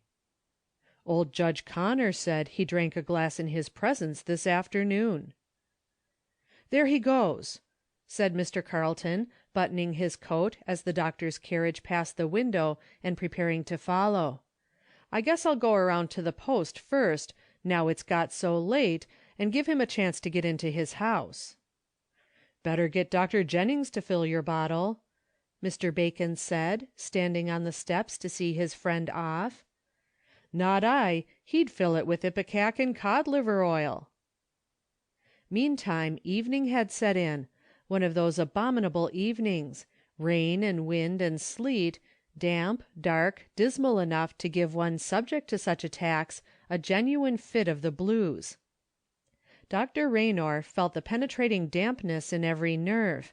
He had been out since early morning, and had been hurried and worried. He was a favorite in the city, and people never gave him time for either eating or sleeping in proper fashion. So tonight he was both hungry and tired, and his bachelor establishment, comfortable enough, even elegant, had neither slippers nor hot coffee waiting for him, such as a wife would have looked after. He stood irresolute for a moment in his office after giving his impatient order to the servant, "I must have something hot in 3 minutes, I don't care what it is." Then he unlocked the corner case, and taking therefrom a bottle and glass, poured a third of a glassful from the bottle and swallowed it. "My head feels unaccountably queer," he told himself immediately after this operation. "I believe I'm going to have one of those villainous colds myself. I've felt like a spinning wheel all the afternoon. That glass of brandy I thought would warm me, but I feel frozen through to the bone to-night. I'll be hanged if the slate isn't full of orders. I've a mind to say I won't go out again to-night. A doctor can't have a chance even to sneeze a few times." "Good evening, Mr. Carleton," as the light-haired student ushered that gentleman. "Now I hope and trust that that precious baby of yours hasn't opened its eyes too wide or not wide enough to-day, so that I will not have to tramp down there to-night to see about her." "Muff is all right, doctor. Been improving steadily since your call this morning." There was a grateful ring in Mr. Carleton's voice. Muff had been very sick, and he knew it. She was on the high road to health now, and he knew that too, and was oh so thankful for it. "Nothing more formidable than a bottle claims your attention to-night, from me at least. The soothing drops that you left yesterday are gone, and my wife thought you would wish them continued through the night." "Oh yes, it would be as well perhaps. Let me see, what did I leave?" And he touched the mouth of the bottle to his skillful nose, then tasted of the drop still clinging to its side. "I see," he said, turning quickly to his medicine case, and pouring small quantities from one phial and another into Muff's little bottle, talking meantime with his caller. "Don't you wish you were a Dr. Carleton? Here have I been on the chase since 2 this morning, and I've got to start right out again as soon as I swallow some dinner, if not before. I've a cold coming on too. I feel it in every bone in my body, and my head spins round like a top. If I were a bricklayer now, or a hod carrier, I'd be in bed in a jiffy, be taking a sweat and sending one of my children out for some poor wretch of a doctor. But as it is, I must shiver it through. I swallowed 2 or 3 spoonfuls of brandy a few minutes ago to see if I could get warmed up, but I'm shivering yet." Something strange in the manner of this always courteous, but often grave, preoccupied physician, suggested itself to Mr. Carleton, and reminded him of Mr. Bacon's warning. Dr. Raynor had certainly said nothing improper, nothing but what any one might have said, only he rarely talked of himself, never complained, and was nearly always in courteous haste to finish your errand for you and bow you out. "This is all right, of course?" Mr. Carleton said in a somewhat troubled tone, as the little bottle was finally returned to him. "All right!" repeated the astonished doctor, utterly unused to such inquiries concerning medicines of his preparing. "Why shouldn't it be?" "Oh, I don't know, I am sure," Mr. Carleton answered, with a somewhat embarrassed laugh. "Don't doctors ever make mistakes, like other mortals?" "I can't speak for the fraternity in general. I only know I never made a mistake in my life."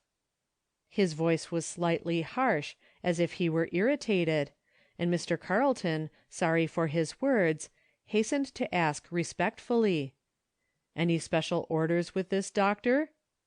"Give 10 drops every 2 hours." "Whether she sleeps or not?" "Whether she sleeps or not." Dr. Raynor's manner had suddenly changed. His words were brief and cold. Up in the nursery, the daintiest, brightest, fairest room in the house, in the daintiest of cribs, slept the precious little bundle that they called Muff Carleton. The drop gaslight was burning, carefully shaded from the baby's face, and everything was in order for the night. Mrs. Carleton was bending over the crib. "Her skin is just as moist, Frederick," she said, as her husband came and stood beside her, "and her breathing is perfectly natural. And only think how very, very sick she was 2 days ago. That blessed doctor, I could almost worship him." "Bacon wanted me to go to Dr. Jennings," Mr. Carleton said. "For what, in the name of wonder?" Mrs. Carleton asked, with great astonishment in her voice. And then Mr. Carleton repeated his conversation with Mr. Bacon. His wife laughed softly. "Mr. Bacon is really getting to be a monomaniac on that subject, isn't he?" she said. "The idea of Dr. Raynor not knowing what he was about! For that matter, I would rather have him, if he were half intoxicated, than any man I ever saw." "My dear," said Mr. Carleton, "Muff is so much better, and sleeps so soundly, can't you trust her with Maria, and get a good night's sleep? You know we have not slept any for 3 nights." Most of the time she would, the mother said, except when the hour for medicine came. Nobody must give Muff medicine but mamma. "Frederick, are you sure he said give it even if she slept? It seems so unlike his usual directions." "Yes, I am sure," her husband told her. "I have reason to be. I half offended him by asking if it was all right, and he was very brief and haughty with his directions. I was a fool, I suppose, but Bacon made me feel nervous." The little clock at the head of the mother's bed softly chimed 2 with its silver tongue, and the listening mother roused herself. "Can't I go in your place this time?" questioned her husband rather sleepily. "Oh, no, Muff likes to have me when there is anything to be swallowed, you know, though for that matter, at 12 she didn't waken at all, and I had the greatest difficulty in getting her to swallow." A few moments more and Mr. Carleton was made wide awake by his wife's loud, alarmed voice, "Frederick, come here quick!" "What is the matter?" he asked, emerging as speedily as possible from his room. "I can't get her to swallow at all, and she seems stiff, and her limbs are getting cold. Oh, Frederick, she looks as though she was dying. I have sent Maria to awaken Jim, but it takes him so long. Do you think you could go quicker?" Yet even while they spoke the hall door banged. Little Muff was very dear to the heart of Jim, the errand boy. Dr. Raynor was just ascending the steps of his own house, and he turned at once and obeyed Jim's hurried summons. The aspect of the night had changed. Rain and sleet were over, it was starlight and cold. Dr. Raynor's mood had changed also. Since he saw Mr. Carleton, he had had 2 hours' sleep, drank 2 cups of very strong coffee, and rode 5 miles in the clear, frosty air. So he entered their house, his usual self, grave, composed, courteous. One glance at the little white babe in the crib, and a sudden pallor overspread his face. The next instant he took up the little bottle. "Did you give her this?" he asked, hoarsely. "Yes, regularly, only just now at 2 o'clock I could not force it down her throat, though I tried again and again. Oh, doctor, what is the matter with her?" Dr. Raynor for a single instant turned away his face, and they did not hear the gasped out sentence, "Oh, God, be merciful." Then he set to work. What a night it was! How brief and stern were the doctor's orders! "Hot water, mustard, spoon, hot flannel?" How silently and rapidly were his orders obeyed! Father and mother watching in an awful agony of silence what seemed to be the going out of the breath from the little form that was dearer, far dearer than their own lives, stealing now and then glances at the doctor's white, rigid face, and noting the drops of perspiration on his forehead as he knelt beside the crib and pried open the closely shut little pearls of teeth, and tried to force down now a few drops from this bottle, now a few from that, but the bottle of soothing drops he had in his overcoat pocket. The night wore away, there was a gray dawn breaking in the east. "Open the blinds," the doctor said. He held in one hand a limp little wrist, and in his other his watch. A feeble little sigh the baby gave, then another. The father placed an arm around the poor young mother by his side, and both stared in mute agony at the doctor's face. What did it mean? Was it the last fluttering of the blessed little spirit ere it went up to God? Maria swiftly and silently opened blinds, lifted curtains, and let in the dawn. The doctor bent over the crib, scanned the little face, touched the round little cheek with his finger, then suddenly dropped the baby hand, and wiping the great beads from his forehead, said, with such intensity as few had ever heard him speak, "Thank God!" "Oh, doctor," Mrs. Carleton said, that afternoon, as she wiped the hot, thankful tears from her eyes, and baby Muff lay on her lap, white as a snow wreath and weak as a feather, but smiling a faint little smile of recognition whenever her eyes sought her mother's face. "You have given her back to us from the grave. What can we say to you? I feel as though I could only say, over and over again, 'God bless you.'" Dr. Raynor turned suddenly away from the little group and paced the floor. Not for a moment had he left the baby yet, but now even he was beginning to breathe freely. He came back after a moment and spoke in low, hoarse tones. "Mrs. Carleton, I cannot endure these unmerited thanks. You have nothing to thank me for. I have an awful confession to make. I am almost the murderer of your child. I made a fearful mistake.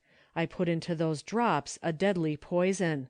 Had I come here 20 minutes later, or had some other doctor come who would not have comprehended at a glance my awful blunder, and so have used just the remedies, she would have died.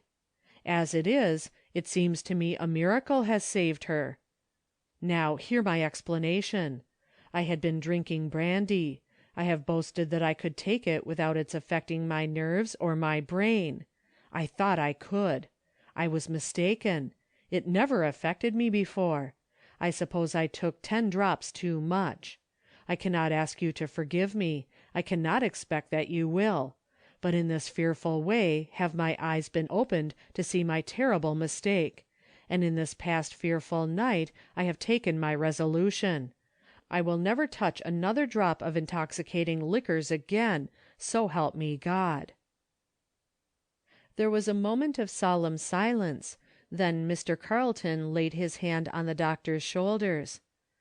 "We have all been mistaken," he said. "There is no such thing as being fanatics in this matter. May God help you even as he has me." And the mother, while hot tears dropped on the baby's dress, murmured, "Amen." End of section 15.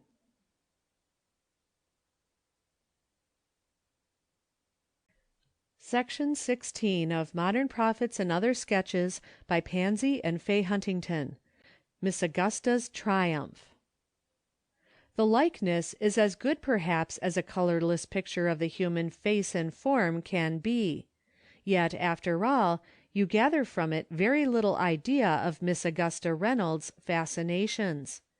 You should have seen her on that New Year's morning to have appreciated her. She was very beautiful. Others besides Mr. Henry Warden knew that.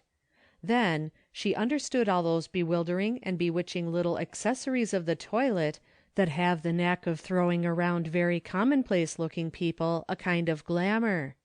So when Miss Augusta flashed before her guests, lips and cheeks all aglow with the sparkle of 1,000 delightful thoughts, rich brown hair in a perfect bewilderment of frizz and ripple, finishing its fascination with one long, graceful, natural curl falling halfway to her waist, when to all these attractions were added a wonderful silken dress of just that peculiar shade of blue that was created purposely for her dazzling pink and white complexion, finished at neck and wrists with soft, full, foamy laces, falling back sufficiently to reveal the delicate finely wrought necklace and bracelets, gifts from Papa Reynolds that very New Year's morning, do you wonder that they, her guests, looked upon her as the very princess of all bewitchments?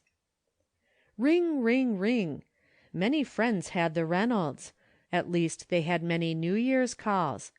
To be sure, truth compels us to tell that there came hosts of people who never saw them from one New Year's Day to another, whom they never saw at other times, and had no desire to see.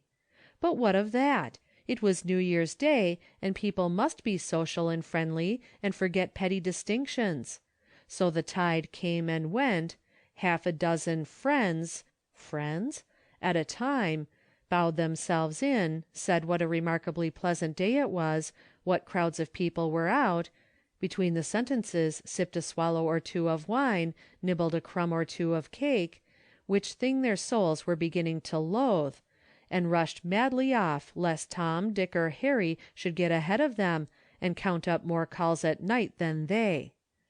Occasionally there was a lull after their departure, sufficiently long for Miss Augusta to remark what insufferable bores that last set were, and Miss Helen to yawn and wish it was dinner time, and then the bell rang again. So much for friendship. Well, the day waned, and Miss Augusta was waxing anxious over the non-appearance of one Mr. Warden. Was it possible that he of all the young gentlemen of their acquaintance could be going to pass them by? The only one, to state the plain truth, that she honestly cared to see. "There he is, Augusta!" exclaimed Miss Helen, who was only 17 and delightfully frank and girlish. "There who is?" queried Miss Augusta, who was 20 and spoke with a sublime indifference. "One would think, to hear you, Helen, that there was but one gentleman in the world." Nevertheless, her cheek took a pinker tinge as the opening door revealed Judge Edwards, Judge Harlow, and Mr. Warden. Odd taste for the young lawyer to join these two gray-haired judges in making social calls, but Mr. Warden was odd about many things, not the least among them being the possession of considerable common sense. They said not a word about the weather, nor the number of calls that they had made. They were even guilty of referring to last evening's lecture, and wasted 5 minutes of the precious day in an animated discussion on the lecturer's theme. They begged and entreated that they might be excused from even a nibble of the elegant cake, Judge Harlow protesting that he should have the dyspepsia for a week to atone for looking at so many different varieties of spice and fruit and frosting. A swallow of wine they would take, at least the two judges would, in memory of old times and old friendship. Not that they were in the habit of indulging in that way, oh no, but then it was New Year's, and they smiled and sipped the rare old wine as if it were a thing to enjoy. But Mr. Warden courteously, gracefully, yet positively declined the sparkling goblet. Judge Edwards laughed, and regarded the young gentleman with good-humored amusement, as he said, "Now, Miss Augusta, if you succeed in persuading that young man out of his obstinacy, you will bear off the palm, for we have been everywhere, haven't we, Harlow? And he has resisted with the utmost composure all sorts of bewitching invitations and entreaties." Miss Augusta was piqued. Such a little thing to deny her in the presence of those gentlemen, actually challenging her power over him. Meantime, the two elder gentlemen turned away and addressed themselves to Miss Helen, and at this particular moment our artist has chosen to give Miss Augusta Reynolds to the world. If you notice the picture, you will see how bewitchingly the siren bends forward, glowing goblet in hand, and with what earnest eyes she proffers her petition. "Mr. Warden, will you not touch your lips to the glass in token of friendship? It is an old and time-honored custom, you know." If she had known what the odor of that rare old wine was to him, how quickly she would have dashed it from her. As it was, he waved it from him with a repellent gesture, and spoke almost haughtily. "It is a custom that is much more highly honored in the breach than in the observance, in my opinion. Pardon me, Miss Augusta, but it is a matter of principle with me." What evil spirit possessed that beautiful tempter at that moment? In her heart she was conscious of honoring him, nay, of being proud of his manhood. And yet, Judge Edwards had sat down again to await the slower movements of his companions, and with face turned a little aside, was not seeming to notice them, but Miss Augusta saw that he was conscious of every movement, though not within sound of their low voices. An overwhelming desire to exhibit before this old man her power over the younger one, seized upon her and silenced every other feeling. Again she fixed those beautiful, pleading eyes on her victim's face, and spoke in soft, low tones. I never offer wine except on New Year's Day, and never then, very earnestly, to people in general. But I confess to you that I have a little bit of superstition in my veins, and the old fancy of making the wine cup a pledge of future friendship and good wishes possesses me just now. Won't you just touch your lips to the edge, to humor me, you know?" Did she or did she not know that there were moments in which this wise and sensible young man felt that he could throw himself from the edge of a precipice 100 feet deep, just to humor her? One of these insane moments possessed him now. A glow outrivaling the wine overspread his face. He took a dainty silver thing from the fair outstretched hand, and merely saying, "You tempt me too severely, Miss Augusta," raised it to his lips and drained it to the bottom. A low chuckle sounded from Judge Edward's corner. "Well done, Miss Augusta," he said playfully. "If I were not an old man, and a very weary one, I'd travel back and give Miss Cornelia Vaughan an account of this victory. You should have seen how scornfully this young gentleman resisted her persuasions not an hour ago." A triumphant smile lighted up Miss Augusta's face. Miss Vaughan was her one annoyance, her one rival not only in society, but in something that was far more to her than society, the attentions of Mr. Warden. To have succeeded where she had failed was a double victory. As for Mr. Warden, he seemed to have not another word to offer on any subject, not even a farewell did he vouchsafe, other than a hurried bow, then he strode away as if in haste and excitement. You consider Miss Reynolds a heartless, unprincipled, scheming girl? She was nothing of the sort. Heartless, most certainly she was not. She never came in Mr. Warden's vicinity without being almost painfully conscious of that fact. Her education had been that of a young lady of wealth and fashion. Her ideas had been modelled after that stamp of the world. On the question of temperance she could hardly be said to have any distinct ideas, save of course that drunkenness was a low, debasing folly, marking the man who was guilty of it as belonging to a lower class of beings, not worthy to be admitted to "our set." In short, she belonged to that large, and it would seem almost constantly increasing class, of young ladies in fashionable society, who, while they have brains of their own, allow themselves to be treated like puppets and moulded into fashion plates after the generally accepted model. All Miss Augusta's views concerning the case in question can be gathered from the brief conversation which she held with her sister Helen between the calls. "I wouldn't have done that, Gussie, if I had been you," Miss Helen said, with a flash of earnestness in her bright eyes, and Miss Augusta answered, while a dreamy smile stole over her face, "I doubt very much whether you could have done it, Nellie." That was just all she thought about it, to prove her power.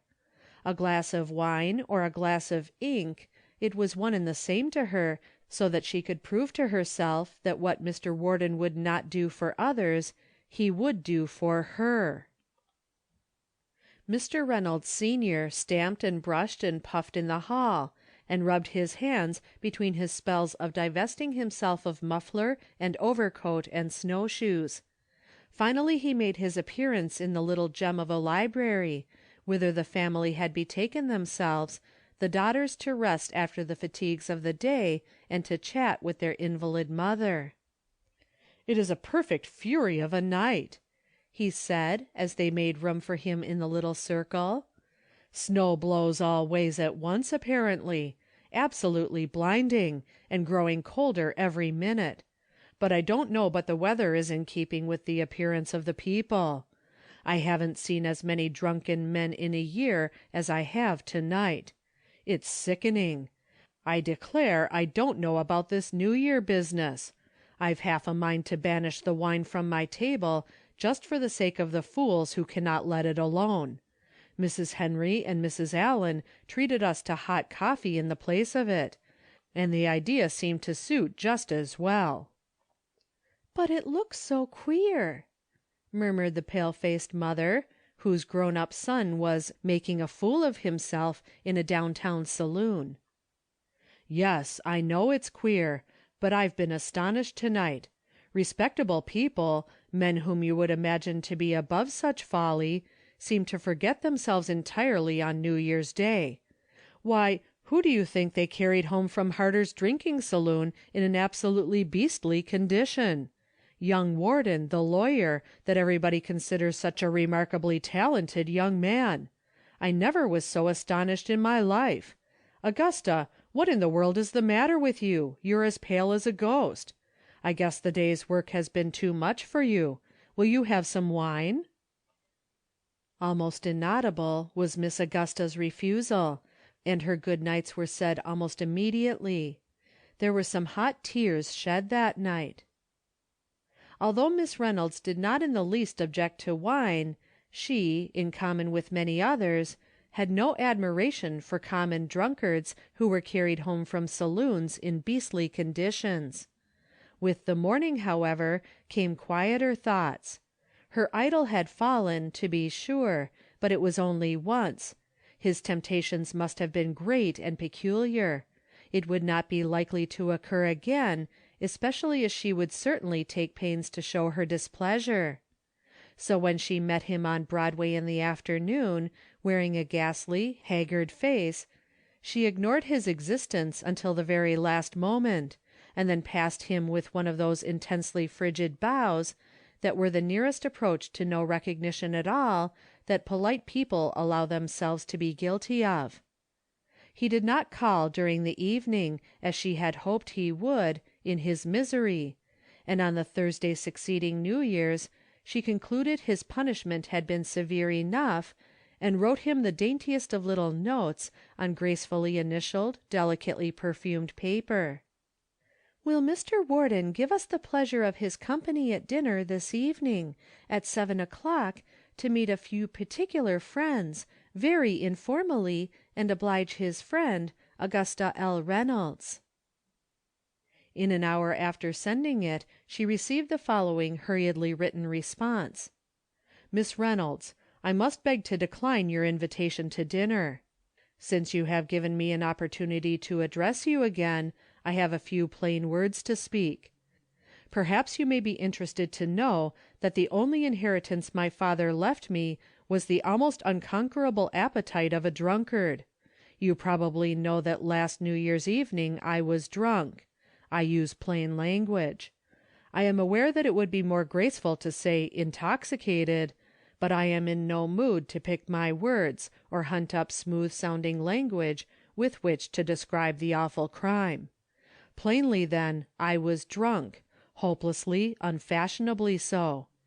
It is not the first time. I have known what it is to roll in a gutter and spend nights in the lock-up. 5 years ago I made a resolution to reform. I signed a total abstinence pledge. I never from that day have tasted a drop of the cursed fire in any form, until you, on New Year's Day, with the face and voice of an angel, tempted me to my ruin. If it is any satisfaction to you to know it, I may as well tell you that I believe no other human being could have had this power over me. That you were more to me then than the whole world combined. More even, God forgive me, than my solemn pledge wherein I called on him for aid. Perhaps you can have some faint idea of how strangely it struck me that the only one that could have tempted me back into the drunkard's hell on earth was the one who was the first, and I may add, the only person to cut my acquaintance. It seems you have repented. So have I. I never want to see you again. I might say I never dare to. You wield too awful a power over me, and you do not scruple to use it. I am going away from this place. I have dissolved my business connection. I hope never to return here. God only knows whether the demon once more aroused within me will ever be exorcised this side of the grave. I have fought it day and night since I saw you last, and to fight it more successfully I want to put miles between you and me. I am glad of this opportunity to speak a word of pity in behalf of young men in general. You will consider mine an exceptional case. You do not know men as well as I do. You do not know how many hundreds just such exceptional cases there are in this very city. Besides, if there were but one poor wretch here and there in danger, how are you ever going to know but it is to such an one you are sweetly holding out the fatal cup? I implore you not to ruin others. If I have written harshly, may God forgive me. Only He knows what I suffer. Goodbye. Henry D. Warden. It is confidently reported in their set that Miss Augusta Reynolds is not going to set wine before her guests on this coming New Year's Day. End of section 16.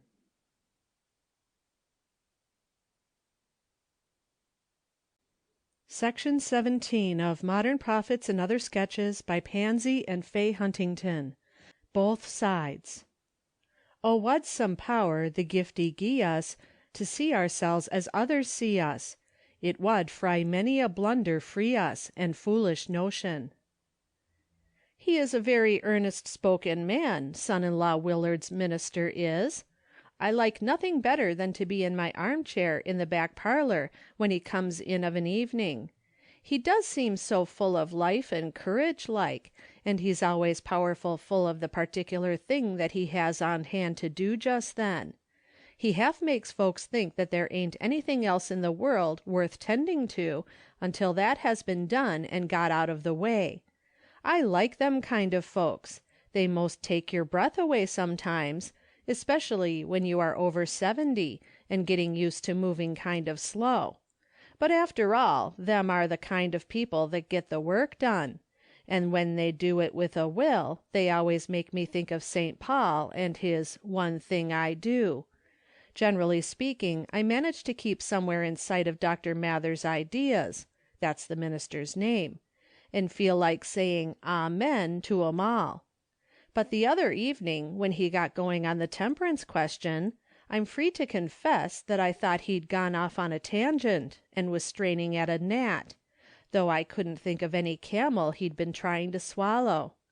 I never did think anybody could get ahead of me in talking about temperance, and I'd brought up my boy and my girls to go the whole length of the string, and I always thought they did, and their husbands with them, but this was a new idea. It sort of staggered son-in-law Willard, too.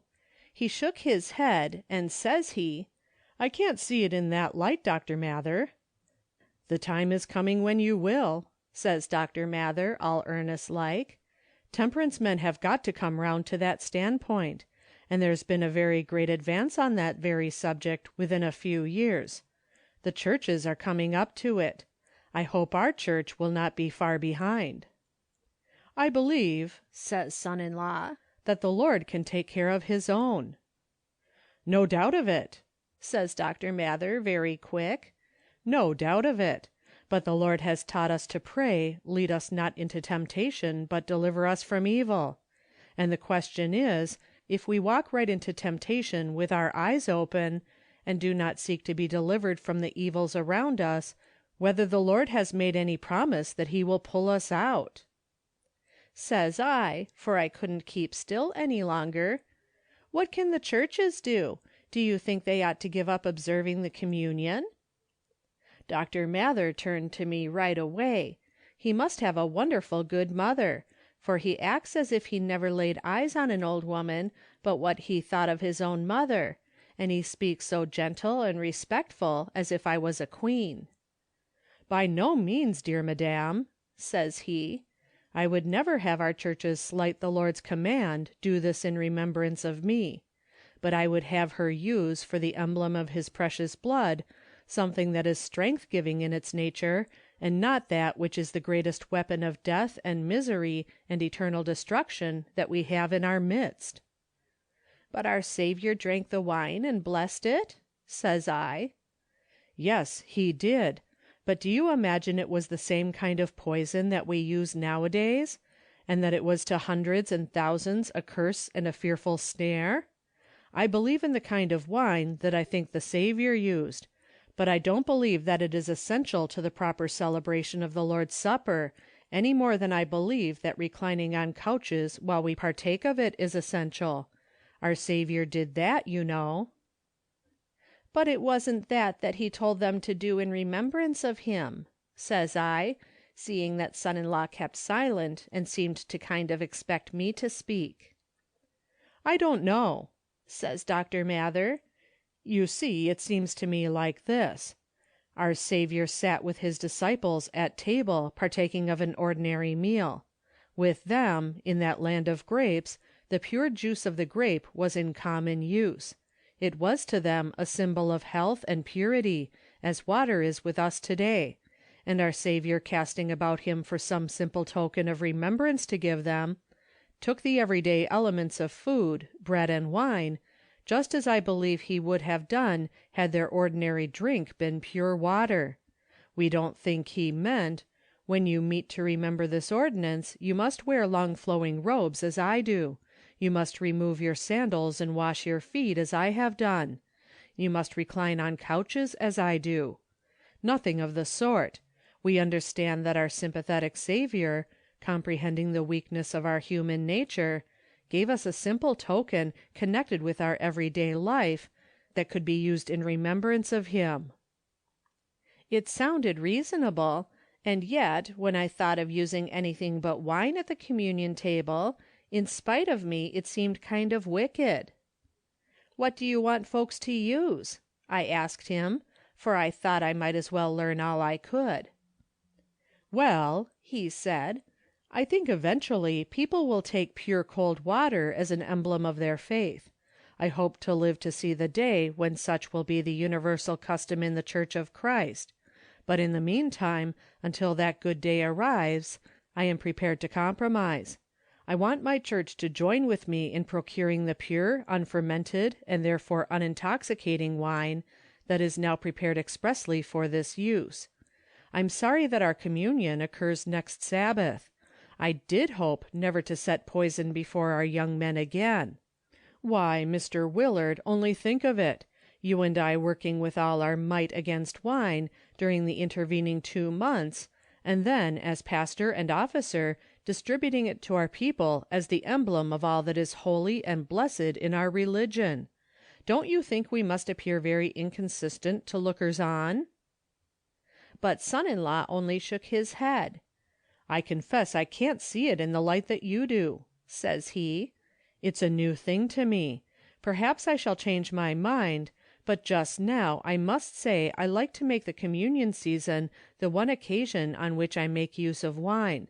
I like to think I am using the very article our Saviour used when he instituted the supper." "Which you are not doing at all," says Dr. Mather, with a very up-and-down kind of voice. "You are only using a vile mixture of half a dozen or more poisons, and calling them by the same name. What's the objection to unfermented wines, Mr. Willard?" "Well," says son-in-law, speaking slow, "I don't know that I'm right about it, but it seems to me like making a parade of goodness, making an unnecessary scene, and going to a great deal of trouble to do an unnecessary thing. Because I can't help believing that if a man conscientiously tastes wines at such times only, the Lord will take care of him." "Brother Willard, if you were a reformed drunkard, would you dare say it?" I declare to you our minister's voice sounded awful solemn when he said that. "I don't know," says son-in-law after a little while. "I don't know. I can't tell. But even then, Dr. Mather, even under such circumstances, don't you believe if I was sincere, the Lord would help me?" "I believe the Lord would honor your sincere attempt to keep out of temptation by letting communion wine alone, but whether he would work a miracle in your behalf every 2 months by enabling you to take then what would be deadly to you at any other time, I am not prepared to say. At least, if you were a reformed drunkard, I wouldn't like to be the one to pass the wine to you next Sabbath. But I didn't come to deliver a temperance lecture," says he, getting up with a little laugh. only to make a short call and to set your mind at work on the subject." "I'm a temperance man out and out," says son-in-law, "and I thought I could go so far as anybody, but I must say you've got a little ahead of me. Perhaps I shall come round to it, but I don't think I shall." "I know you will," says Dr. Mather, shaking hands with him as hearty as if it had been his brother. "I know you will, brother. I haven't the least doubt of it. The Lord will show you just where you ought to stand. And mother here will pray for us all, that we may be truly led of him, and not walk in our own ways." And with that he got hold of my old hand and shook it warm and hearty, and went away. We sat up and talked a bit after he was gone. Son-in-law and I agreed pretty well. "I don't like any change," said he, "and I can't think it necessary. My mother and father drank wine at communion for 50 years, and they are both in heaven tonight. It may be foolish, but it seems to me I should like to have that one thing left unchanged as long as there is a church on earth." "I feel about so," says I. "My John and I sat down to the Lord's Supper together so many times, and now he drinks it in his Father's house, and it does seem to me as if I shouldn't feel as if it was communion if they changed things around. And as for the wine that won't intoxicate, I feel as though it would make room for a good deal of talk, and not be necessary, for 2 or 3 drops won't intoxicate anybody." And there we 2 old children sat and talked about our feelings as if they was all that was important anyhow, and duty hadn't a word to say about it. The next Sunday was about the prettiest day ever I see. It was in the spring of the year, the first Sunday in May, and the robins were singing, and the air was full of the smell of buds and fresh earth, and a few posies, and all kinds of spring things. We were a very happy family that Sunday. John Willard was at home for the first time in 5 years. John Willard is my grandson. He was named for his grandfather, and he went wrong when he was nothing but a boy, and he had been a sore grief and pain.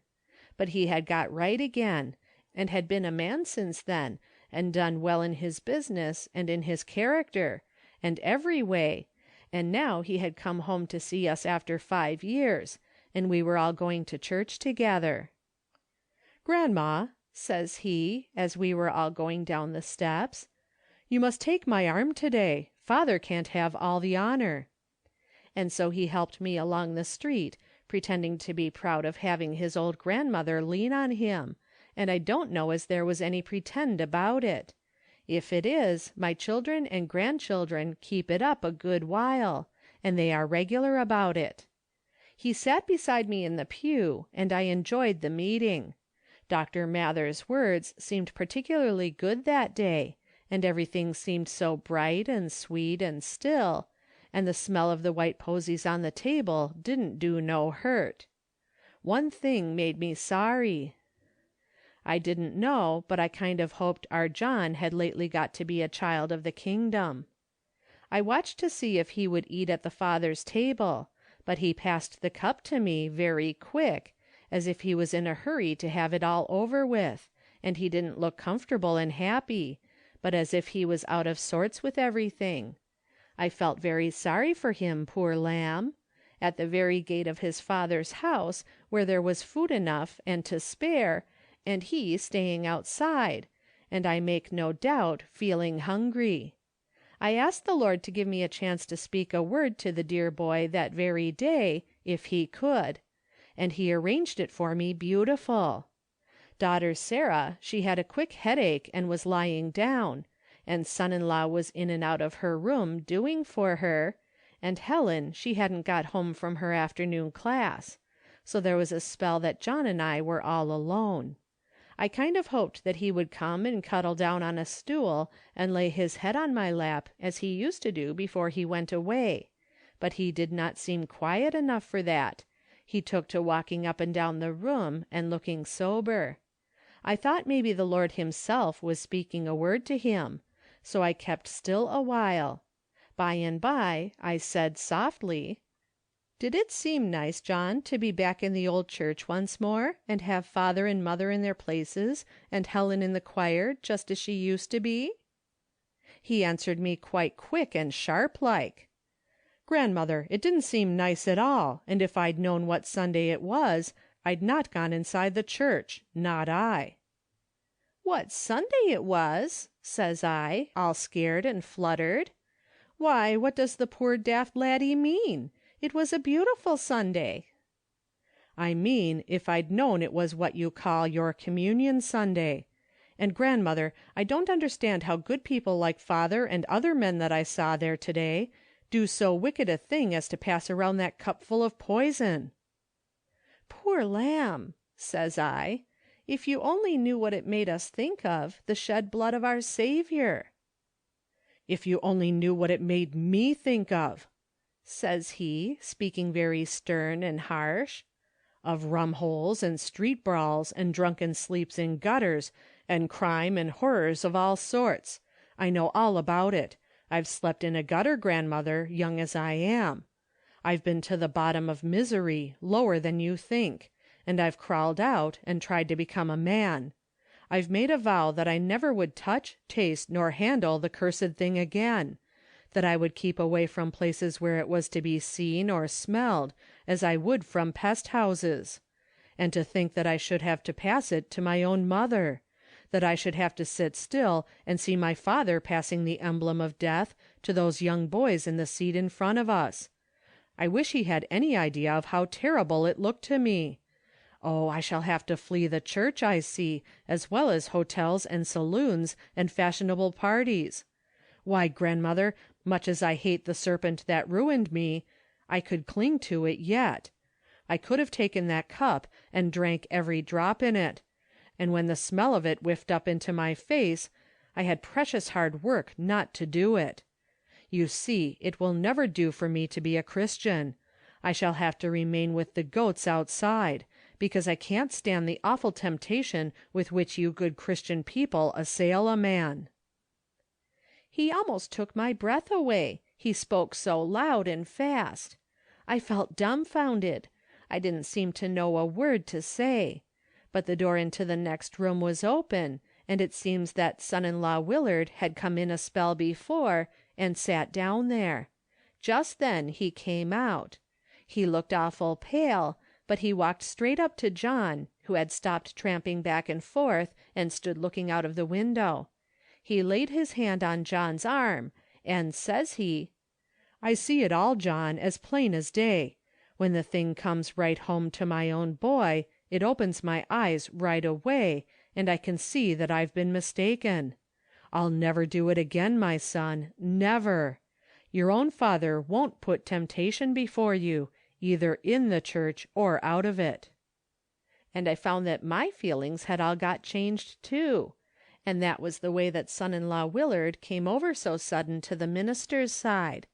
And that's the reason why, when I am visiting at my son John Porter's, and go to church with them on Communion Sunday, when the wine is passed to me, I shut my lips tight, and I pray the Lord to open the eyes of that dear people of his, quick, before any poor lamb is tempted so that he can't bear it.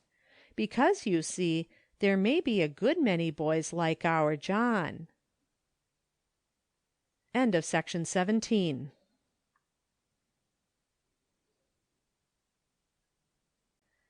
Section 18 of Modern Prophets and Other Sketches by Pansy and Fay Huntington.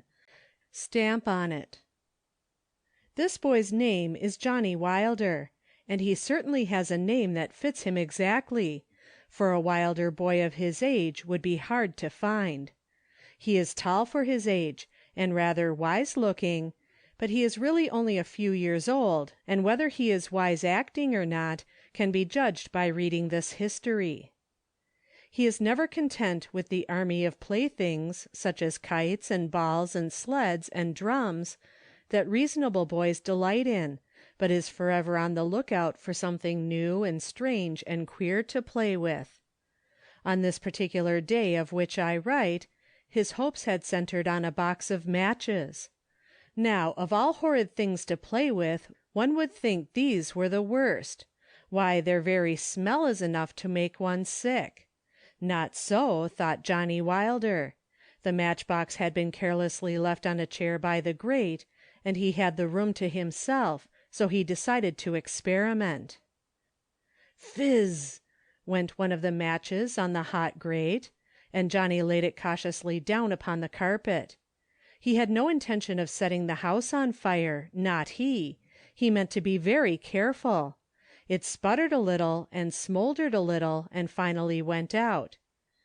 "I don't believe carpets will burn," said this philosopher wisely.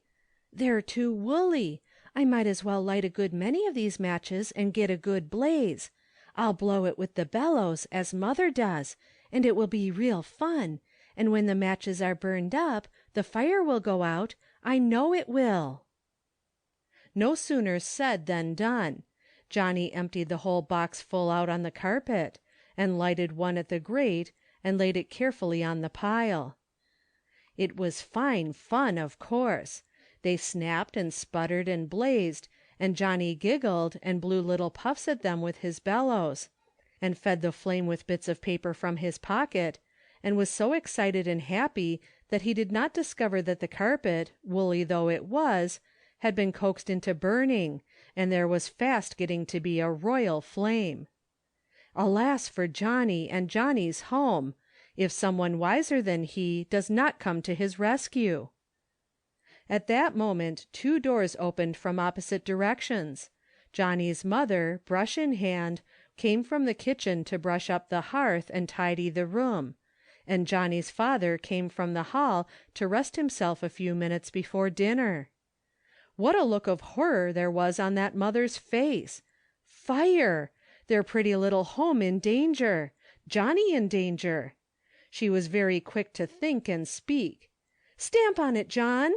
were the eager words that came instantly to mind, and almost before they were spoken, the father's great strong foot was stamping vigorously on the floor, smothering it, crushing it out, and leaving a smoking black hole, it is true, but that was better than a flame. Such a lecture as Johnny had! How he was shut up in the bedroom for an hour! How he cried! How fully he was convinced that it was a very bad thing to light even one match to play with! At the dinner table that day, the story was told to Uncle Henry, who was visiting them, and to Fred Wilder, the oldest son of the house; told with many shakings of the head at poor little shamefaced Johnny, who, after all, was only thoughtless and ignorant, and had intended no harm; and Fred laughed and said, "What will that boy do next, mother?"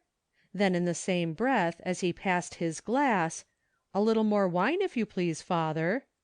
And while his father composedly filled the glass, mother, feeling sorry for very red-faced little Johnny, helped him to a large brandy peach, with a liberal supply of juice, to comfort him.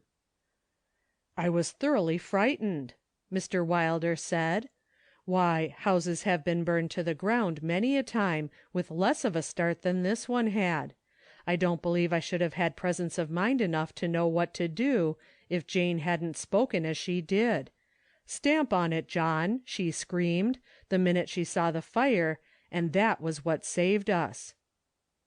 Uncle Henry glanced from father to mother significantly. "Will no one say it now?" he asked earnestly. "What?" said Mr. Wilder, laying down his fork and looking at his brother-in-law. "This fire, and this one," said Uncle Henry, pointing first to the glass of wine and then to the brandy peach. "Haven't bodies and souls been lost many a time with less of a start than this?" "Oh," said Mr. Wilder coolly, "you and I don't agree on that point, you know." "The fire will burn all the same, though, whether we both agree that it is going to or not." "I don't see any signs of danger," Mrs. Wilder said sharply. "No, and I haven't an idea that Johnny did. I don't suppose the carpet caught fire at first." "It didn't," Johnny answered eagerly, understanding about the carpet and nothing else. "The matches burned and burned, and the carpet didn't a bit. I thought it wouldn't because it was woolly, and I didn't see it begin at all." "I suppose not," answered Uncle Henry. "But, I tell you what it is, I've seen fires begin and go on to the bitter end, burning up both body and soul, and the beginning was much smaller than that peach on Johnny's plate, and if there had only been somebody to say, 'Stamp on it, John,' and somebody to see the danger and obey, souls could have been saved." Johnny looked soberly down at his peach in innocent wonder, but John the elder understood and said shortly, "I ain't afraid." Neither was Johnny. If he had been, the mischief would never have been done. "No," said Johnny, bent on proving himself innocent. "I wasn't afraid, 'cause I thought it wasn't any harm. I didn't know that it would make a big black hole." "Do you mean to say that you think there is any parallel?" his father asked, speaking almost angrily.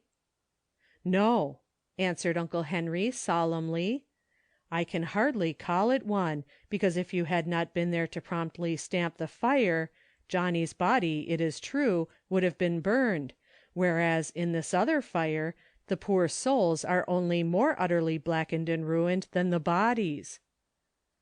Meantime, Fred Wilder had drained his glass and left the table, with a contemptuous face, and Uncle Henry sadly pondered whether it were not even now too late to stamp on the fire kindled in his brain, and also marveled over the strange world in which he lived, and the strange man with whom he had been talking, who could grow so excited over Johnny's little fire of matches to burn the carpet and house, and yet could deliberately, with his own hand, light the torch and feed the flame that was likely to burn on and on until it reached that point where the worm dieth not and the fire is not quenched. End of section 18.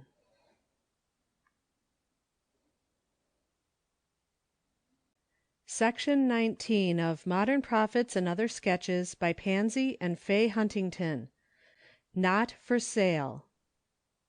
Such a little cozy breakfast room as it was! Clean and sweet and shining. The polished stove shone like a mirror. The coffee pot glistened while it sent up puffs of delicious smelling steam. The table was set for 2 1/2. That is, you might so estimate the number. It was a little table, but there were 2 good-sized stoneware plates laid on the crisp clean tablecloth, one opposite the other, but midway between the 2 there was a tidy bright tin plate, lettered all around the edge, by its side a very shiny tin mug, and near at hand a high wooden chair. Father and mother and a piece of man or woman, you would have said, were going to sit down presently at that table. They thought differently, Mr. and Mrs. Burns. Father and mother? Yes, they would have agreed with you in that. Very pleasant, happy-looking people. But the rosy-lipped, bright-eyed, wondering morsel that Father Burns carries in his arms means all the rest of the world to them, at least, all that is worth making mention of. They came in just now to the waiting breakfast. It is early morning yet, but these 2 are hard-working people, and have not even waited for the prompt and business-like sun to set them an example in the day's race. Breakfast has been waiting some minutes, while Mr. Burns put some vigorous strokes into the obstinate stump of wood that he meant should do the day's baking. Then, there were his hands to wash and the boy to lift down from his perch on the wood pile. First the strap must be untied that kept him from traveling too far in any direction, then Father must set him on his feet and stand back about 2 inches, until the mother should see baby give his prodigious jump into his father's arms. Then all went in triumph to the table. "George," said Mrs. Burns as she passed her husband his cup of coffee, "isn't next Tuesday election?" "Next Tuesday week," George answered, feeding the morsel with bits of bread dipped in milk. "Pretty soon the boy will be going to the polls to vote his ticket. What do you think of that, mother?" "I hope he'll vote for the right man," said the smiling mother. "Aye, that he will. You'll drop the ticket in the right place, won't you, my man?" "Da, da, da," said the Young America thus addressed, making a vigorous dash after the butter plate as if it were an unscrupulous office seeker. "Mrs. Jones says," continued the little mother, "that John Dix and Henry Wilson are both going to vote for Esquire Peters." The admiring look with which Mr. Burns was regarding his son faded from his face. His brow clouded. He took several bites of bread and butter in stern silence. "Then they are going to vote against their own bodies and souls, to say nothing of their children," he said at last in grave, firm tones. "I can't believe it of them. They've both been through too much to turn their backs on themselves in that fashion." "But Esquire Peters has influence, you know, and money and all that. Mrs. Jones says they say they've got to, so they can keep their places." "What of it?" answered Mr. Burns, still sternly. "What if he has got money? They've got heads and brains. Why don't they use them? If I was a man, I'd be one, and not be a machine to be wound up and set going by Esquire Peters or any other man." Mrs. Burns took a swallow of coffee, with eyes, meanwhile, bent thoughtfully on her husband. Then she said, "It will bother you in your business some, won't it, George, not to vote for him?" It was surprising what a very stern look could come into Mr. Burns's clear eyes. He raised them slowly from his plate and fixed them on his wife, and his voice also was stern as he asked in slow, measured tones, "Jane, is it possible you would have me vote for Mr. Peters?"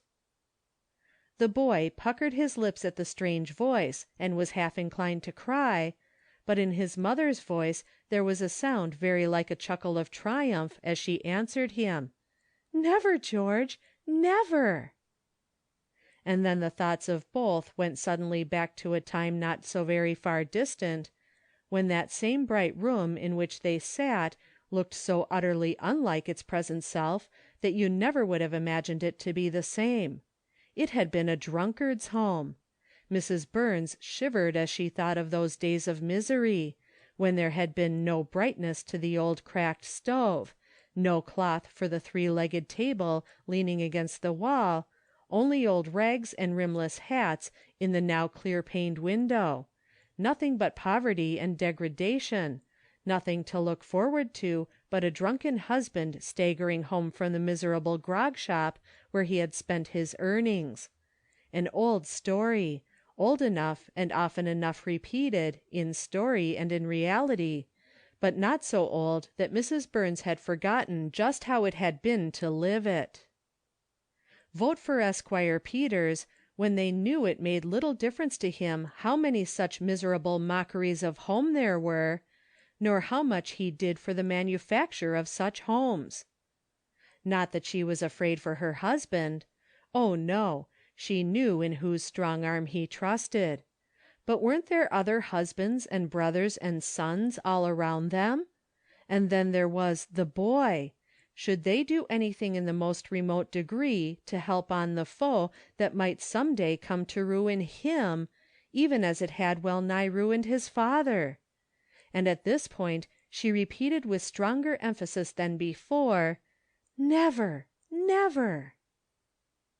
An hour later George Burns was at work at his forge, making the hot sparks fly right and left. He liked that work. There was such luxury in bringing down the full force of his strong, brawny arm on the anvil, and remembering the time when it was so weak it could hardly lift the hammer and trembled like a child's. Down the street in the direction of his shop came Esquire Peters, a tall, well-dressed gentleman, two companions with him, their business all three that of becoming in a sense not meant by St. Paul, all things to all men, for was not election day near at hand, and was not Esquire Peters running for office?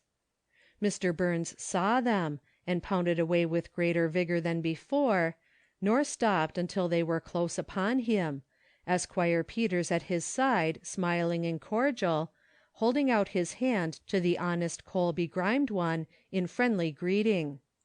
Much they hindered George Burns that morning. Several times he wondered if their business could be more important than his was, and if they were ever coming to the point. Still they talked of the best method of horseshoeing, of how superior every one knew Mr. Burns's work was in that line, as in all others connected with his business.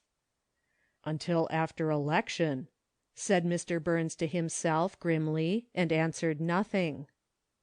Finally, in Esquire Peters' blandest tone, "I suppose you are prepared to do your duty by your country in the coming struggle?" "I mean to try to," answered George, with a firm set of his lips, and Esquire Peters' tones grew smoother still. "I've no doubt of it. You have always had that name in the past." Now be it known that the sturdy blacksmith had had no such name in the days of his darkness, and he remembered it well. So he set his lips more firmly, and made no answer, and Esquire Peters plunged into the main object of his call. "Of course you will remember an old friend in your vote. I believe you and I have always been good friends, George. I can count on your name, can't I?" "I don't know about that," said George Burns sturdily. "There is such a thing as liking people well enough, and not liking their principles, nor helping them along. Your principles and mine, on some things, wouldn't be alike, Esquire Peters." "Oh, I don't know. We may agree better than you think. Perhaps we don't fully understand each other. The fact is, George, I have always thought a good deal of you. I'm glad you're doing so well in your business, and I'm anxious to help you along. We ought to help each other in this world as much as we can, you know. Now, I have one or two friends who have, in the course of a year, a great deal of business that they could throw into your hands. I've been writing to them about you, and I have their answer here. Just look at it, Mr. Burns. You see at once what they pledge themselves to do, and all we ask in return is your vote in the coming election." Whereupon Esquire Peters handed the blacksmith an open letter, and one of his companions dropped a word of assistance. "You haven't given Mr. Burns his invitation, Esquire?" "Oh, surely no. It almost slipped my mind. Mr. Burns, I expect to entertain a few of my friends at Riley's Hotel this evening, and we count upon you as one of the number. We shall have plenty of good wine and brandy. Mean to have a good time generally. May we expect you?" The red blood rose slowly in George Burns's face, mounted up to his very hair, and his eyes gathered tenfold their morning sternness. He slowly folded the letter and handed it back to Esquire Peters, speaking meantime with great deliberation. "I'm not for sale, sir. You've mistaken your man. I hold that I'm a free citizen, that I have as much right to choose the men I mean to vote for as you have, and that it is as much of a disgrace for you to try to buy my conscience as it would be for me to try to buy yours. I didn't mean to vote for you, Esquire Peters, because you uphold the thing that almost ruined me, body and soul. I don't vote for any man who don't go with all his might against rum. I can't, as a Christian, as a man who has a boy at home to be saved, and if I had meant to vote for you, after this talk I'd take it back 10 times over, because I hold that you've done 2 mean things since you stood here. You have tried to buy my vote with the promise of more work, and that's mean enough, but it's 25 times meaner to try to buy me with brandy, try to ruin me body and soul. You know what I've been. I'm a reformed drunkard, that's what I am. I sold myself for rum once, but I've been brought back, and I'm not for sale again. I mean to vote like a man, not like a piece of furniture that can be bought at a bargain. No, sir, I couldn't vote for you if I knew you would ruin my trade and bring me to beggary if I didn't. I don't know but you will, But that has nothing to do with the question. I can stand beggary. I've been there once for the sake of rum, and I reckon it won't be any harder to bear for the sake of conscience. Them's my sentiments. No, sir, I'm not for sale." And the sturdy blacksmith turned again to his pounding. A dozen times during this address of his had the amazed Esquire Peters attempted to interrupt him, but his voice had grown firmer and stronger with every sentence, and the instant he ceased the blows began to fall on the anvil thick and fast, and the louder Esquire Peters tried to talk, the more tremendously did that ponderous hammer come down, until words and courage were drowned in the noise, and honest George Burns was left alone in his manliness. End of section 19.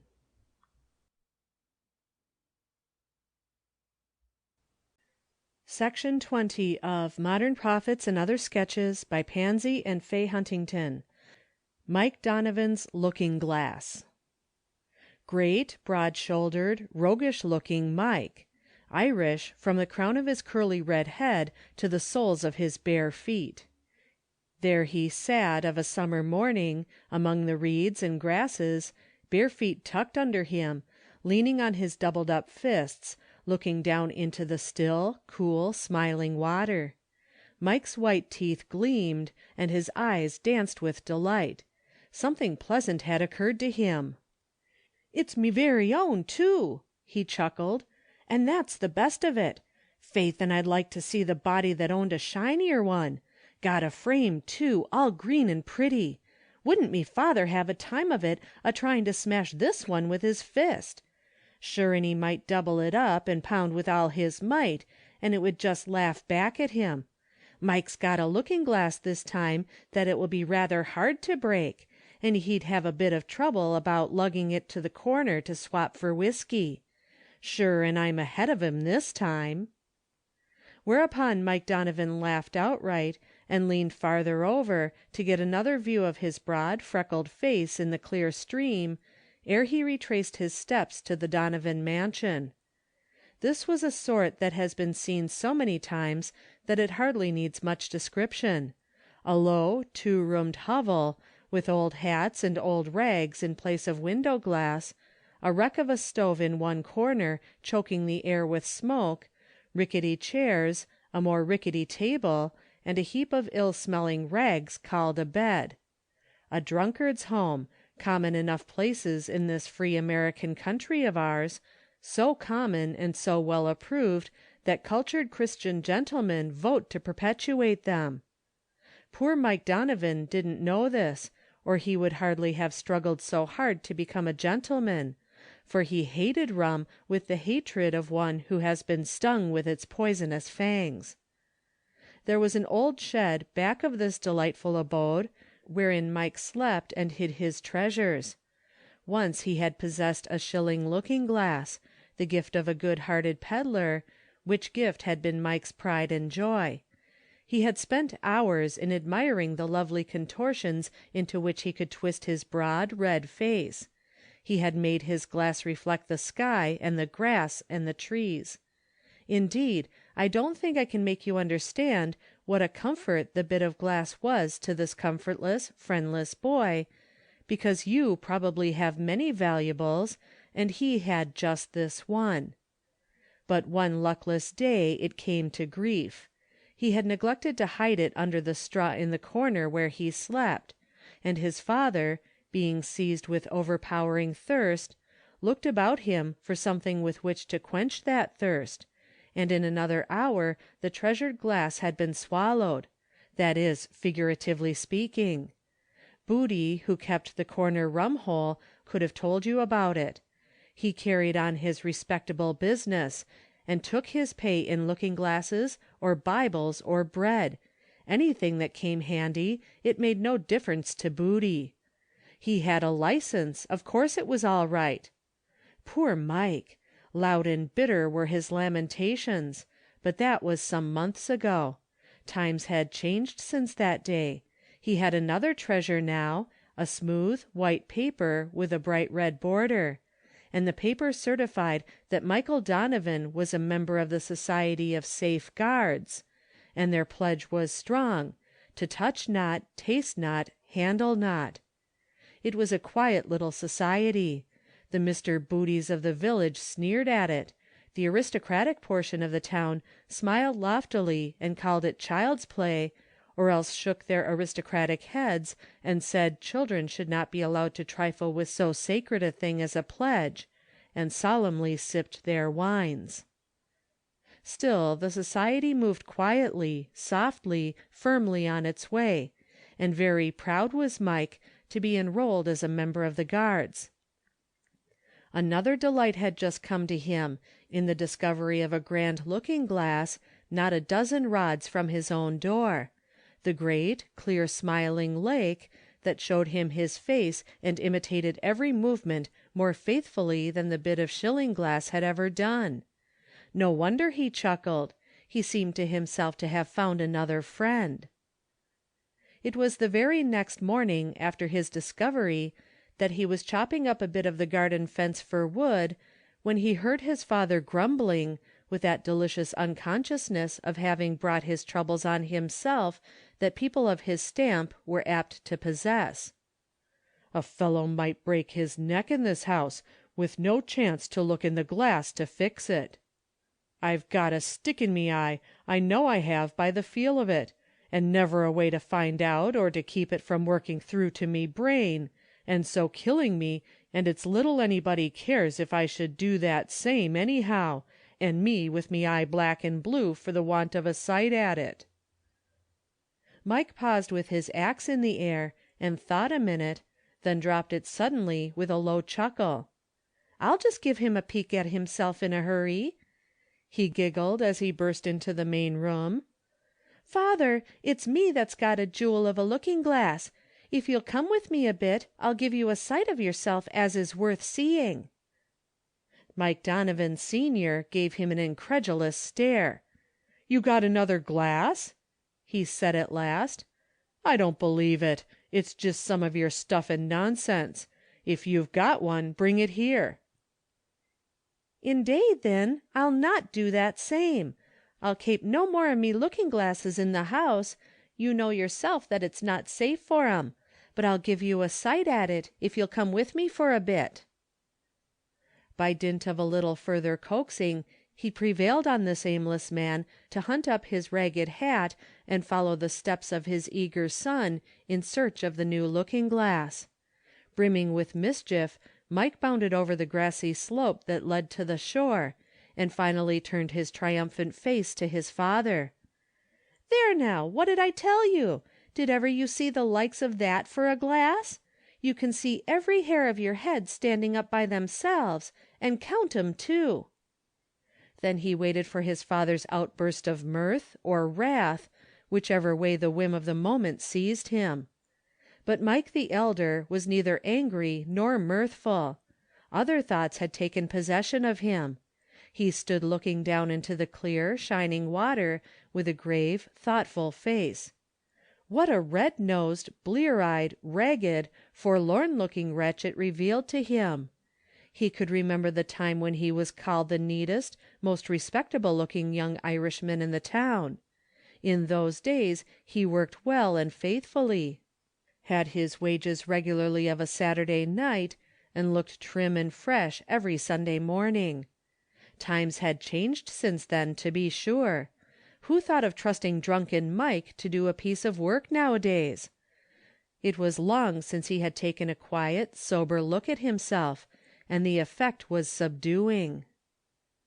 Something in his father's face kept the young Mike silent until the poor old fellow spoke slowly and meditatively, still looking steadily into the water. "Mike, my boy, I'm glad you hate the old villain of a whiskey bottle. I'm right glad of it. There's a difference in our looks, to be sure, though I was likely enough once, your mother will tell you that. But the old serpent got hold of me, and a poor piece of work he has made of me. You let it alone, and you'll never come to look like your father." "Why don't you hate it too, father?" Mike questioned in subdued, half-tremulous tones. This matter lay very near his heart. "Ah, it's meself that wishes I could do that same. But it's no use to talk o' that. There's no getting away from that old baste. He's got me fast. Who'd believe old drunken Mike was in earnest if he tried ever so hard?" Young Mike carried a sober face around with him the rest of the day. Considerable wood was split, but very little whistling done, and in the middle of the afternoon he suddenly dropped his axe, seized his jacket, and whisked out of Mr. Smith's back yard, around the corner, down to the public square, where he threaded his way among the wagons and people, elbowed himself through the long, handsome store, and by means best known to himself, managed presently to stand before Mr. Smith. That gentleman glanced up from his columns of figures with a faraway look in his eyes, his thoughts evidently still on his work. "Well, Mike," he said, "wood all split already?" "No, sir, but me father wants to reform." This sudden announcement might have been joyful news to Mr. Smith if he had been less acquainted with the character of the said father, but unfortunately he was thoroughly posted as to the resolutions of Mike Donovan, Sr., and had about as much faith in them as he would have had if they had been made of air. A less noble-hearted man than Mr. Smith would have laughed contemptuously, and worked on at his figures, but Mr. Smith answered promptly, "Is that so, my boy?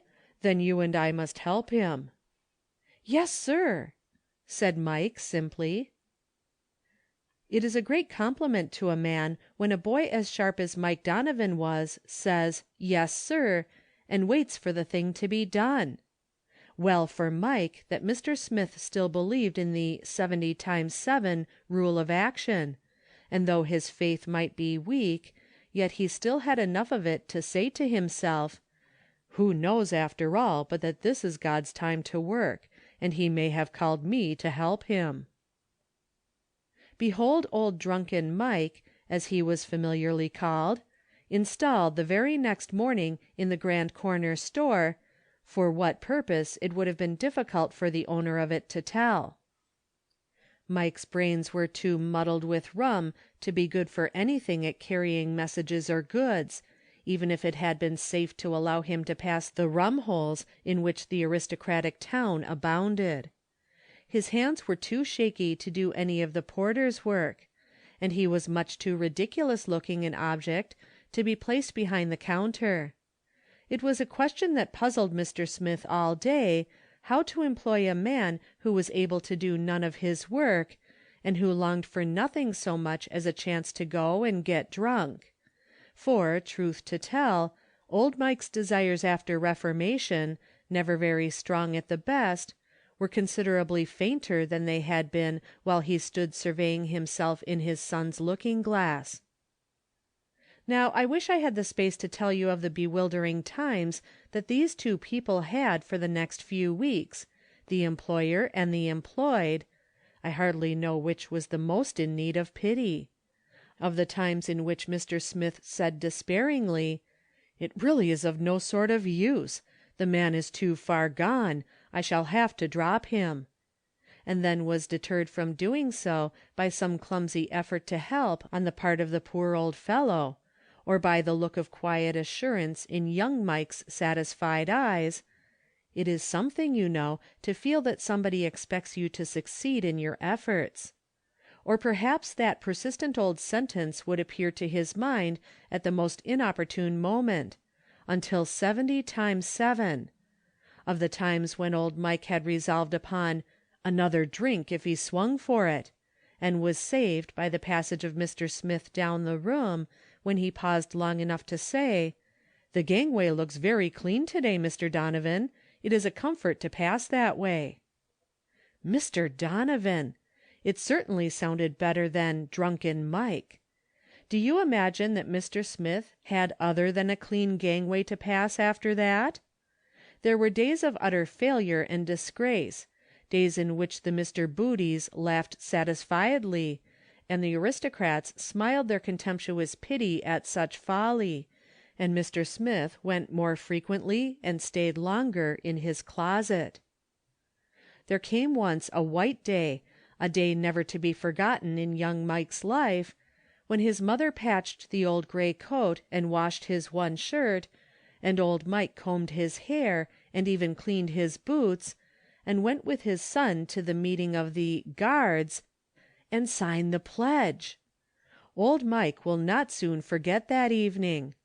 No less than 3 men shook hands with him and called him Mr. Donovan. He walked home with a firm tread, and mended the leg of the table and the arm of a chair that very evening.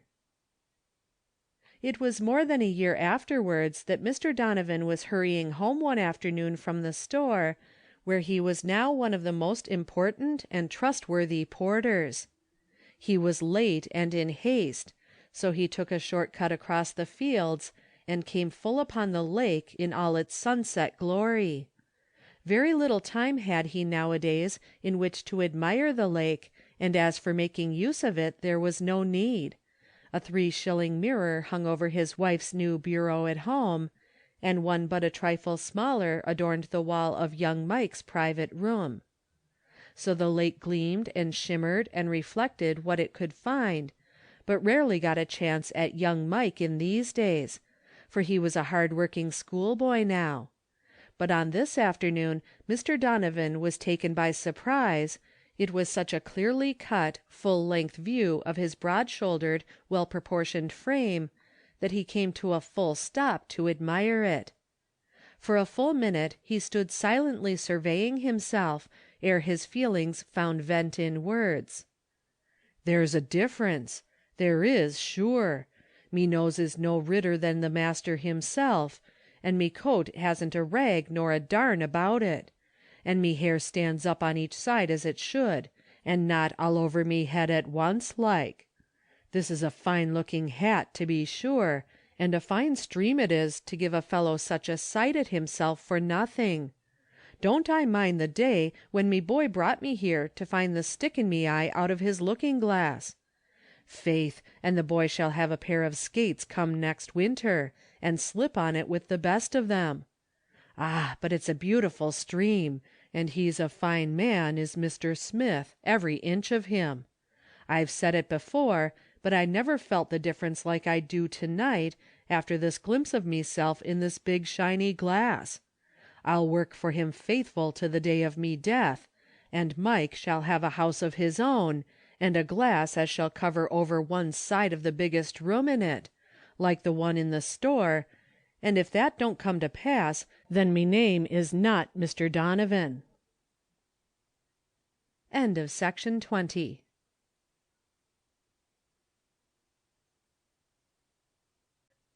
Section 21 of Modern Prophets and Other Sketches by Pansy and Fay Huntington.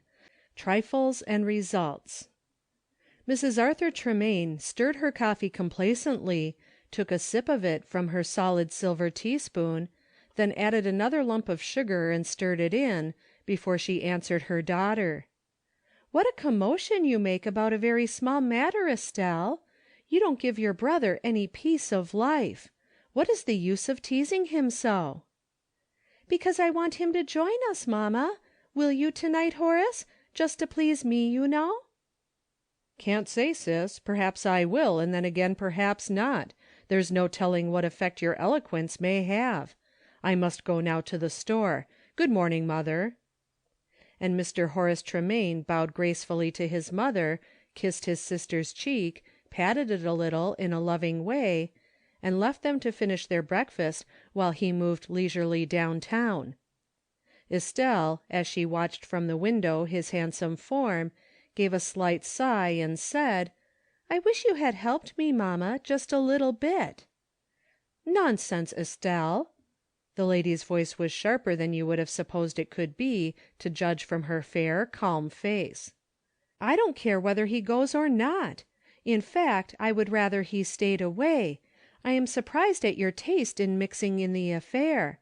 Temperance societies are well enough in their place, among the low and degraded, but to bring them into our circle is absurd."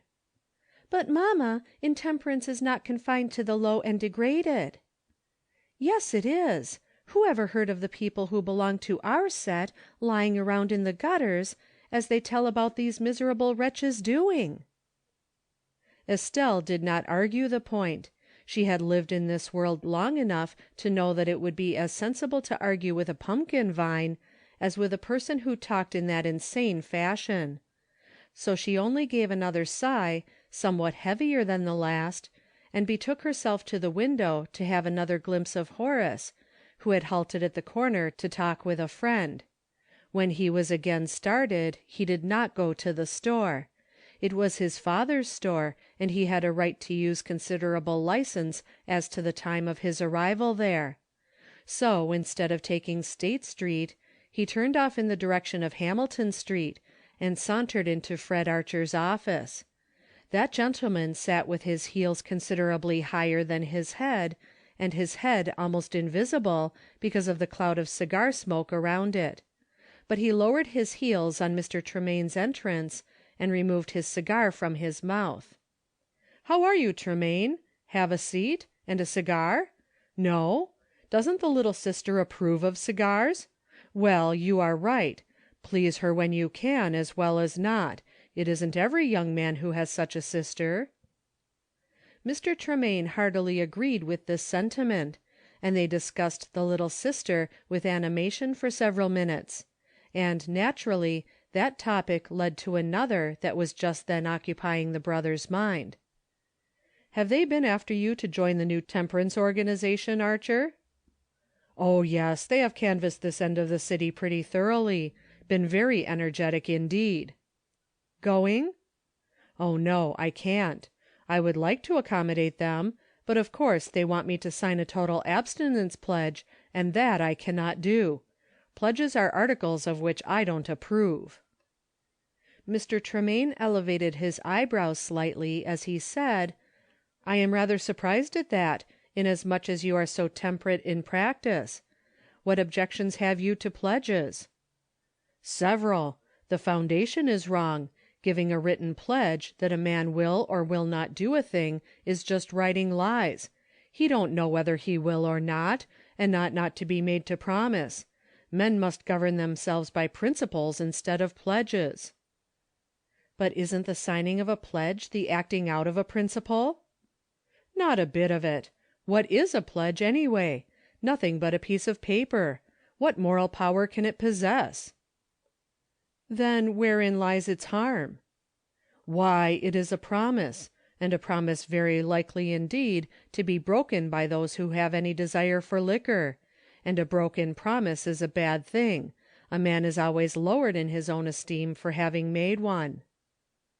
"Having broken it after he made it, rather, I should say, which I should think would be one strong incentive for keeping it. But wouldn't your style of argument, carried out, do away with a good deal of business? What about promises to pay notes on a certain day?" Mr. Archer put his cigar back in his mouth, and puffed away in severe silence for some minutes, before he answered oracularly, "A very different matter." He did not explain how or why. Presently he added, "That's another point. Pledges do positive harm. It is a principle underlying human nature that at no time in his life does a man feel such an intense desire to do a thing as after he has promised not to do it." Mr. Tremaine laughed. "It strikes me that is a most unlawyer-like argument for a lawyer of your eminence, my friend," he said, gaily. "At least, I shall consider it my duty to warn the ladies against your peculiar views. Fancy having just promised to love, cherish, and all that, at the marriage altar, and then immediately, according to the principle underlying human nature, feeling an intense desire to hate your wife. How about that pledge, Archer?" "Poh!" said Mr. Archer, in a very argumentative tone. Then he gave contemptuous puffs at his cigar. Presently he burst forth again. "The whole thing is a humbug and a nuisance. I've been plagued to death with it, chased up and down the street and petitioned to sign a pledge. A man of principle and strength of purpose doesn't want to be treated like a baby and tied up. I can be a temperance man without going through any such nonsense." "But I will persist in wanting to know why a total abstinence pledge is any more objectionable than a marriage pledge, for instance. Don't you imagine you could be a true husband without any such proceedings? Or don't you believe father would pay you the money he holds of yours, without the note that you hold as surety? The pledge, in short, of his intentions? You see, Archer, this thing won't bear analyzing. Besides, if a man don't want to break the pledge, that is, if he is a temperate man from principle and don't want to drink, how does the pledge tie him?" Mr. Archer's heels went up to the desk again, but he laid down his cigar before he spoke. "I'll tell you what, Tremaine, that little sister of yours has been making you think that white is black. Perhaps it is. If you are convinced of it, all right. By which I mean, if you believe signing the total abstinence pledge is your duty, and your conscience will be easier, then my advice is, sign it by all means. For myself, I don't feel the need of it. I drink a little cider occasionally, and now and then a glass of wine, but I don't care the snap of my thumb for either of them, and could give them up to-day if I had occasion to do so. I am a temperate man from principle and inclination, not because I have written my name on a bit of paper." Tremaine arose at once, and declared he must go to the store. Still he did not hasten after he bade his friend good-bye, but went along very slowly and thoughtfully through the busy street. He smiled over Mr. Archer's arguments. They hadn't deceived him the least in the world. He knew they didn't amount to a row of pins. "It's queer," he said to himself, "that a fellow with such clear brains as he has can get so muddled and talk like such a simpleton about this thing. I wonder if he doesn't like his wine and cider better than he thinks he does." Oh no, it was not argument that had influenced Mr. Tremaine that morning. In truth, it very seldom is argument that leads people astray. It is often, as in this case, covert sneers, an intimation of unmanliness, a hint of being in leading strings. Mr. Fred Archer was a rising lawyer. He was spoken of as a man of rare talent, of excellent habits, destined to make his mark in the world. Mr. Tremaine had heard him so spoken of from the time of their first acquaintance, years back. He was still steadily rising. He was sought after and admired. Tremaine did not like the idea of doing anything that Archer would consider foolish. He did not like the idea of being led by the little sister. Mr. Archer's tone, while it was respectful, had contained an undercurrent of good-natured compassion for the man who was much under feminine rule. Albeit, Mr. Tremaine smiled when he thought of the little sister. "Poor little puss," he said. "She is very much in earnest. I believe I should have gone with her this evening and signed their foolish pledge, perhaps just to please the wee morsel. I thought Archer might take a notion to join me, but he is off on another channel, and talks like a goose, I must say, if he is a smart fellow." Nevertheless, he knew in his heart that it was the goose who was leading him, and not the hopeful, waiting, pure-hearted sister at home. He knew it so well that he sighed heavily over the disappointment that awaited the poor little puss, and he dismissed the subject from his mind, and went to lunch with Allen Pierce, who had neither conscientious scruples nor principles, and drank wine, without the fear of pledges or consequences before his eyes. 6 months afterwards the papers told cautiously, with careful and respectful wording, about the sad and fatal accident. Mr. Horace Tremaine, son of Arthur Tremaine, Esquire, of Park Place, while walking with a friend last evening about 11 o'clock, had, in a most unaccountable manner, lost his footing and fallen into the river, and although prompt assistance was afforded, yet, so difficult was the descent, and so dark was the night, that they failed to rescue the body until life was extinct. Then followed a somewhat lengthy and very carefully worded obituary. Mr. Fred Archer read the account in his office, with his heels elevated to the desk, and his cigar in his mouth, and, between the puffs, he said, "Shocking!" and "Dreadful!" Finally he removed his cigar altogether, to soliloquize after this fashion: "The poor fellow is intoxicated, or it would never have happened. When I saw him at 10 o'clock he couldn't walk straight, and that fellow with him was worse than he, or he might have been saved. It is strange how he has rushed to ruin. A young man of very fair promise, too. All he needed was a little more stamina. It is a pity he didn't sign one of their foolish pledges that day when he was half inclined to. I advised him to, I remember. I am glad of that. Well, there must be some poor wretches in this world, it seems." And Mr. Fred Archer went to the grand and solemn funeral, and wore crape on his arm, and tried to say a word to comfort the poor, broken-hearted little sister, and mourned with Mrs. Archer Tremaine over this "afflictive and mysterious dispensation of Providence." End of section 21.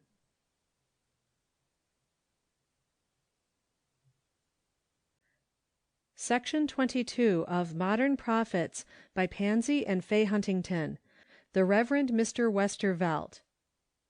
Oh, wad some power the giftie gie us to see ourselves as ithers see us.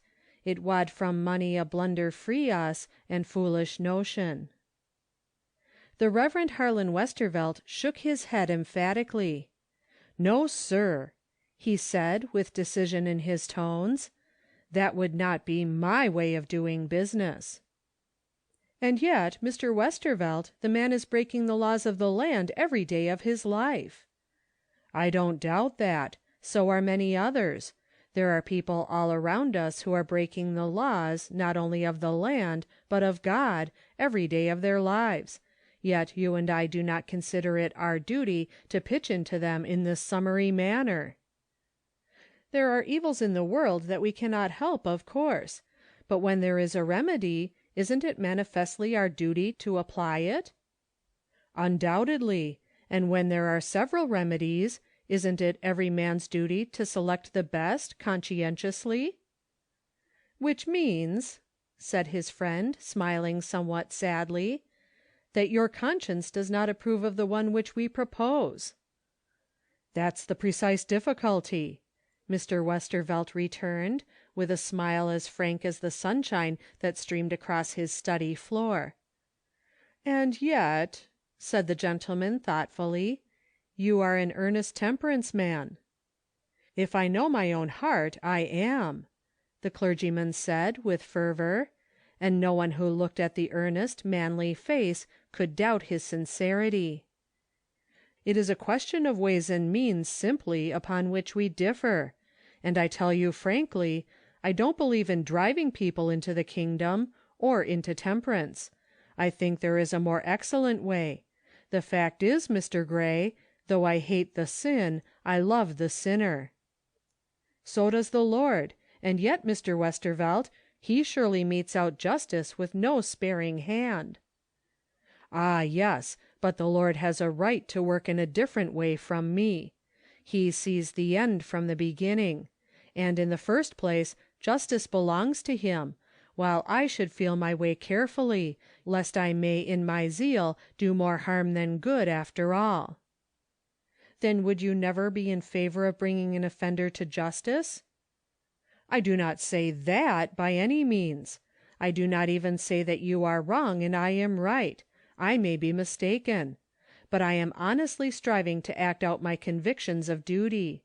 See here, my friend, you propose to prove a violation of law in the case of Blair's saloon. Miserable law it is, too, one might suppose it was made on purpose to be violated. But no matter, such as it is, Blair has broken it. Now suppose you succeed in proving this, and closing his saloon. You thereby make an enemy of him. You lose all chance of ever influencing him for good.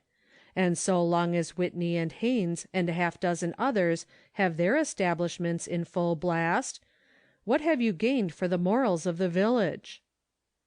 "At least we shall have tried to do our duty," Mr. Gray said, somewhat coldly. Yes, if that course has impressed itself upon you as your duty, you will have that satisfaction. Meantime, while I try to win them to a better way, I hope to be doing mine. And I hope and pray that the Lord will show us both the right way. If I am wrong, I want to know it. I know that with both of us this will be a subject of prayer." Then the two gentlemen shook hands warmly, and Mr. Gray departed. Mr. Westervelt turned to his unfinished sermon, and tried to fix his thoughts on it, but the sentence half written, from which he had turned to greet his caller, refused to come at his call, and after holding his pen idly for a few minutes, conscious meantime that his mind was elsewhere, he suddenly threw it aside and descended to the sitting-room. "Fanny," he said to the little lady who sat sewing, with one foot on the rocker of the crib, "don't you want some oysters for supper?" "Why, I don't know," she answered hesitatingly. "I guess you do. Shall I tell Mary to give me a dish of some sort to get them in? I want an excuse into Blair's saloon." "Mrs. Gray doesn't think it right to buy oysters there," Mrs. Westervelt said, as she returned with the dish. "She seemed surprised to think we patronized him." "I know," her husband answered, as he drew on his gloves. "Mr. Gray and I have just been talking about the matter. Not about oysters exactly, but liquors. Mr. Gray wants to use law, but I am anxious to try the gospel." "Shouldn't the two always harmonize?" his wife asked, smiling. A question which Mr. Westervelt did not seem ready to answer. Blair's saloon was one of the neatest and daintiest in town. Everything was wax-like in its management, and the bland face of the host smiled a cordial greeting to Mr. Westervelt and his pail. "Any good oysters to-day?" that gentleman queried, setting his pail on the shining table. "Yes, sir, prime. I thought of you when I was counting out some just now. Says I to myself, the dominie ought to come in this afternoon, sure. They would just suit him. If I'd had a soul to send, I'd just picked out a few and sent them over. Take a chair, Mr. Westervelt. It's quite a spell since you've been in." "I didn't see you in church last Sabbath," Mr. Westervelt said, taking the offered chair. Mr. Blair laughed. "Well, no, I haven't got there yet. I ought to, that's a fact. I says to my wife, last Sunday, says I, Mr. Westervelt don't feel above a man because he's poor, says I. He patronizes me, and I ought to patronize him, and I mean to. Says I, I've a great mind to go this very morning. But it got late before I knew it. It's apt to Sundays, so I had to give it up. I'm coming, though. I'll be there next Sunday as likely as not." Meantime, trade was not very brisk with Mr. Blair. Customers came in, lounged about for a few minutes, then went away again. Somehow none of them seemed disposed to call for their accustomed refreshments while the clergyman sat composedly looking at them. He noticed the result of his call with much inward glee. "You wouldn't care about me for a daily visitor, I fancy," he said presently. "I seem to injure your trade." Mr. Blair laughed with the utmost good nature. "They seem shy, that's a fact, and it's just as well. No harm done." "Don't that show you, Mr. Blair, what a mean sort of business it is? None of your customers would be ashamed to buy oysters, for instance, because I sat looking at them." "That's so," chuckled Mr. Blair. "I don't admire the business myself, true as you live, I don't. But what can a fellow do? You must live, you know, and I might as well get my living out of them as any one else. If these fellows would all stop drinking, I'd give the business right up, I would." "Poor argument, Mr. Blair. You don't say that, because there are people who will steal. You might as well get your living in that way as any other." "But it's against the law to steal, you see. I should be nabbed in short order if I tried that. But I've got a license for my business, you know." This remark recalled the conversation with Mr. Gray, and the clergyman said, thoughtfully, "There is such a thing as violating law, even when a man is licensed. Do you think this business would bear looking into too closely?" The bland face darkened, and a frown spread itself over Mr. Blair's smooth brow, as he said, sternly, "There's some kinds of meddling that folks won't stand. I'll take my share, but there's such a thing as going too far, and I'd advise them not to try it." And then Mr. Westervelt said to himself that he was right and Mr. Grey was wrong. Nothing could be gained by forcing this man. But aloud he said, "I would quit the business if I were you. It isn't suited to you. You're too good a fellow to spend your life in selling poison. You see, I speak plainly to you. You know just what I think of this thing." Mr. Blair's face had grown bland again, and his voice was smooth. "Oh, yes, I know all about it, and I don't get offended. You see, you have a right to your notions, and I have a right to mine. Live and let live is my motto. I don't admire the business, as I said before, and now and then I have sober thoughts of giving it up. Perhaps I may, who knows?" "Good afternoon, Mr. Westervelt," said a brisk, bright young voice. The clergyman was a little startled. He knew the voice, and was sorry to hear it there. However proper it might be for him to be found sitting in one of the armchairs of Mr. Blair's liquor saloon, it was not by any means the place where he should like to meet one of his young men. So he was much relieved to discover that Allen Comrie had no business whatever with Mr. Blair, but came directly to his pastor's side, full of a project in which both were interested. He, however, accepted the chair which Mr. Blair brought forward, and the talk lasted for several minutes.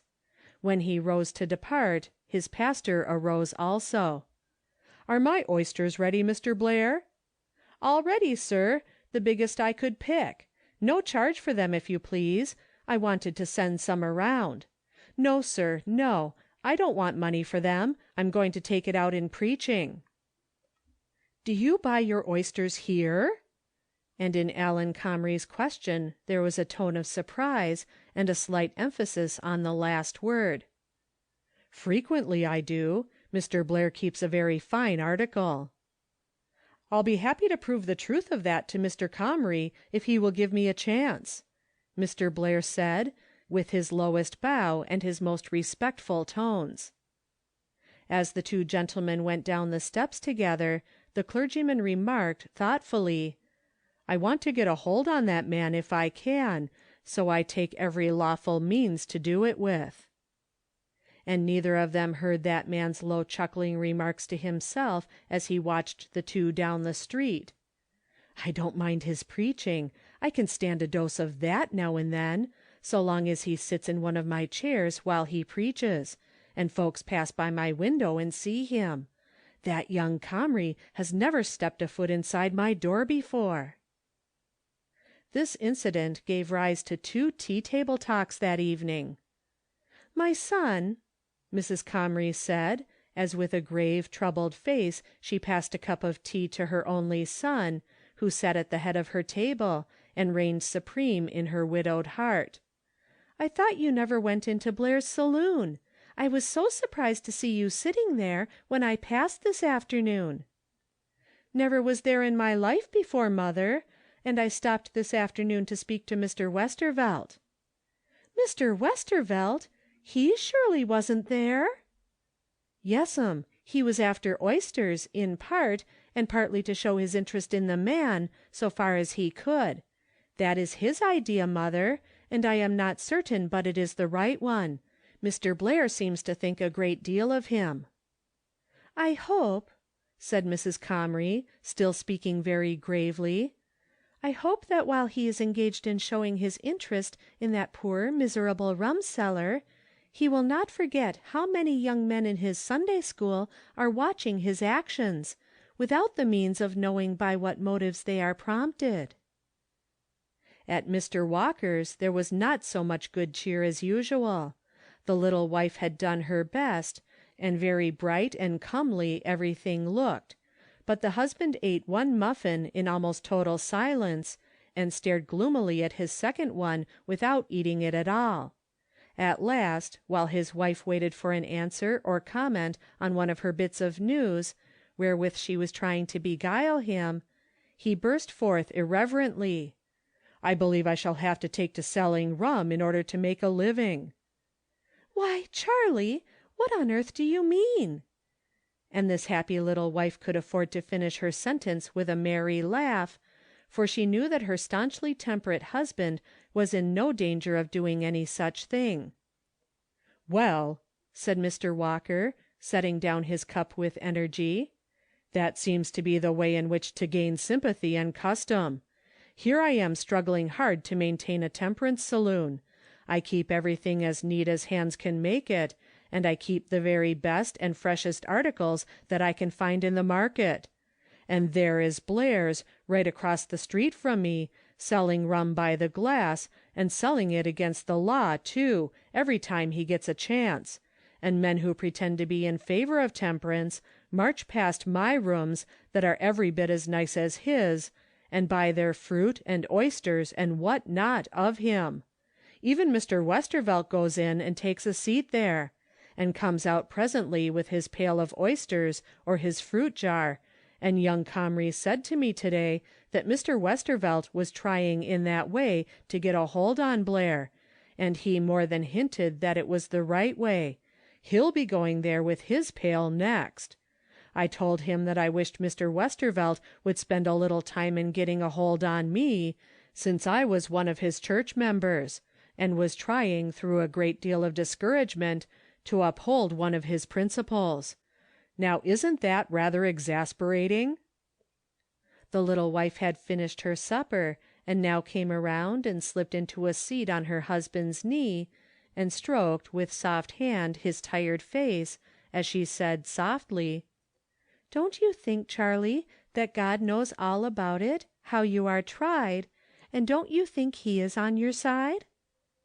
The hard vexed lines smoothed themselves under the touch of that gentle hand.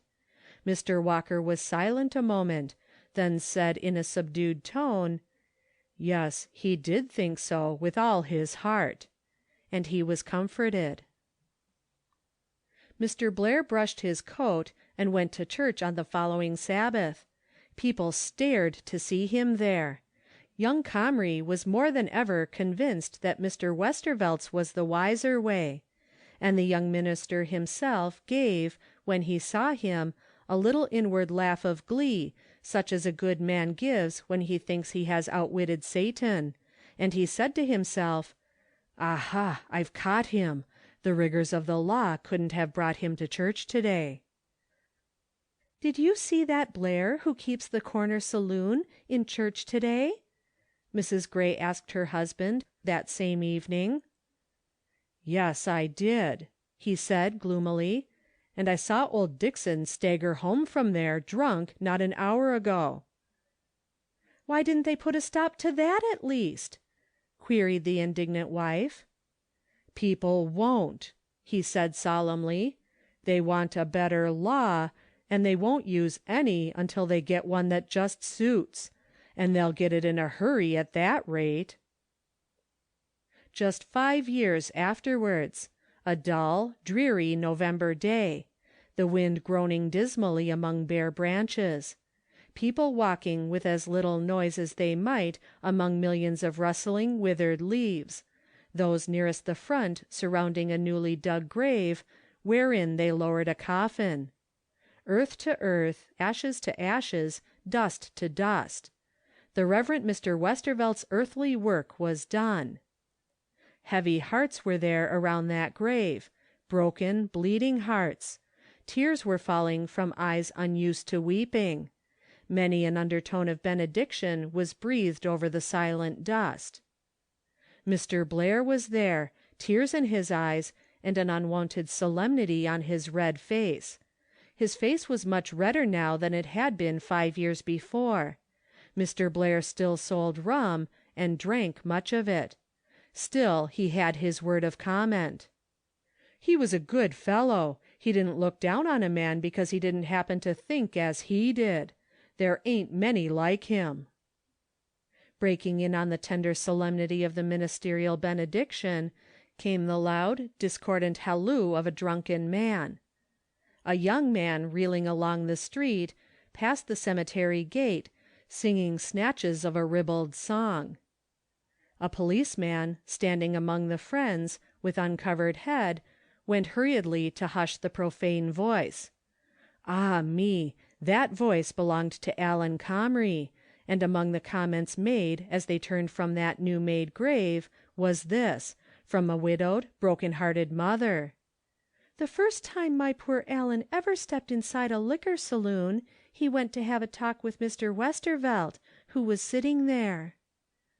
And the Reverend Harlan Westervelt had gone where there is no opportunity given for correcting mistakes. End of section 22.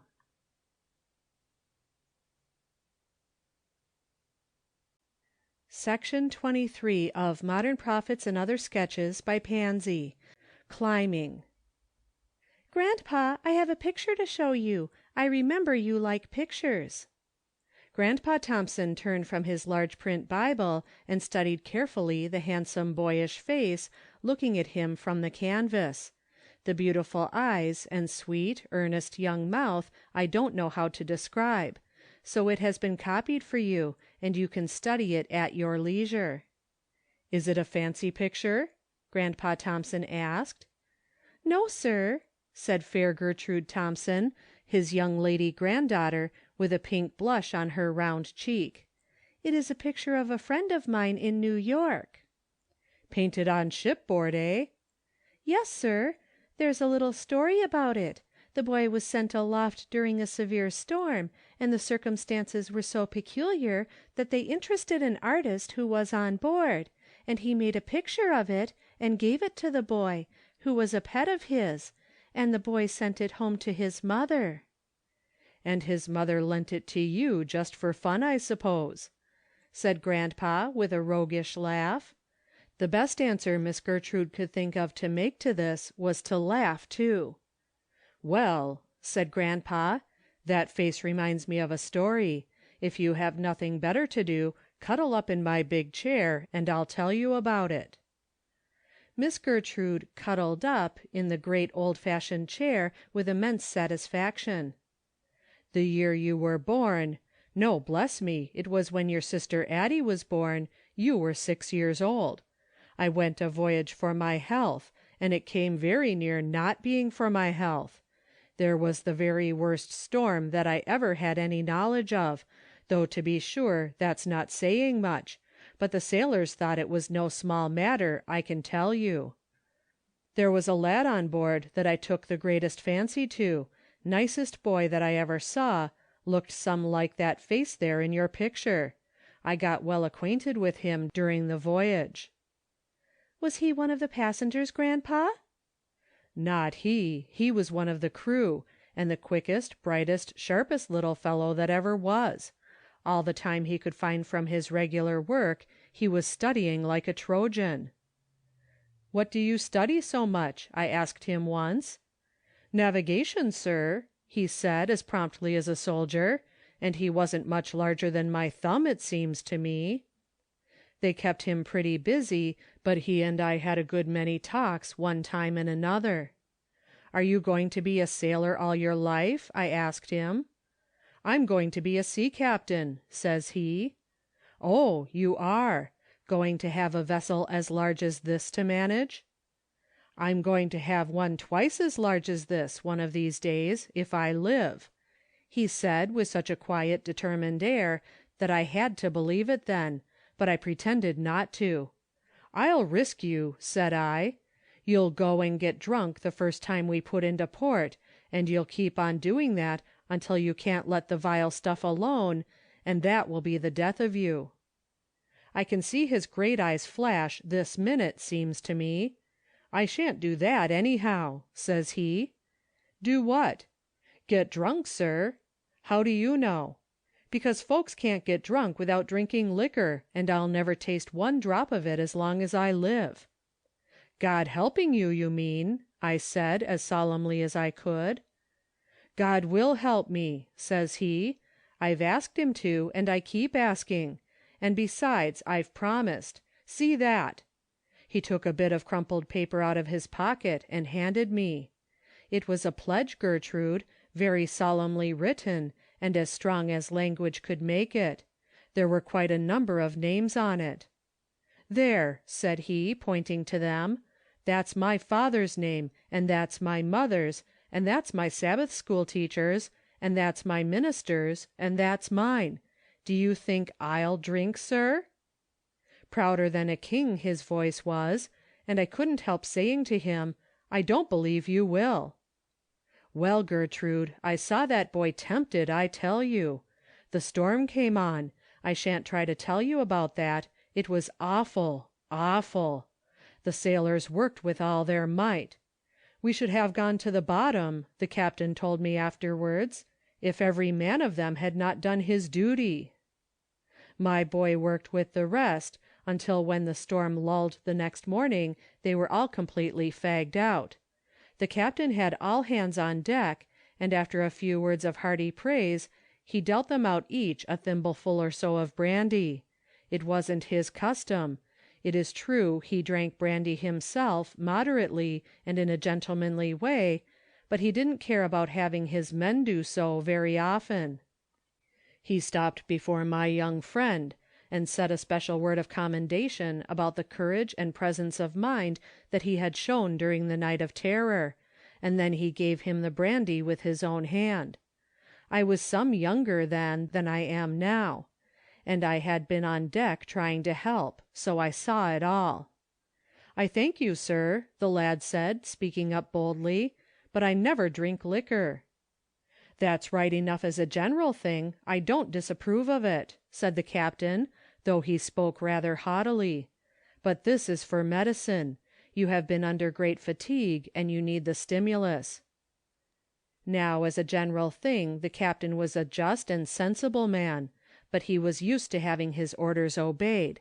His cheeks got very red, and his eyes looked like two coals, and his voice rang through the deck with a tone that all the men understood. Said he, I command you to drink it. You ought to have seen my boy then, Gertrude. I wish I could have seen him, said Gertrude, whose cheeks were aglow. What then, grandpa?